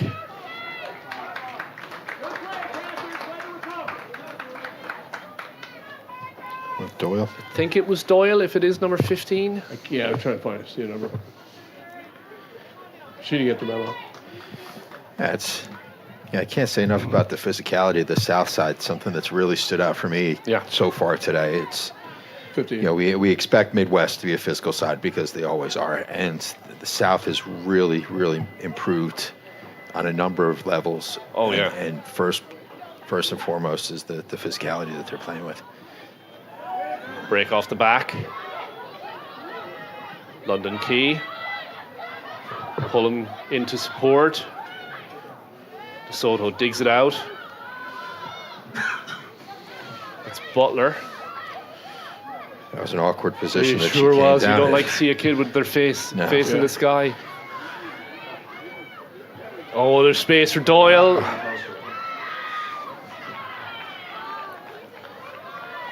That was It's turned over on a violent knock counter on. ruck. Actually, forward pass, I think. Yeah. South's really done a good job moving the ball to the outside. They've been really unlucky with just a couple That's the thing. mishandled balls and things like that could. And credit the Midwest that the pressure that they're putting on the South to force those errors is. Keep working it. It's going to Yeah. break for them. You can see it's on the edge there. But we talked about teams adjusting and adapting. Midwest have adapted. They're a different Yeah. team that they're more. Yeah. That's a Midwest we're more familiar with seeing. Ball's out to Roth. She does a great job of just holding the ball in the two hands and just. She ate some contact when really paid the price. But Yeah. great play. That's a late tackle there. Yeah, I think the South may have made a point of emphasis that they want to be physical with Roth. Yeah. And they go wide. Kayla Bullock is having a good game for Midwest here as well.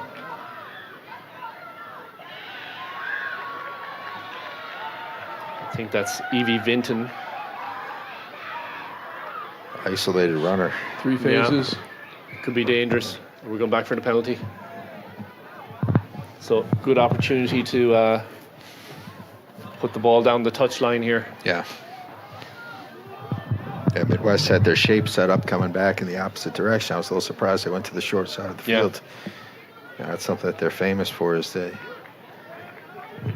shape and having so many weapons to attack from. And I see some hands on the hips from the south side that Not good.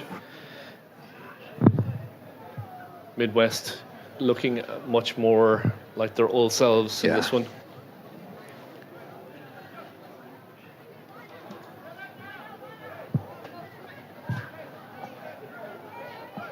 Loving the communication out there. You can see all the little subgroups just talking to each other.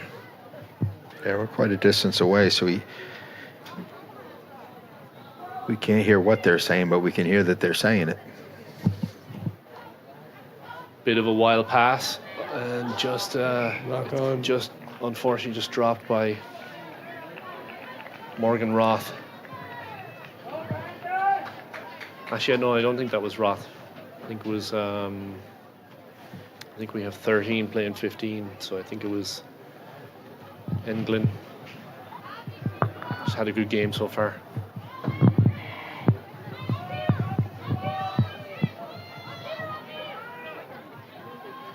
It is officially dark here. Nowhere to pick up. Breaks the line.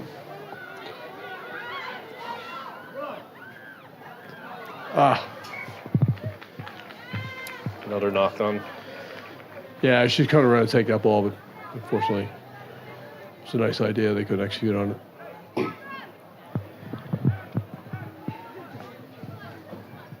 Yeah, you gotta be careful here, the South, not to get too frustrated with the handling mistakes and unforced errors that gets in your head and Yeah, keep really playing your paralyzes your attack. game. Yeah, just keep playing your game.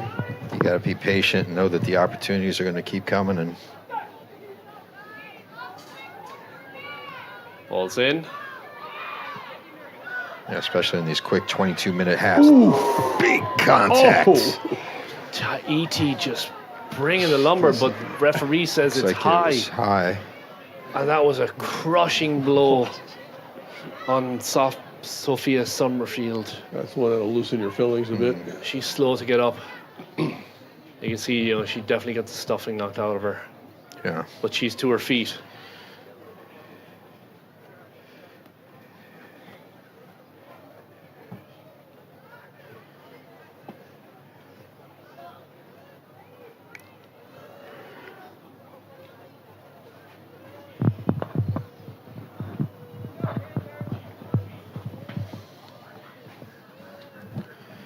Looks like the training staff is just making sure everything's okay with her. Kind of going through some protocols. That was a jarring hit. Yeah. So the interesting thing with concussions, a lot of people think it's just from head contact, but it's not. That whiplash. Yeah. Yeah, I think from a absolutely, tackle yeah. like that will just Probably same just effect. just as many from whiplash. Yeah.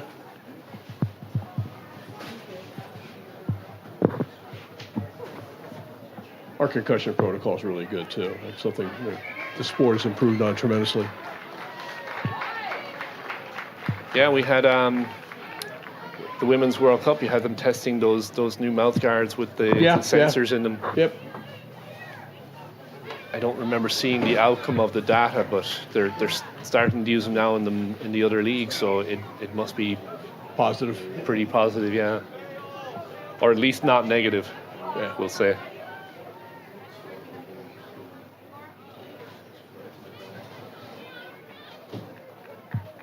Well, these use those Caterpillar monitors that you're seeing players' backs. Yeah. For G-forces, but the mouthpiece is much more accurate.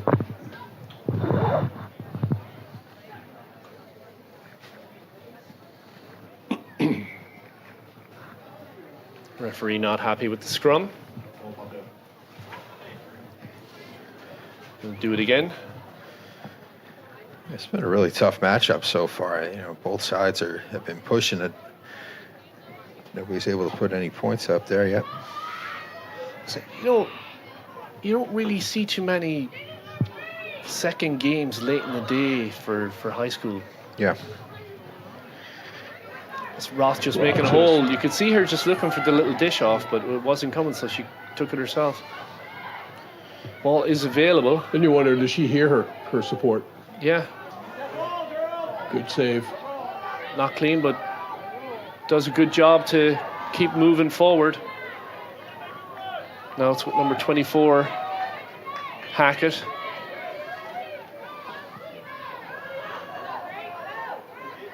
Midwest moving across the middle of the field. Big long pass in her prop.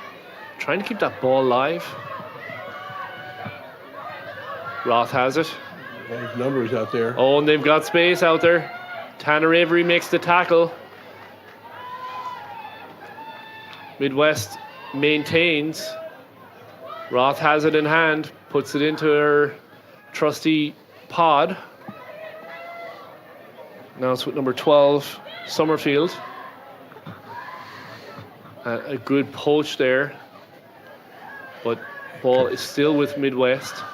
Good work by Midwest to secure that breakdown. That's England.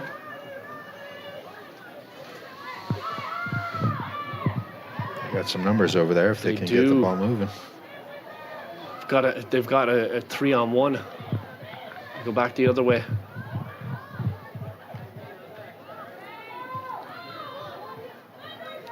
A lot Starting faster to really move the ball now. Break the gain line. Barely. South's defense has been good. Roth has it. Sees the space, punches through. No line speed then. And look what the result was. Yeah. Very, very patient. There you go. That was Van de Acht. There's a lot of contact offered by the South through the middle. Yeah. Oh, good job by Midwest to maintain possession on that one. It was kind of a 50-50 ball. Roth. Oh, that was a nice pass. It was. Out to Lewandowski.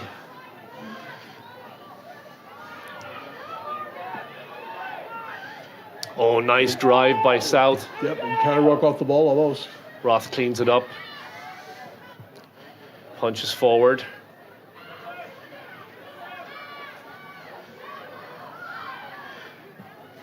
Out to 13, England. I can see the Midwest consolidate a little bit. Maybe a pick and go here or something to keep the attack moving forward. It's sort of slow developing. Looks like they're setting up that pod.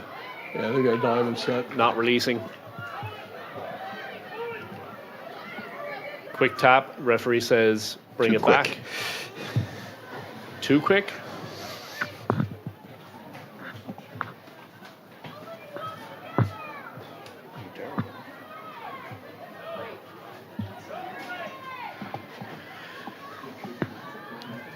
Straight into contact, driven back, but maintaining possession. Digging, looking. Midwest There is space on the outside, but they take it inside. She over? They still have numbers outside, and the try is given. Took a little bit of time for that to develop. So some good pressure there by Midwest just to keep the ball moving forward, not getting too crazy. Much cleaner performance so far. Trying to get a number. It looked like one of the props. But that was a classic style of play pattern that we're used to seeing Midwest play. Right, yeah. Yep.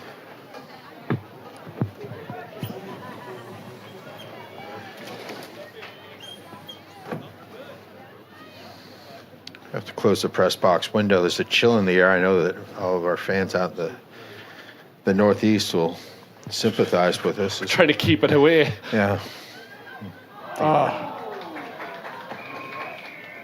And that's going to be halftime. Doink. It was a really hard fought first half That there. was a really good first half. Midwest able to put 5 points on the board at the very end there to grab the lead. South just unable to capitalize on the opportunities that they've had to the outside, some mishandlings, forward passes, knock-ons, and really been stymied by a much improved Midwest defense from the first match. I think the Midwest players they look like they've now played together. Yeah. And when you have these higher level players, it doesn't take a lot for them to knock off the rust. it shouldn't. Yeah. That's then coaching and how they're able to explain that and work through that piece. Some of the jarring hits from the South, I'm sure, have also assisted with any rust that may have developed.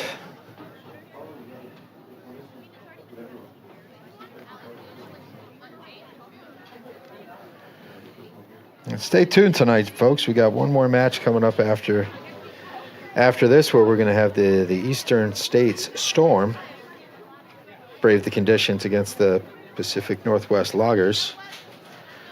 Both teams have won their earlier matches in the evening, so it'll be a great test. Great time to throw another log On the fire to make it through the weather Ouch. that many of our fans in the Northeast are experiencing. Thank you, folks. Try the veal. Yeah. The Groundhog did say that we should be playing rugby outside by April in the Northeast, so the administrators of the EGRL are going to have a hell of a time schedule in this season, I'll tell you that. Poor Mr. Eisenhart and Mr. Flynn, the president of the league. Got a feeling that the designer of our jerseys, Jeff Adamczyk, and his turf field are going to come in very handy this upcoming season. Aberdeen in the spring. Don't they write songs about that? Or maybe it's do you know any? Aberdeen. Start singing. Aberdeen Please in don't do springtime. that. He We're does gonna save a this singing, mean Phil. Iron Man, let me tell you. Tomorrow night there'll be a great karaoke show at the The Moose Lodge. Tampa Moose in Lodge. Tampa. Anybody in the area want to come out and try the shepherd's pie? It's in season. Unlike any shepherd's pie you've ever had. There actually might be a shepherd in it. Yes. Trying to escape. Is that fine Irish cuisine, Brian? Is that what they have in the home country? Yes, nothing like this one though.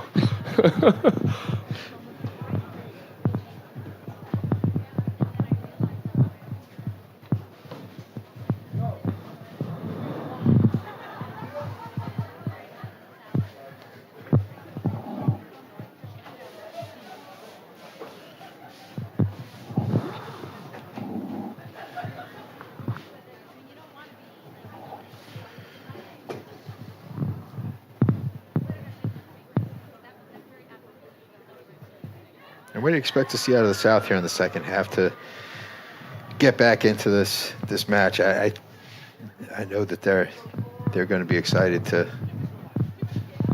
Definitely. counter that late first half try by the Midwest. Yeah, definitely keep up that physicality, right? You know, they're always putting pressure and they're not giving up anything cheap. It's reversed. Oh, it's Avery Tanner, not Tanner Avery. Sorry, we have one name on USA South Panthers that were actually reversing. So, sorry, Miss Tanner. Not to say we're getting many of the names right, but that one we had bad data. Bad data. Wasn't our fault. That actually wasn't our fault. It's probably Mike Eisenhardt's fault. When in doubt. When in doubt, blame the ironing board.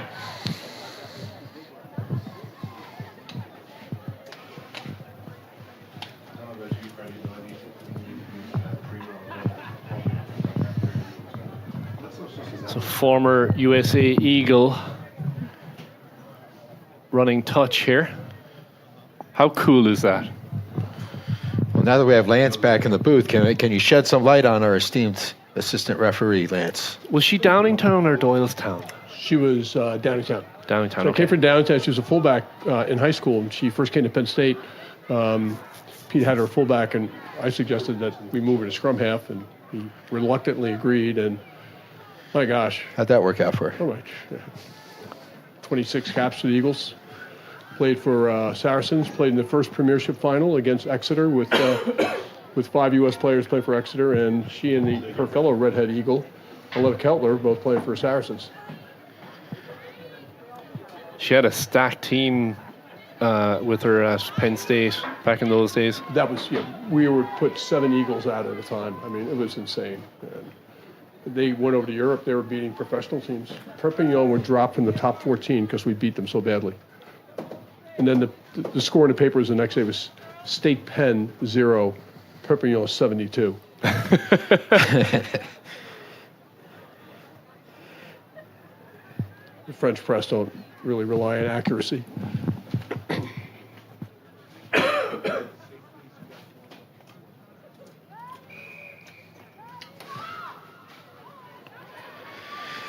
And we're off into the second half. Mishandled no. kick by the Midwest. We'll say one thing with Carly, too. She was an incredibly hard worker. Incredibly hard worker.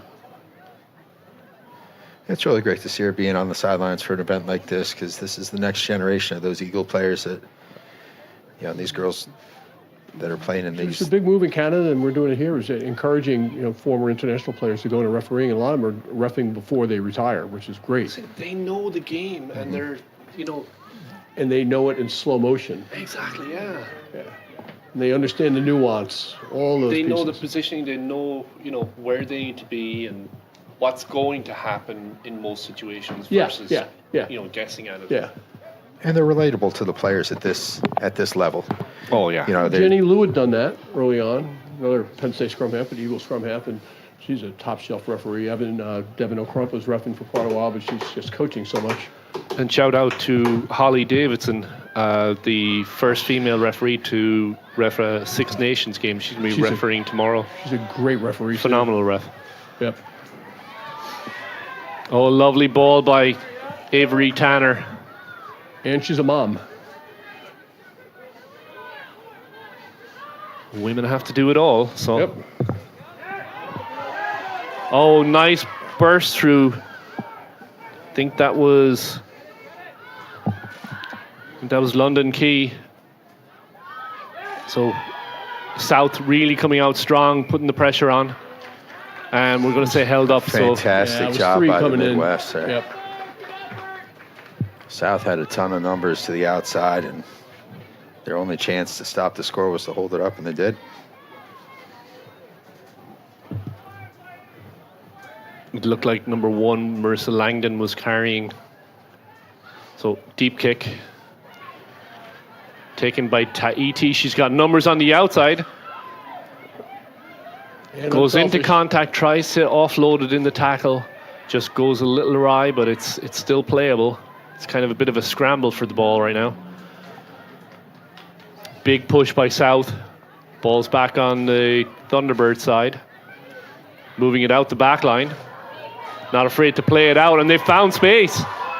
Getting to the outside. Support's there. Great run by 16. That was a great, phenomenal run by Emma Murray. Yeah, I didn't think she was going to break through. You can hear the South Panthers pulling the defense over. Trying to do a little bit too much and just got that ball forward. So it's going to be a scrum down. And we have a South player down.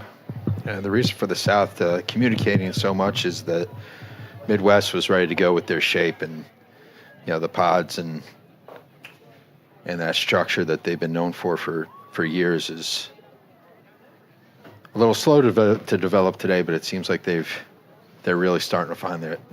Yeah, they're getting into that old groove.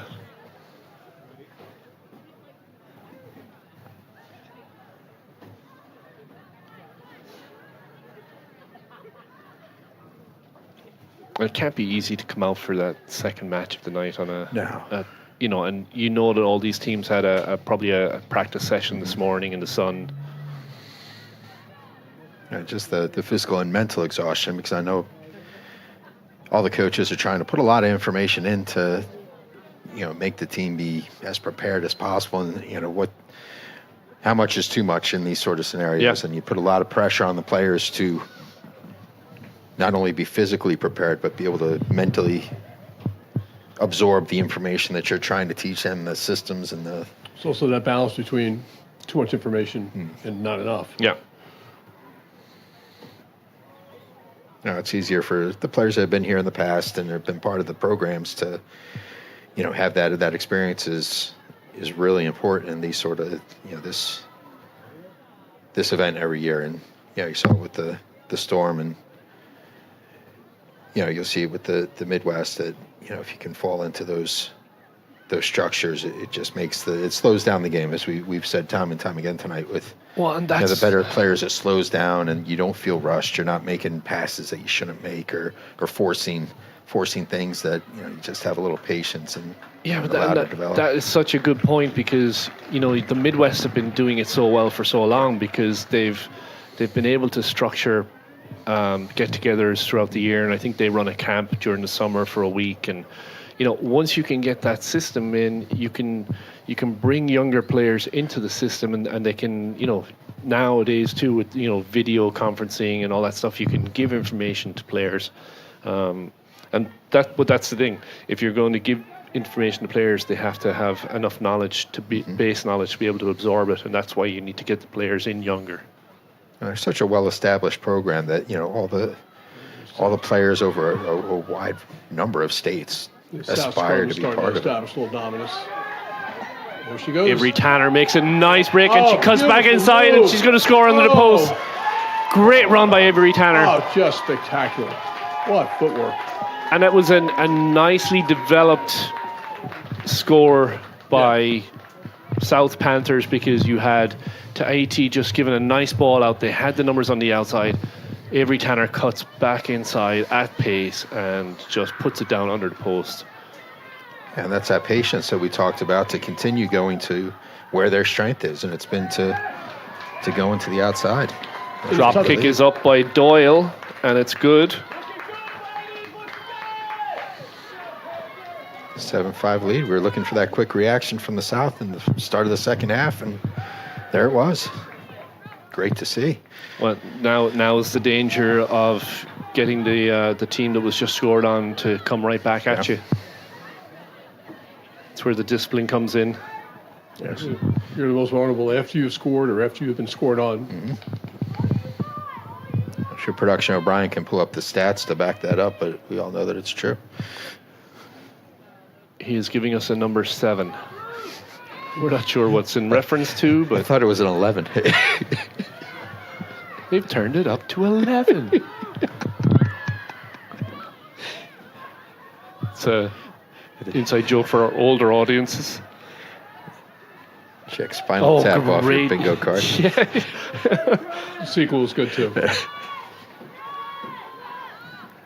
Here comes the South again. Big run. Tahiti Gee whiz. still going, Just unselfish. protecting the ball well as she goes on, just tries that offload, and it's turned over, and that is Zion heading back the other way. She did such a great job not offloading it earlier and continuing to move forward. Yeah. It's a shame to see her lose it. Just that ruck ball, just a bit slow.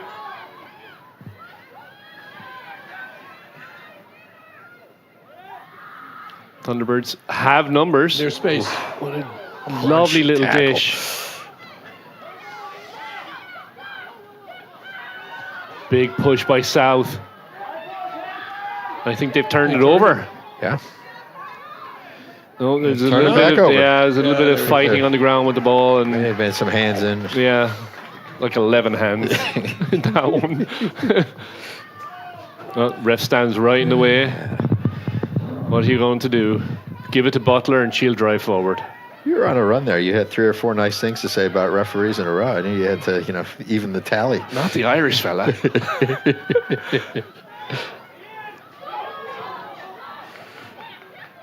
Well, some good ball work there. Tell you what, the South is bringing the physicality all day today. Yeah. and Yeah. Finishing their tackles and I'd say it remind me more of the Midwest. It's also the line speed too. Like Yeah. they're in your face immediately. Oh, good hands. I think that was forward. Yeah.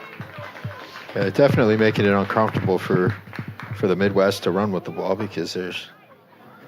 So let's talk about that. So what would you do as a coach to kind of counteract a really, really aggressive defense? I would think that, and Roth is out of the game, I believe, now for the Midwest, but that chip kick over the top is really effective to slow down line speed, and that's something that you want to challenge the fullback, and you have to have confidence in your kick chase to do that, and a sure foot to put the ball into a space that can turn it into an attacking platform. And maybe put a little bit more depth in your back line, just to give you a little bit more time. To AT, just He's just making players pay. Oh, and lovely offload. This is the one that they've been looking for. There we go, and just back to Tanner again. Myers and Tahiti are starting to click on all cylinders. Going short side, Doyle. Midwest has numbers. They decide to go short side again. It's key to protect the ball here. We're going to have a penalty for hands in ruck. Or we'll go with that. That's number 4. You're the one that speaks Irish. Kalapu.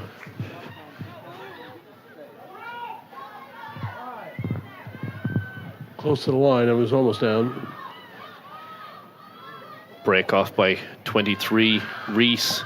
Stood up, knocked back. Yeah. It's going to be a penalty. But just look right now. You've got 4 Out left. 4 south out wide, and there's no Thunderbirds out There was there. no one there. That ball should not be going anywhere near the middle. Yep. And Still, they've got 5 Still. now. Yeah. Just Thunderbirds driving them back. Move it fast. That backs are screaming to get that out there. There it is. That's that wide pass we were looking for. Great tackle. Wow, great That was a job by the try-saving Midwest. tackle right Wow. there. It was just late. Sadly, they were out there waiting, but the defense was able to adjust. Really nice effort by the Midwest defensively. Oh, yeah. Turn them away on the inside and then to make a Think tackle on that- the outside. I think that was Sandberg on the tackle. I mean, they were close to having a 4-1 out there. Yeah, and you could see them screaming for the ball. Oh, yeah. We could hear it here. That's usually where the winger's screaming for the ball and then you drop it. You just get so excited. Your eyes get all big. Oh, At is least that- that's what happened when I Is played. that why they drop it out there? That's why I dropped it. The excitement. So let's see if they're going to try to run it out or kick it out. Oh, they're running Yep. and finding a little bit of space. Oh, and it's into touch. Good defense. It's not a bad idea. They had a little trouble clearing the ball, especially with the main foot on the sideline right now. Why not try to take a run out? Yeah, and you know what? If that tackle wasn't made by Myers, it's a good chance that the Thunderbirds are screaming down the sideline. Okay, we're going to have Ode to put it in. Full lineouts.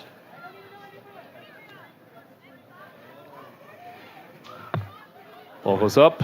Nice jump by both teams.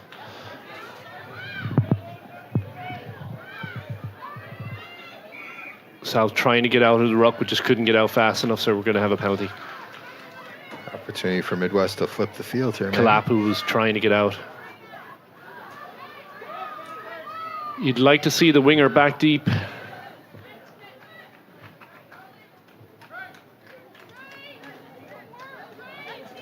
So Midwest trying to get down the field, get a score.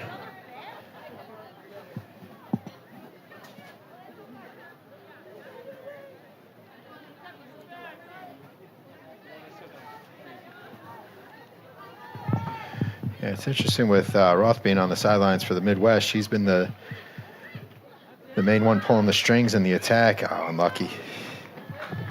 Ball just kind of bounced away from her as she went for it. Yeah, so slapping at the Yeah, ball. Midwest is looking for Yeah. someone to take that leadership role, to take the ball and sort of organize the attack. And And I say, you know, everybody down here had to, you know, every family had to pay a decent amount of money to get here, and the coaches are really cognizant of that and Yeah. making sure that everybody gets minutes. yeah, and they all give their left arm for a win, but there are other aspects to this weekend. And, Yes. you know, giving the players exposure, rewarding them for the hard work that they put in to be selected for these sides. Yeah, and a day like today doesn't happen this morning, right? So No. this has been a lot of work by a lot of coaches and administrators for weeks and then, you know, months actually. Yeah, the work for next week's event starts next week, Yeah. for next year's event, Yep. right? Yeah, an event like this, it's what the girls take back to their home clubs after it. You know, these experiences is what's raising the bar for the game. Yeah. It's a very good point. Yeah, just going from our experience with the EGRL and the East Side, what, you know, used to be a player pool that was 25 is tripled, and maybe even more so each year. Yeah, and you know, the selectors have also had to make some really hard choices, which is a great thing. It's never good to be that They're intense +1. discussions sometimes. Exactly. Selection discussions always tend to be very, very intense. Yeah. Which is a great thing, because the individual coaches from the clubs really believe in their players and the growth that they've seen in them, and you know that's why they fight for them to have these opportunities. And Well, it's funny you say that, because the one thing I noticed with the selection at least on the Storm squad this year, was you had coaches from other teams fighting for a player that they like on one of the opposing squads.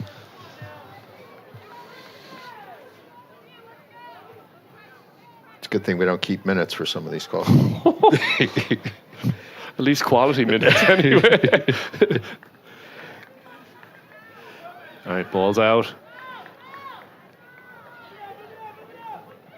Tahiti and Reese kind of getting a little bit mixed up on what they were doing. Yeah, they got a little sideways Little there. cross up. Drifted out. And Good job by number 16, Clotter, to kind of keep it moving. I feel like there was an older sister, Clotter, as well, for a few years. Does sound familiar.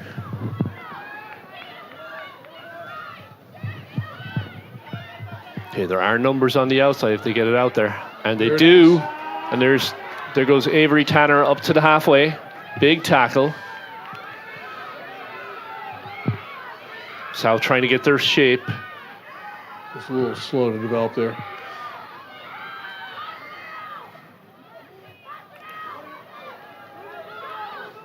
There's the There's- space. There's the we got space numbers. that Tahiti was looking for. Back inside, Reese is there. She sees her. Tries to get that offload, and again, it just goes forward. Yeah. If she had just seen her a hair earlier. Speaking of hair, I looked at her. She had a little tug at the hair as she broke on the sideline. Yeah. She fought through it, which she's done several times today. Yeah. Which has got to be an experience. I certainly wouldn't want to be tackled by any of these girls. They're quality athletes. I don't think they could tackle you by your hair. Not without taking skin. Ouch. I'm not into that conversation at all. Fielded by Tanner. He kicks up the middle. Oh, a lovely step. Fancy Devastating. footwork. And it's poached. And we're going to say, Diving over. yeah. It looked like she was on her feet, but Yeah.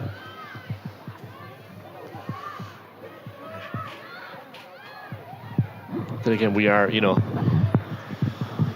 a mile and a half away from where the play happened.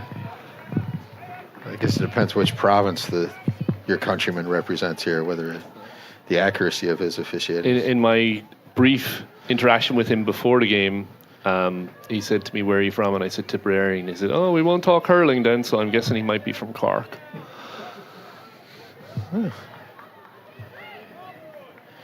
So Cork just lost, or People Cork just beat Tip. People in your boundaries over there. Yeah, stay beyond your walls. Gosh. New Jersey.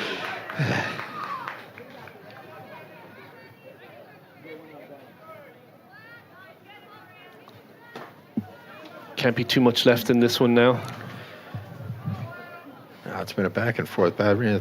Great defensive stance by both He sides. has. Yeah, Midwest is keeping themselves in the game. That one play could turn it in their favor. Yeah.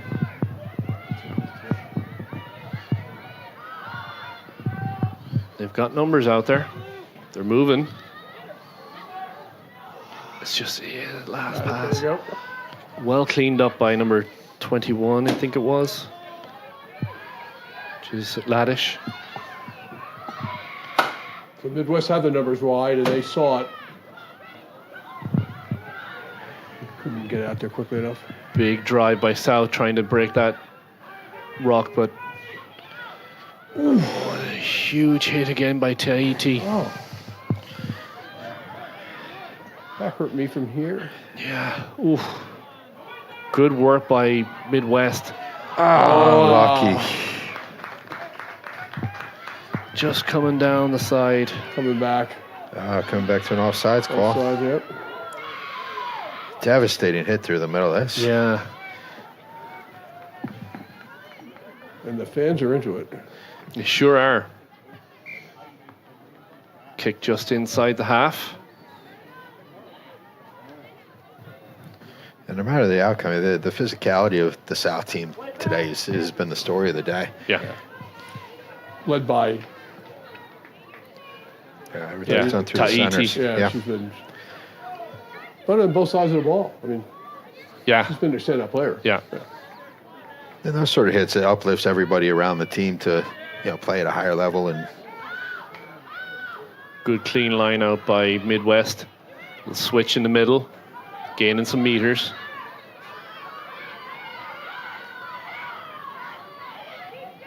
Moving it well. Keep trundling forward. Ball is on the ground. It is available. They better dig it out quickly. They do. That's number 4. Showing Wetter. Playing a little desperation now. It's just Defense another is offside. I just- think. No. Ref says no. Play on. That line speed was just tremendous there Yeah. from the centers. Keeping the ball alive. They get it out to the wing. It's number 25. excellent job to change directions and stay in Barons. the field of play. Yep. And we're going to have a penalty. Yep. Coming around the side. Yeah, it's a matter of time. Penalty on number 6, Sandberg. Just looking for Midwest to be patient here. They don't need to rush things. You just No. need one score.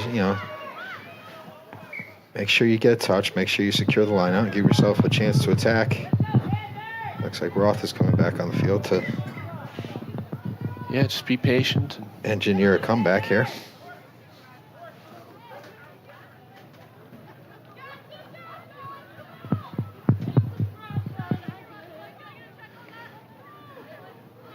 An interesting part of this weekend that is the free substitutions that you normally wouldn't see in a rugby match allows Yeah, usually coaches some flexibility to do some things that you normally wouldn't.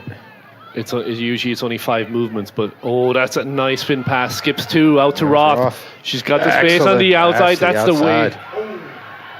I think that was Reese on the tackle. Looks like advantage is being played for a high tackle. Yeah. It's been poached. We're going back for the penalty. Ball's turned over, and be interesting here. I guess you're a little far out if Midwest will be looking to go for a penalty kick to pull themselves over the top. Just a little bit lackadaisical on the support run. Keep moving forward.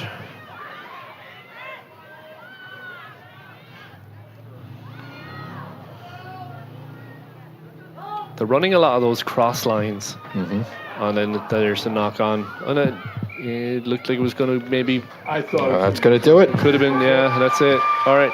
That was a great match. That was a very good game. South's able to hold on.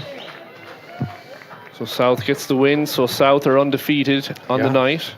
And next up we have two other currently undefeated teams, Eastern State Storm and Pac Northwest Loggers.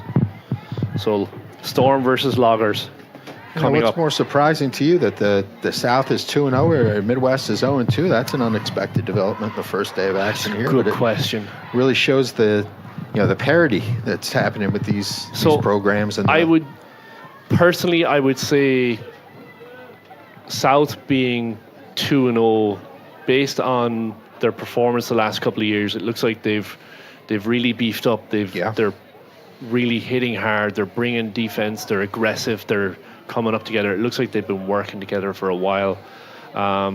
You could see Midwest maybe had a little bit of a jittery game the first game. They improved greatly in the second game, but South are looking very, very strong. And they had moments. Midwest had moments of looking really crisp, but they were few and far between. Not enough. South is, pretty darn consistent. Yeah. One of the things with the South too, remember probably how many of those players could have been with EGRL last year before the redistricting?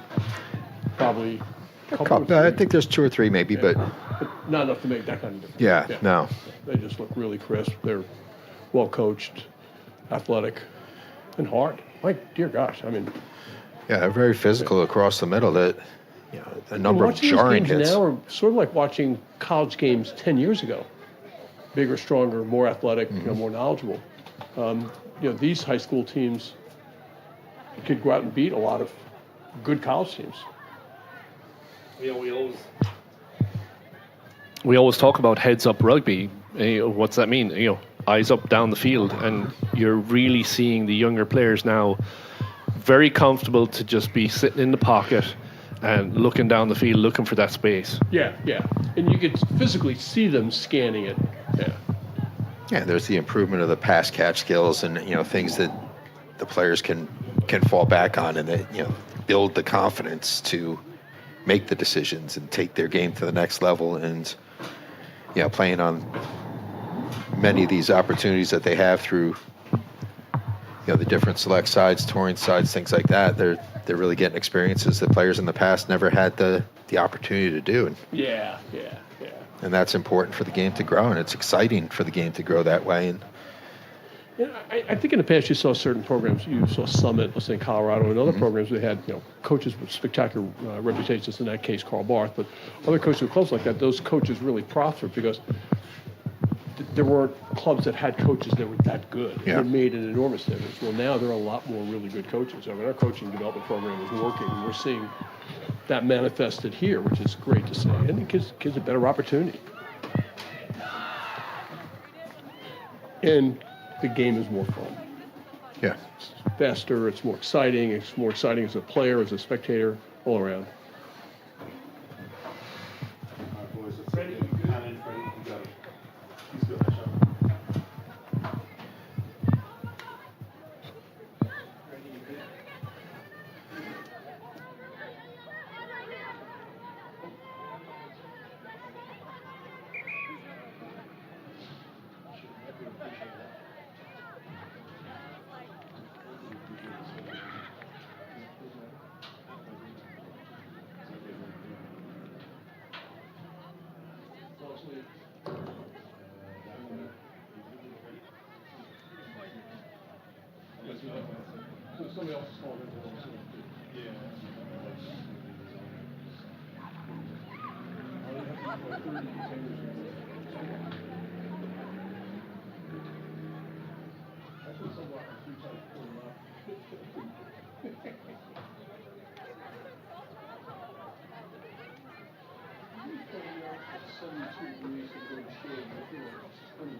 I just wanted to give a shout out to our production crew, Lance, Brian, Chris, Freddie, and Nelson, and also on the still photos, Lindsay.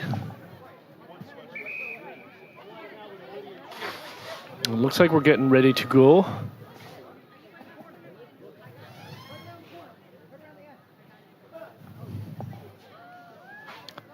Battle of the Undefeateds on the night.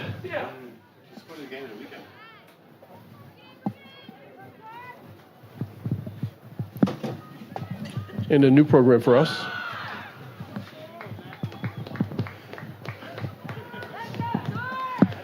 Seems only natural to report the weather outside. It's frightful. It seems to be dipping down into the high 50s here in Florida. Cold front coming from the north. I don't think it's going to push north enough to give any relief to our fans Tomorrow will be in the 70s. back in the Northeast. No. Good luck shoveling out their families. Because there hasn't been any melting.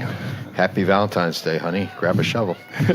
I actually broke my two snow shovels, and there were none to be bought anywhere. Nowhere. It was crazy. All right, so we're going to have loggers to kick off. In green, going from left to right. We're going to have Storm to receive. The Eastern kick receipt is just really well organized. And we spent a lot of time. on Lovely that. little dish, marks into space. McGonigal out to her teammate.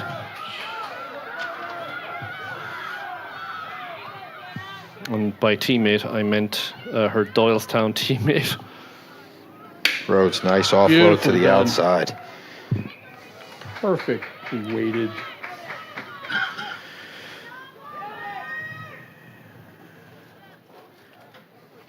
All right, so we're going to have a scrum. Assistant Was that a referee- knock-on? Yes. Okay. Assistant referee was practicing high kicks down here. Yeah, I believe she went to the touch level. on Oh, that. sorry, line out, yeah.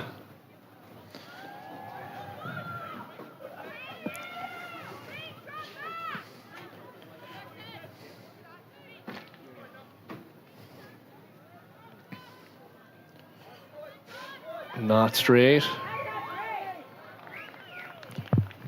Will we opt for a scrum or a line out?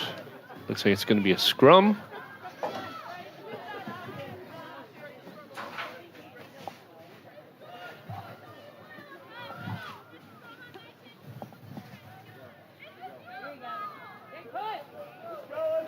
I would imagine Pacific Northwest is probably used to dealing with some storms, so we'll see how that goes. Flynn with the put in. Looks like McGonigal maybe at the back in this one. Yeah, it looks like she's starting out at number 8, which is her natural position. I believe through the select side, she's moved up into the front row, which I'd assume is where she'll probably Breaks play off in the back. converge. Looks for that offload. Flynn is there, and there's space outside her. She gets about 20 meters. We're going to have penalty advantage. They drive on. Flynn has it, out to Sienna Miller. She bursts through, still going. Taking her rugby skills to Princeton this year. Storm are in.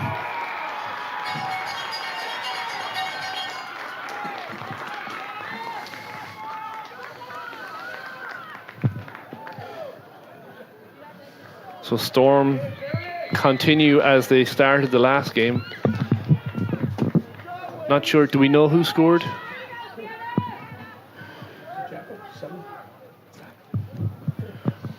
We think it was number 7, JL Jones, Yeah, that's what it looks like. but we will try and confirm. It's just more of the same from the first match from the Storm.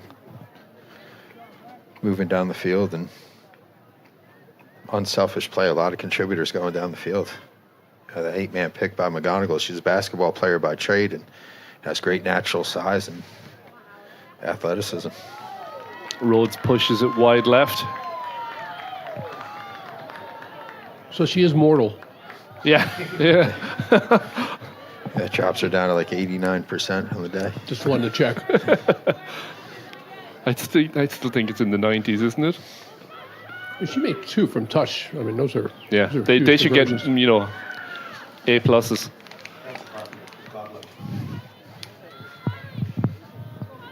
Comes from a long line of deadly conversion kicking from the Morris. Yeah, it's been a Players. good staple in the Morris cannon of armour. Nice high kick, fielded well by McGonigal. Turns upfield. JL Jones right behind her. Flynn out to Miller. Just keeps the legs churning. That's what you like to see. Flynn there again, of course. Out to Rhodes, takes a step back inside, takes a few with her. Still going. They finally get her to ground. Out to Miller. Miller looks for that pass out the back. McGonigal, again, back out.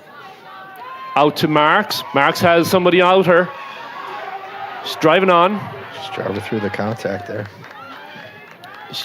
Did a good job of keeping the hands out of ruck and put into space by Flynn behind the fullback.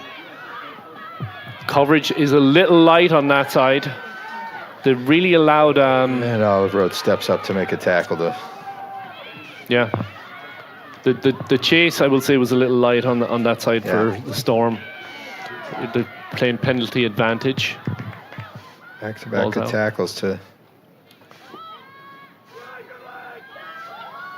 Oh, good work on the breakdown. We're going back for the... Yeah. It was good work on the breakdown by DJ Corridon, I think it was. They go back to play the advantage, but it was Actually, I great. don't think DJ is out there. I don't see that scrum cap. 28. Oh, it was 28. I thought it was 20. Yeah, that makes more sense. Maggie Bird, so Maggie Burles Yeah. out of Northern Virginia. makes sense. Virginia Outcasts.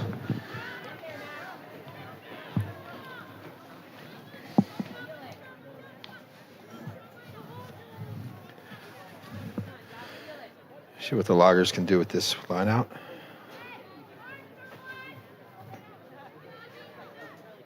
Just inside their own half. Now, Loggers had an impressive win earlier against the Midwest Thunderbirds. It was sort of unexpected, and Yeah, they're the new kids on the block. yeah, Throw was up, and referee says not straight. So it's going to be another scrum. that's fantastic. A traditional hotbed for girls rugby, and it's great to see this event growing and having them here. And they were up to the challenge. Yeah. Took on the top dog in the competition and got the victory. Coming from behind actually to get the victory, which shows a lot of heart. Was that a underhanded shout out to Sacred Heart? No. Okay. So just for the viewers at home, Brian has a daughter at Quinnipiac and I have two daughters at Sacred Heart. So out to Sapola, breaking down the wing. Oh, gives a no-look pass out the... Really good cover tackle by number 18. That was a huge hit by, I'm going to butcher it, Tuatavake. Well, Northwest had numbers out wide, but that got closed up quickly.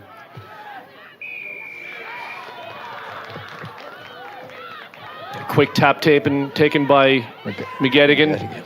Oh, and that's a dump tackle, but referee is he's got the arm up. Yep. Out to Rhodes. Not Rhodes. That might have been 25 is Campbell Way, sorry. Another Doylestown product. by way of nightmares.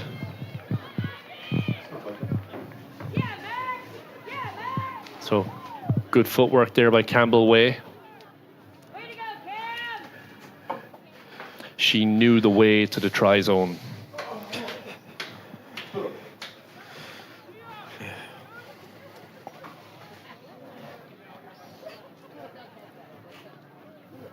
Rhodes, another kick from the sideline, which we've seen her make a couple of these today. So, but the temperature has dropped. So let's see if it does anything to the range.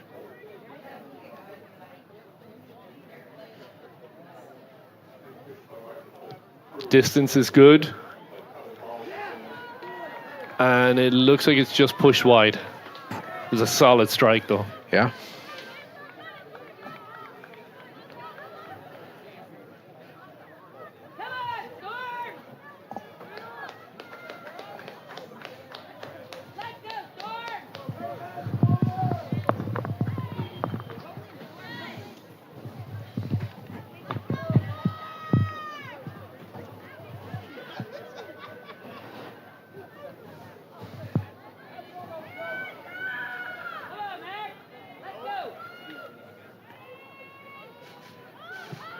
We know what this Northwest team is capable of, so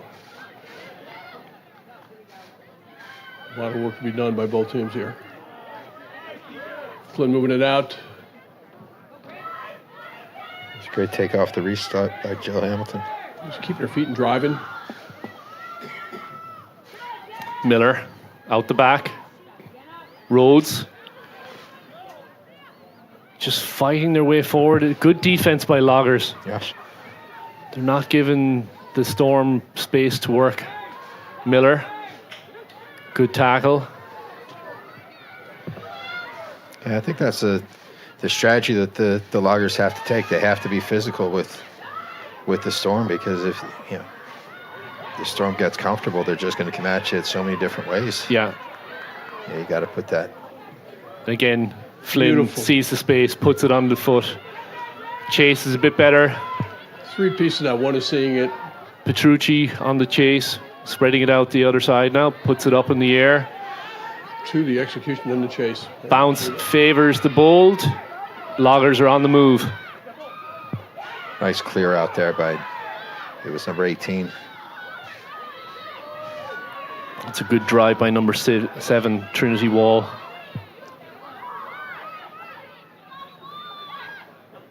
Ball's out to the, nice kick into space, and it's found touch. That was number 18, Tuitivake. Is that a 50-22? No, we're still just outside the 22. So it's going to be Petrucci on the put-in. Yeah, the lines are confusing. Yeah, there's a lot of lines on this field, but it's a big upgrade this year. Yeah, fantastic venue. Yeah. Oh, yeah. Flynn has it, out to McGettigan. Rhodes, Skiing her way through, keeping balance. there is Really numbers on. excellent. There's McGonigal in a hole. And great hands. That was DJ Corridon, just got great hands to get the ball, then unfortunately just knocked it on in the tackle, in the contact. Northwest ball, scrum.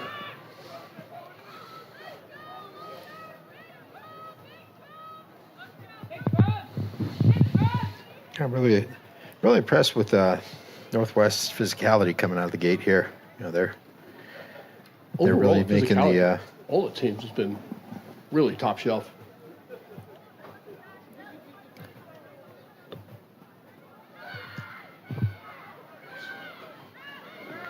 Loggers have it. Try putting into space. Raznik takes the ball from the air, puts it downfield, but the referee is calling it back for an offside penalty. The Storm a little bit too fast moving.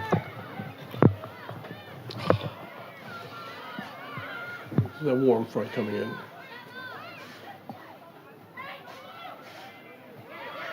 That is Masunu.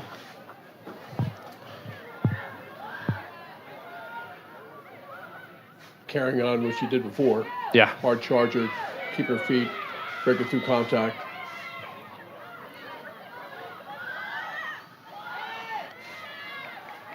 Logger's doing a good job on this series. Oh, good.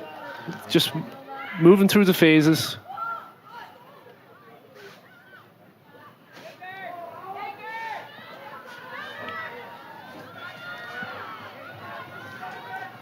Great tackle by McGettigan.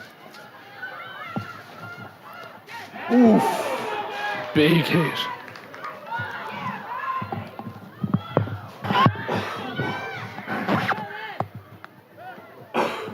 Huge tackle there by Storm 17. That marks. But Northwest penalty. I guess it was a little high according to the referee. Yeah. A little high is kind of like a little bit of a knock on, I guess. Same category. Yeah. There's Masula again. She's been consistent. Another penalty gets Storm. Right on the line. Northwest charging. Tackle right on and try. That looks to be Chuatavake. First points of the day against the Storm, who had previously been perfect. Yeah. Really good series there. And again, she's carrying on the way she played last game. I mean, Oh, for sure. Those were the two, Yeah. like, foreign players really created problems.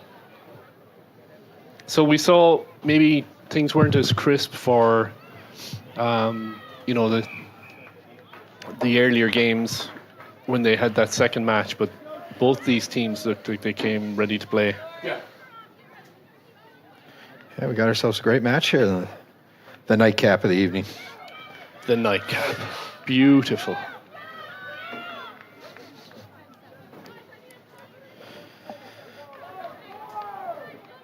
Folks, the fun's not over when this game ends. It goes on and on. Yep. Be talking in our sleep. Until the train comes through. Deep kick by Flynn. Nice favorable bounce. It's into the end zone, it looks like. Oh, and bit of a switch there. Referee says it's okay. Maybe not. I think it's It's going to come out to be a 22-meter dropout, right? I believe she was in the try zone. just conferring with his assistant. He's calling for.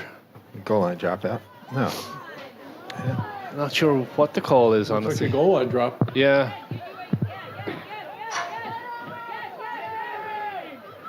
Nice quick kick. Raznik has it.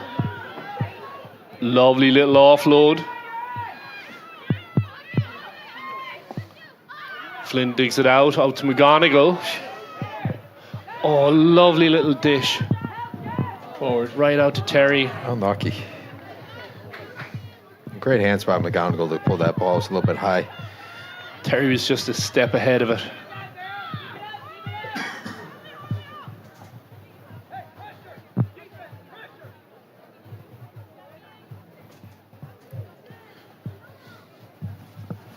So traditionally you would look to see the kick here. But, you know, with what we've seen tonight, I wouldn't be surprised if teams are running it out. Yeah, and especially with the amount of time that they have to work together and stuff like that, you may just be better off keeping it in hand and running it out as the Loggers are doing right here. Yeah. Big number of pickup. Big drive into touch. Took 3 people to do it. She's a strong kid. Good work. Flynn with the quick line out. Quick. Good reaction by the Loggers. Bridget McGonigal says sit down. There's numbers outside. They can't get it out there yet. Rhodes fighting.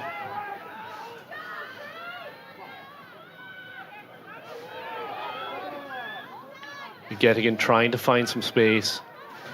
Being patient. Rhodes gets Very. in there in support. Miller. Petrucci behind. Ball's available. Out to Marks. Unfortunately, it's dropped. Unlucky. Penalty or scrum advantage. That was a great play by McGettigan there to be patient and just take the contact, which just comes from an experienced player that is confident in their skills and doesn't want to force something that doesn't need to happen. Comfortable being in contact. But that's another multi-tool player. You know, they're positioned. They're so used to being the distributor of the ball, and she's able to, take that contact and change it up.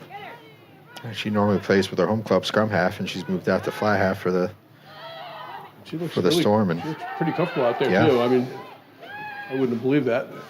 Ball is in the air. Sapola, nice catch. See if she puts it back up in the air. There's numbers on the outside. Move it. Again, just get that ball moving a little bit earlier. Rhodes dances, keeps her balance, keeps the shoulders moving forward. Takes 3 defenders. Out to Miller. Flynn, McGettigan. Oh, nice little dummy.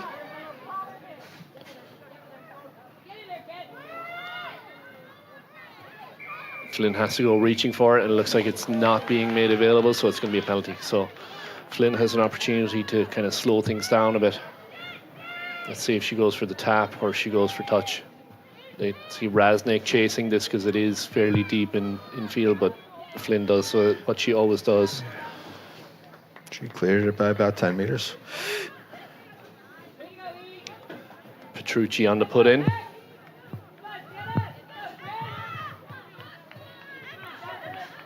Petrucci is a very, very, very good line-out thrower.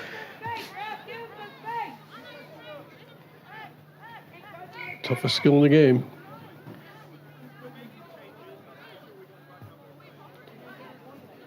Trying to make sure there's space there. The referee counting that they are only playing with 15. Kind of an odd time to make that count. Yeah. We're going to call not straight. Yep. I thought they almost got away with one there because the referee was still looking at the back line when they made that. Yeah. But I'm pretty sure the 18, assistant 19, referee 20. may have given a little bit of assistance on. He caught that out of the on corner that. of his Yeah. eye. Back shoulder pass doesn't work when you're trying to do the short line out. I wonder if they're mic'd up to the. Yeah, hours. they Probably are. They definitely are. Which is good. I think the referees have done a pretty good job tonight with Quality has been their communication. Really It's really been appropriate for the level of play that's happened on the field. good. Flynn has it. Referee says it came out the channel. Do-over. That's 2 plays in a row where there's something clearly illegal that the Storm has gone forward as if nothing has happened, which is the sign of a seasoned player. The utter astonishment when you're caught doing something illegal. That The protest, if it's loud, it's usually wrong. put a little bit of doubt in the minds. And That's it. Gamesmanship. Some 2 solid scrums here. Oh, and they've taken it away. They move it quickly. Oh, just that last pass just didn't make it. Unlucky. There's that ambition, right, to go wide, use know- the whole pitch. Rhodes put it where she wanted the runner to be. I think she fooled the wing because she's normally dancing through 3 Yeah. tackles before Yeah. before she makes the offload. She came a split second too soon, and the support line wasn't there. Yeah, that's Campbell Way and that other wing who scored that opening try. Yeah. And that is not straight, but referee says it's okay. Which is odd, Yeah, because Storm went up. To clear out. Still turnover stolen ball. by the Storm. Taken back upfield. Jill Hamilton and turned over. Great fend.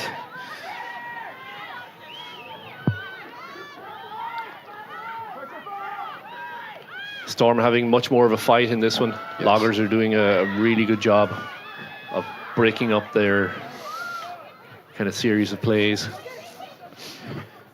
Went the other way.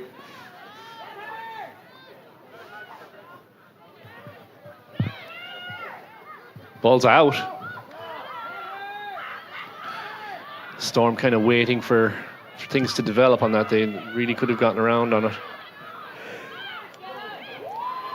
Good job by Miller to absorb the hit from Masunu. Yeah, Storm's line speed is a little slow, though. Bit better there.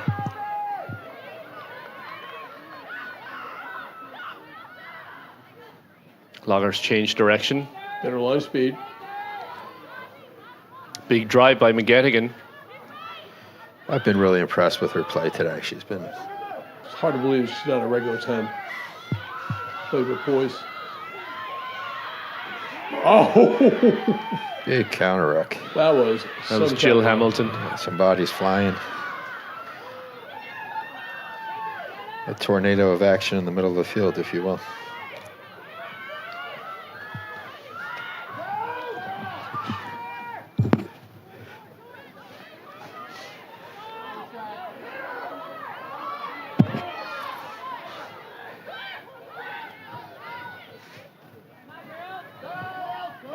Winger options.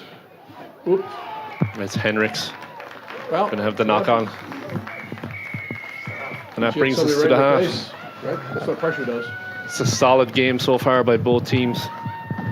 Yeah. Really impressed with the effort by both sides, the physicality, and the Storm's facing a challenge here. Yeah. They're two smart teams. Yeah. In Northwest, they're playing more cohesively than before. Seem to put together. Dare I say the Storm's facing a gale force wind? I dare. But they'll soon have the wind at their You're one of the Gale, so it would make sense. Yeah. Are they spelled the same way? Blow down some trees. No, aren't they? Are they? G-A-E-L. and- Yeah, you're right. Don't be asking me neither here nor spelling there. questions. But no, it should Three-letter be- words only. Should be a great second half. I'm really impressed with the Loggers. What they've done so far in the first three halves that they played today is really something, from traveling all the way across the country to a foreign land like Florida. Yeah. And putting on a physical display of rugby at a really high level, which Yeah. is really impressive for a team that is brand new to the competition. Newly formed. I know they've done a lot on the West Coast and are very competitive with some of the California sides, and Yeah, they do some territorial things out there. But There was just a tournament at Belmont Shores home field there a couple of weeks ago that they played in. But they have a really good depth of players. They have players from Rocky Mountain. Shout out Chris Kovac out there, does a great job. All the way up into the northwest of the country, where we don't really see too much of those teams on this side of the world. So it's good to see it. it's certainly a challenge for USA Rugby to take an area that's as large as the United States is, with how the population's dispersed, and to get these high-level players in situations where they're competing against each other. The other advantage up in the Northwest is they've got Vancouver right across the river. I played for Warsaw, and we competed in Canada Division II. Okay. So the rugby there is tremendous, and you're right there. We're an hour away from Seattle, 45 minutes. So that proximity helps. The only thing you have that makes it a little bit challenging if you're a smaller team is, Canada is on the World Rugby kind of edict of it has to be U16s and U18s, They're so you can't strictly- play up. Yeah. Which, you know what? That just makes it something where you have to work a little harder to put two squads out. But their youth programs their girls programs have been spectacular. I was coaching Atlantis in the late 90s in Toronto, and Ontario at that point had 9,000 high school girls playing U18. We didn't have 900 in the country, I don't think, Yeah. at that point. So huge advantage. They've really driven that. And it's good to see. And you look at what Canada did in the World Cup too, it's fantastic. Yeah. It's great to see it. It'll be interesting to see how Coach Eisenhart uses the Storm roster here in the second half. I know he's going to make some personnel changes and give a couple different looks and get some players moving around the pitch that are already out there, moving some players that were on the bench in the first half out out onto the pitch and see what look they give, Yeah, and because they're definitely in for a fight in the second half. there's a smaller roster with Northwest, so they less to choose from there. Now, do you think that brings up certain advantages or disadvantages to have a smaller roster in a tournament like this? At least in day one, day two, it's probably a different set of circumstances, but that comfort level that the players that don't always play with each other are able to gain that confidence in each other and that comfort level. But then fatigue's going to set in at some point. Yeah, as well. and it's you kind of don't really give it much thought, but it's also more to manage for the coaches. Yeah. It's you want to make sure that everybody gets time on the field. Mm-hmm. You want to make sure that everybody has the best possible experience, but you still want to win. Sure. With less players, those decisions become easier too. Exactly, So yeah, you yeah, don't have to worry yeah. about splitting the time up as much. Yeah. But that's also assuming that all 21 or 22 of those players are really solid. You can't have any weak links, then you're Right. really in trouble. 'Cause Yeah. you can't- And it's harder to get 30 players to gel than it is to get 20. Yeah. It depends how the roster's distributed too. Or how many front row players do you have, and how much do they have in the tank to go for 4 high level games in a 48-hour period? Yep. So it looks like Hirschberger is back out for the second half. She had a really good game that first match.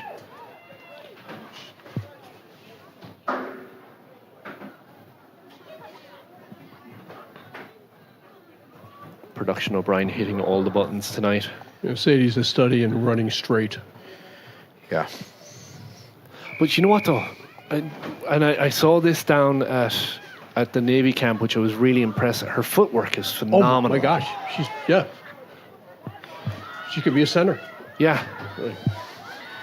Went backwards. So Logger's trying to find a little bit of space to operate. EGRL Storm comes up quickly.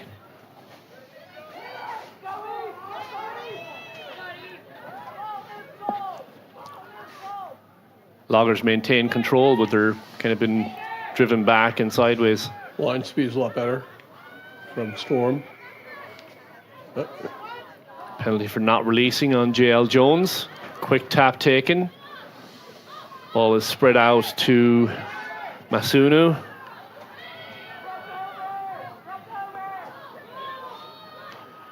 Pod is set. Good tackle by JL Jones.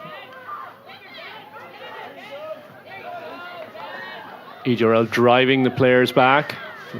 EGRL, I am so sorry. The Storm. Surprising. I know. It took me this long to start doing it. Cleaned up by Rhodes. Rhodes dances her way through a little bit. That was a dump. Good tackle. And we're going to have a penalty for not releasing.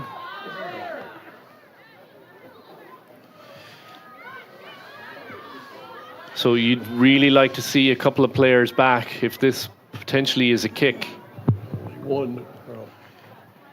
One-ish. Yeah, you need to see that winger covering back.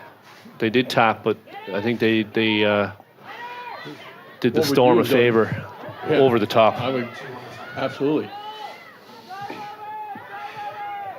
Early on in the second half here, it doesn't seem the Storm has that comfort level in the defensive shapes that they've had the rest of the day. There seems to be a little bit of Hirschberger confusion. But missed the tackle, and then there was a little offload right to where she was. that helps clear up any confusion when you have a player just step up and make a play that No. So it's back with the Loggers. Again, they're trying to find some room to operate. They're Offside. going to have an offside call, so just think they No. want to settle things down holding here. on maybe. Holding on, yeah. So Flynn will put it to the corner. Really nice kick. What a weapon. So you can see the Northwest pressure is starting to really create some problems for Storm. They couldn't set up their offense or attack. They're sort of, we had 6s and 7s there for a minute or two, and then all you took is Olive Rhodes to take that ball up. Yeah. Take that ball up, and that made a big difference. So, Yeah. she could call for a penalty is still. Moves them the right way. Petrucci puts it in. It's one cleanly. It's a maul. See if they can put one over here. Great job by the Northwest to stop the momentum of the maul. Gettigan puts it out and it's dropped. And we're going back for a penalty for offside. One of the Storm players is hurt and she kind of I'm sure she wants takes to move herself herself out. off the field. Gettigan out again to Hoffman Long. Not rolling away is the call from the sideline, and there's McGonigal, and she slams the ball down. Puts that ball down with force. She was emphatic on that. Yes. That ball may be deflated now. It's almost like a Gronk spike. Yeah, yes. That'd be your new nickname. You don't see that too much. No. The girls don't tend to kind of go outwardly with their emotions, but she was definitely... They worked hard for it. It's fun. Yeah, they sure it's nice did. to see that. Yeah, they're human. What we've seen from Northwest, though, they respond really, really well. Yeah. Rhodes on the kick.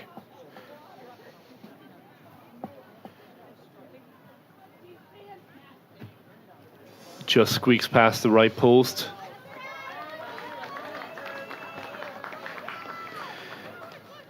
And for the Storm, there is some uncertainty there. Their shape, their structure is not what it was earlier in the day.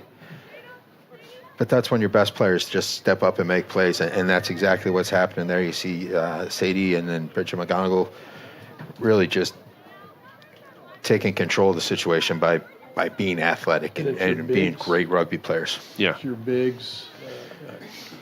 Can really solve a lot of problems without.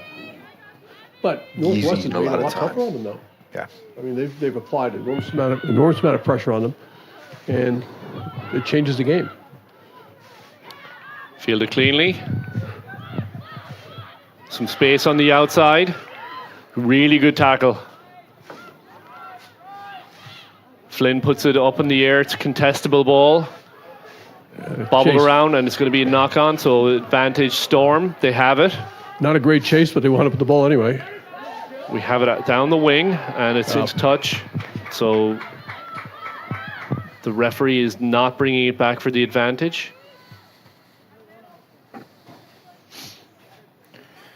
She was satisfied with the amount of ground that was gained. Yep. Storm tend to be really aggressive in the air. Yeah, the lineouts have been solid tonight. See some cramping on both sides, which isn't a surprise if this is coming into the second half of two really hard matches. Yeah, they would have had a practice this morning. Yeah. Now they're in the heat all day, and then Many of them traveled to the Northwest to cross country earlier in the week to.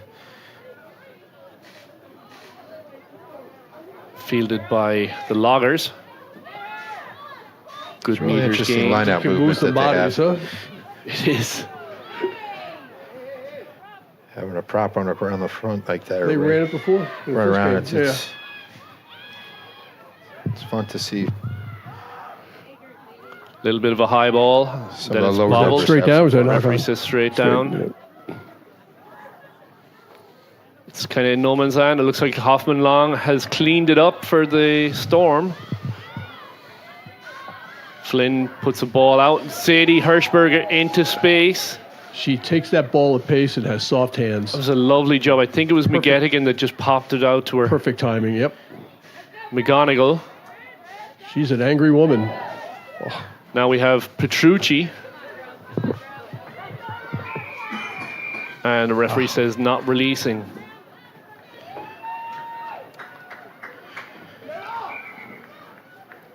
Referee says not from the mark. We'll do it again. Loggers opting not to kick for touch.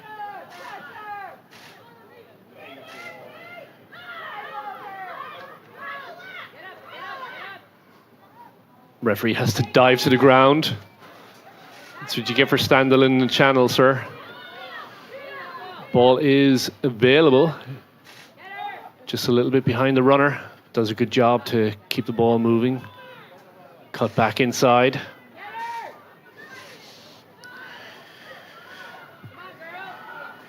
And someone is down hurt for the Storm.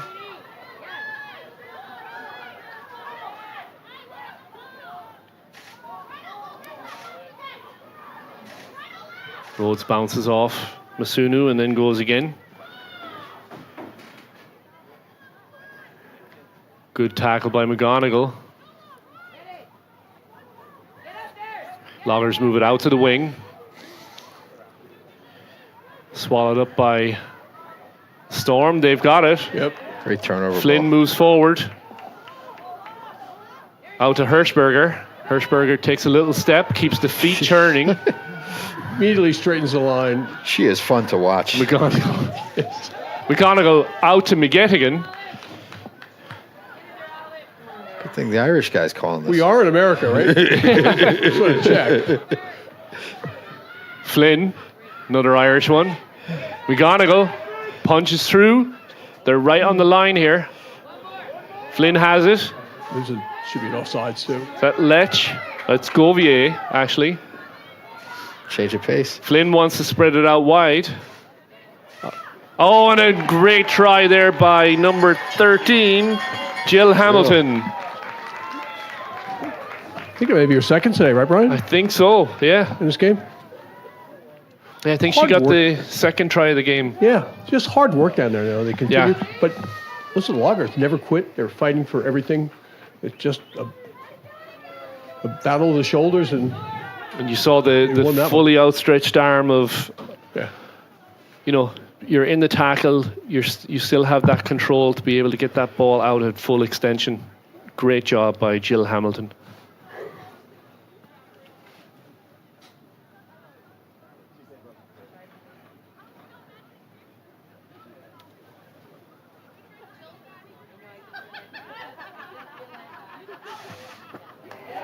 Right down the middle.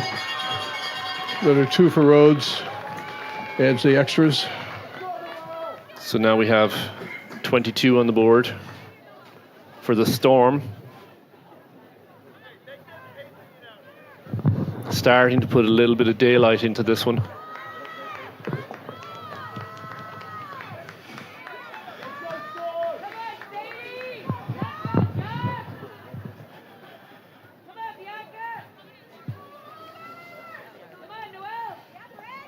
The Storm are reaching the century mark for the day.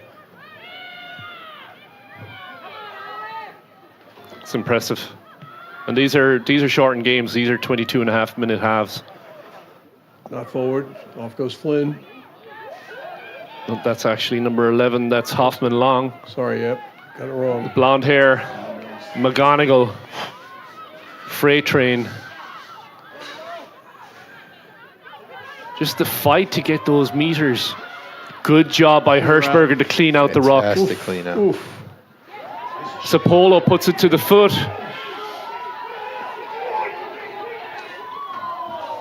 It's available. It's kicked into the end zone. Can she get it down? She does. Oh my gosh. That just is beautiful. Jocelyn Terry. Great follow-up. And how old is Sapolo again? Sapolo is a freshman. You always say that again. That kid's 15 years old or 14 years old. My gosh, what a future. She was smart, vision, execution, follow-up. Yeah, credit to Terry on the try there. Another player that's shown her flexibility, playing out of position this weekend to be part of the program and doing everything that's asked of her. She plays in the back line. She plays in the forwards. Well, that's the thing. You look at Jocelyn brings a Terry lot to the last table. year. She was just purely a back. And, the powers that be said we need to have her in the second row or as a wing forward because of her height and her skill in the line out and everything. And, when you have backline speed and now you're a forward. But a lot of that was set Deadly. up by McGettigan's really tough physical play in there, and then that beautiful little pass to Sadie Hirschberger comes up. That clean out by Hirschberger Oh on my that rock, gosh. that was a 100% going to be turned over. Yep. So Rhodes has found her groove again. She's back on track. It's 29.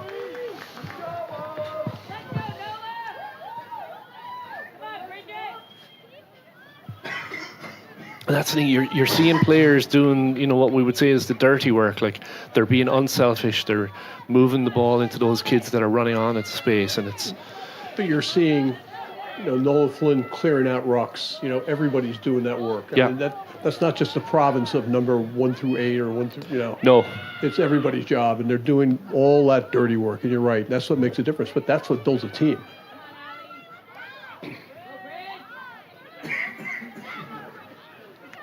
Moving forward. Flynn digs it out to McGettigan.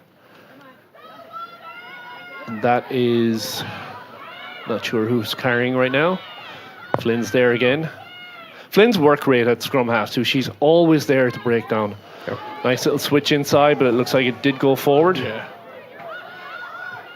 And somebody's in pain on the ground. I think that's Jill Hamilton.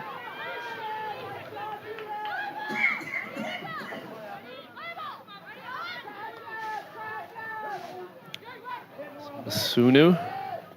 Hirschberger was at her. Stormer, player down at the current moment. There's some good line speed by Flynn.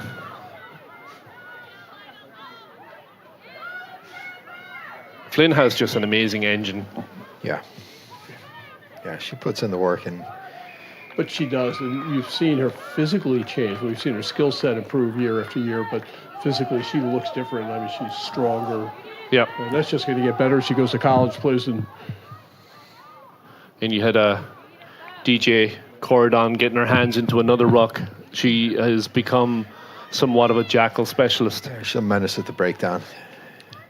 Really thrives in that part of the game.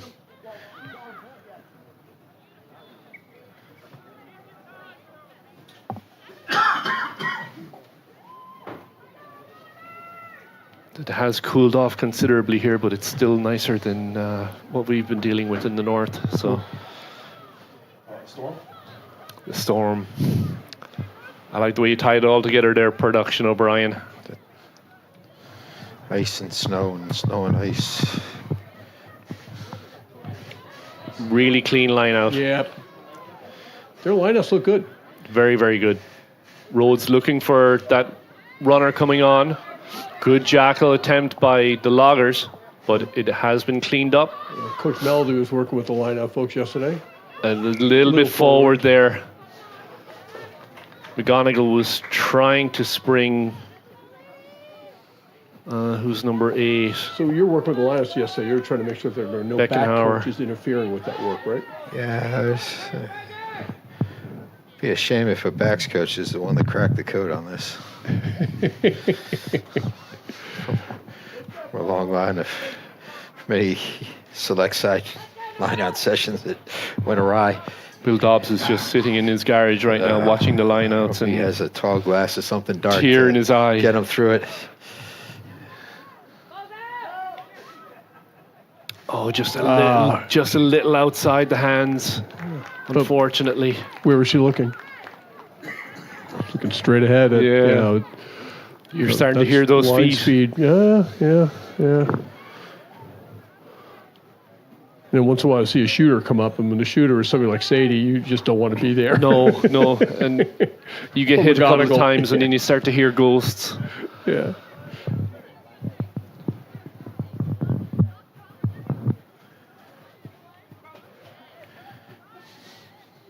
Flynn ready on the put in.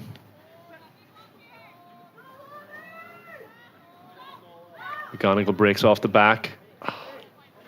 Again, Rhodes, Nice ball move. sidestep. Oh, great work. Out to Hoffman Long. Makes a really nice break on the outside. Tries to get it back inside.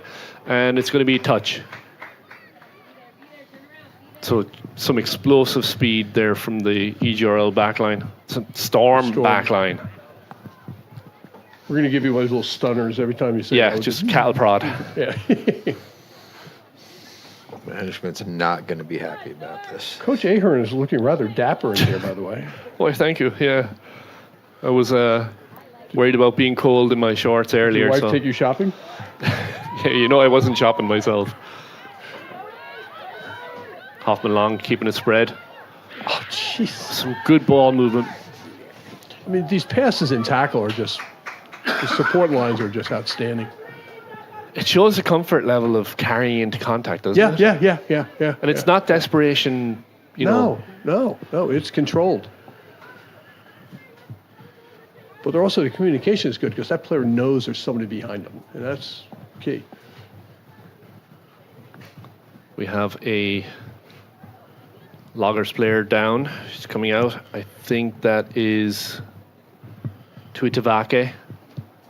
We learned this game from Emil Entermac, the coach of Toulouse, contact break, and it's the support runner telling the ball carrier whether they're going to contact or you're going to be able to make a break, so they can adapt their lines, and it is so effective.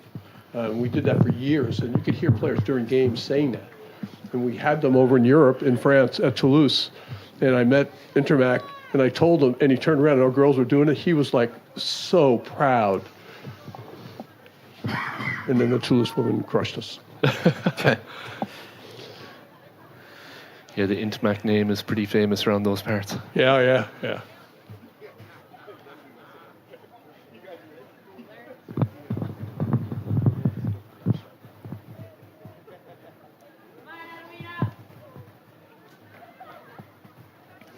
So it looks like we have Scarlett Weinstein joining the fray for the Storm. One powerful person. Very, very straight, up and down runner. Storm have found space on the outside. Adeline finding work in the opposite wing. McGonigal. Flynn. McGettigan. Gouvier.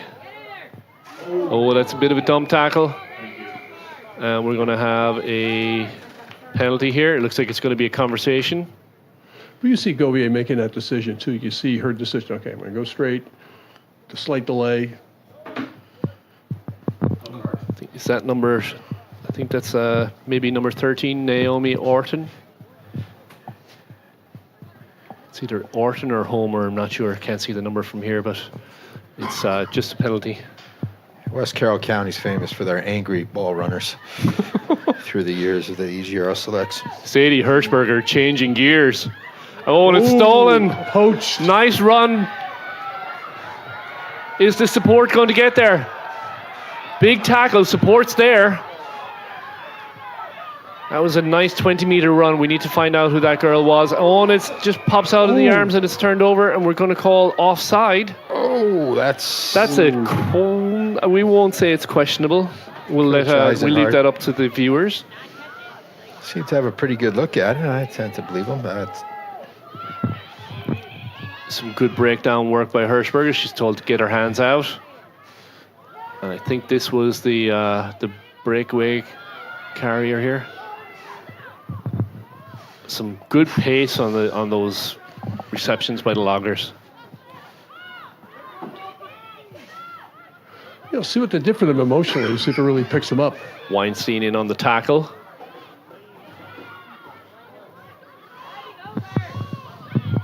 Weinstein is one of those kind of undersized players, and I'm telling you, if you overlook her, she will make you pay, because she is strong as an ox and she can really make a defense pay. She's got fast footwork and she's a downhill runner. And she plays angry. Oh my God. Yes. Yeah, from the time she started, was she a middle school player? She seems like she's been around Morris forever.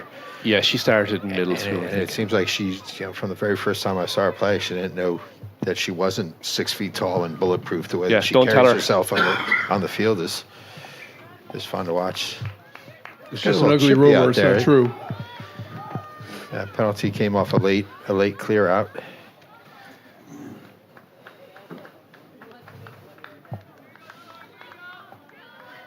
So sadly, it stopped Northwest movement there. We're starting to get some good momentum going, but yeah, it was a really nice breakaway, and I wish we had the name of the kid that made that breakaway. That was a good 25-meter run. And with pace, I mean, big kid. Yeah.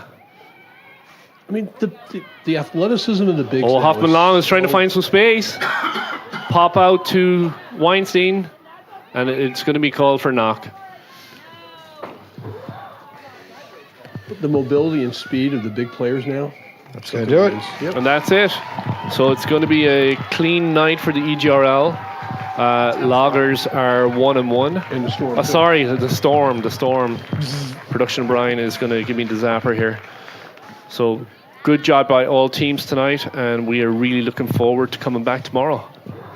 All right, and we're going to wrap up now, and we're going to see you guys in the morning.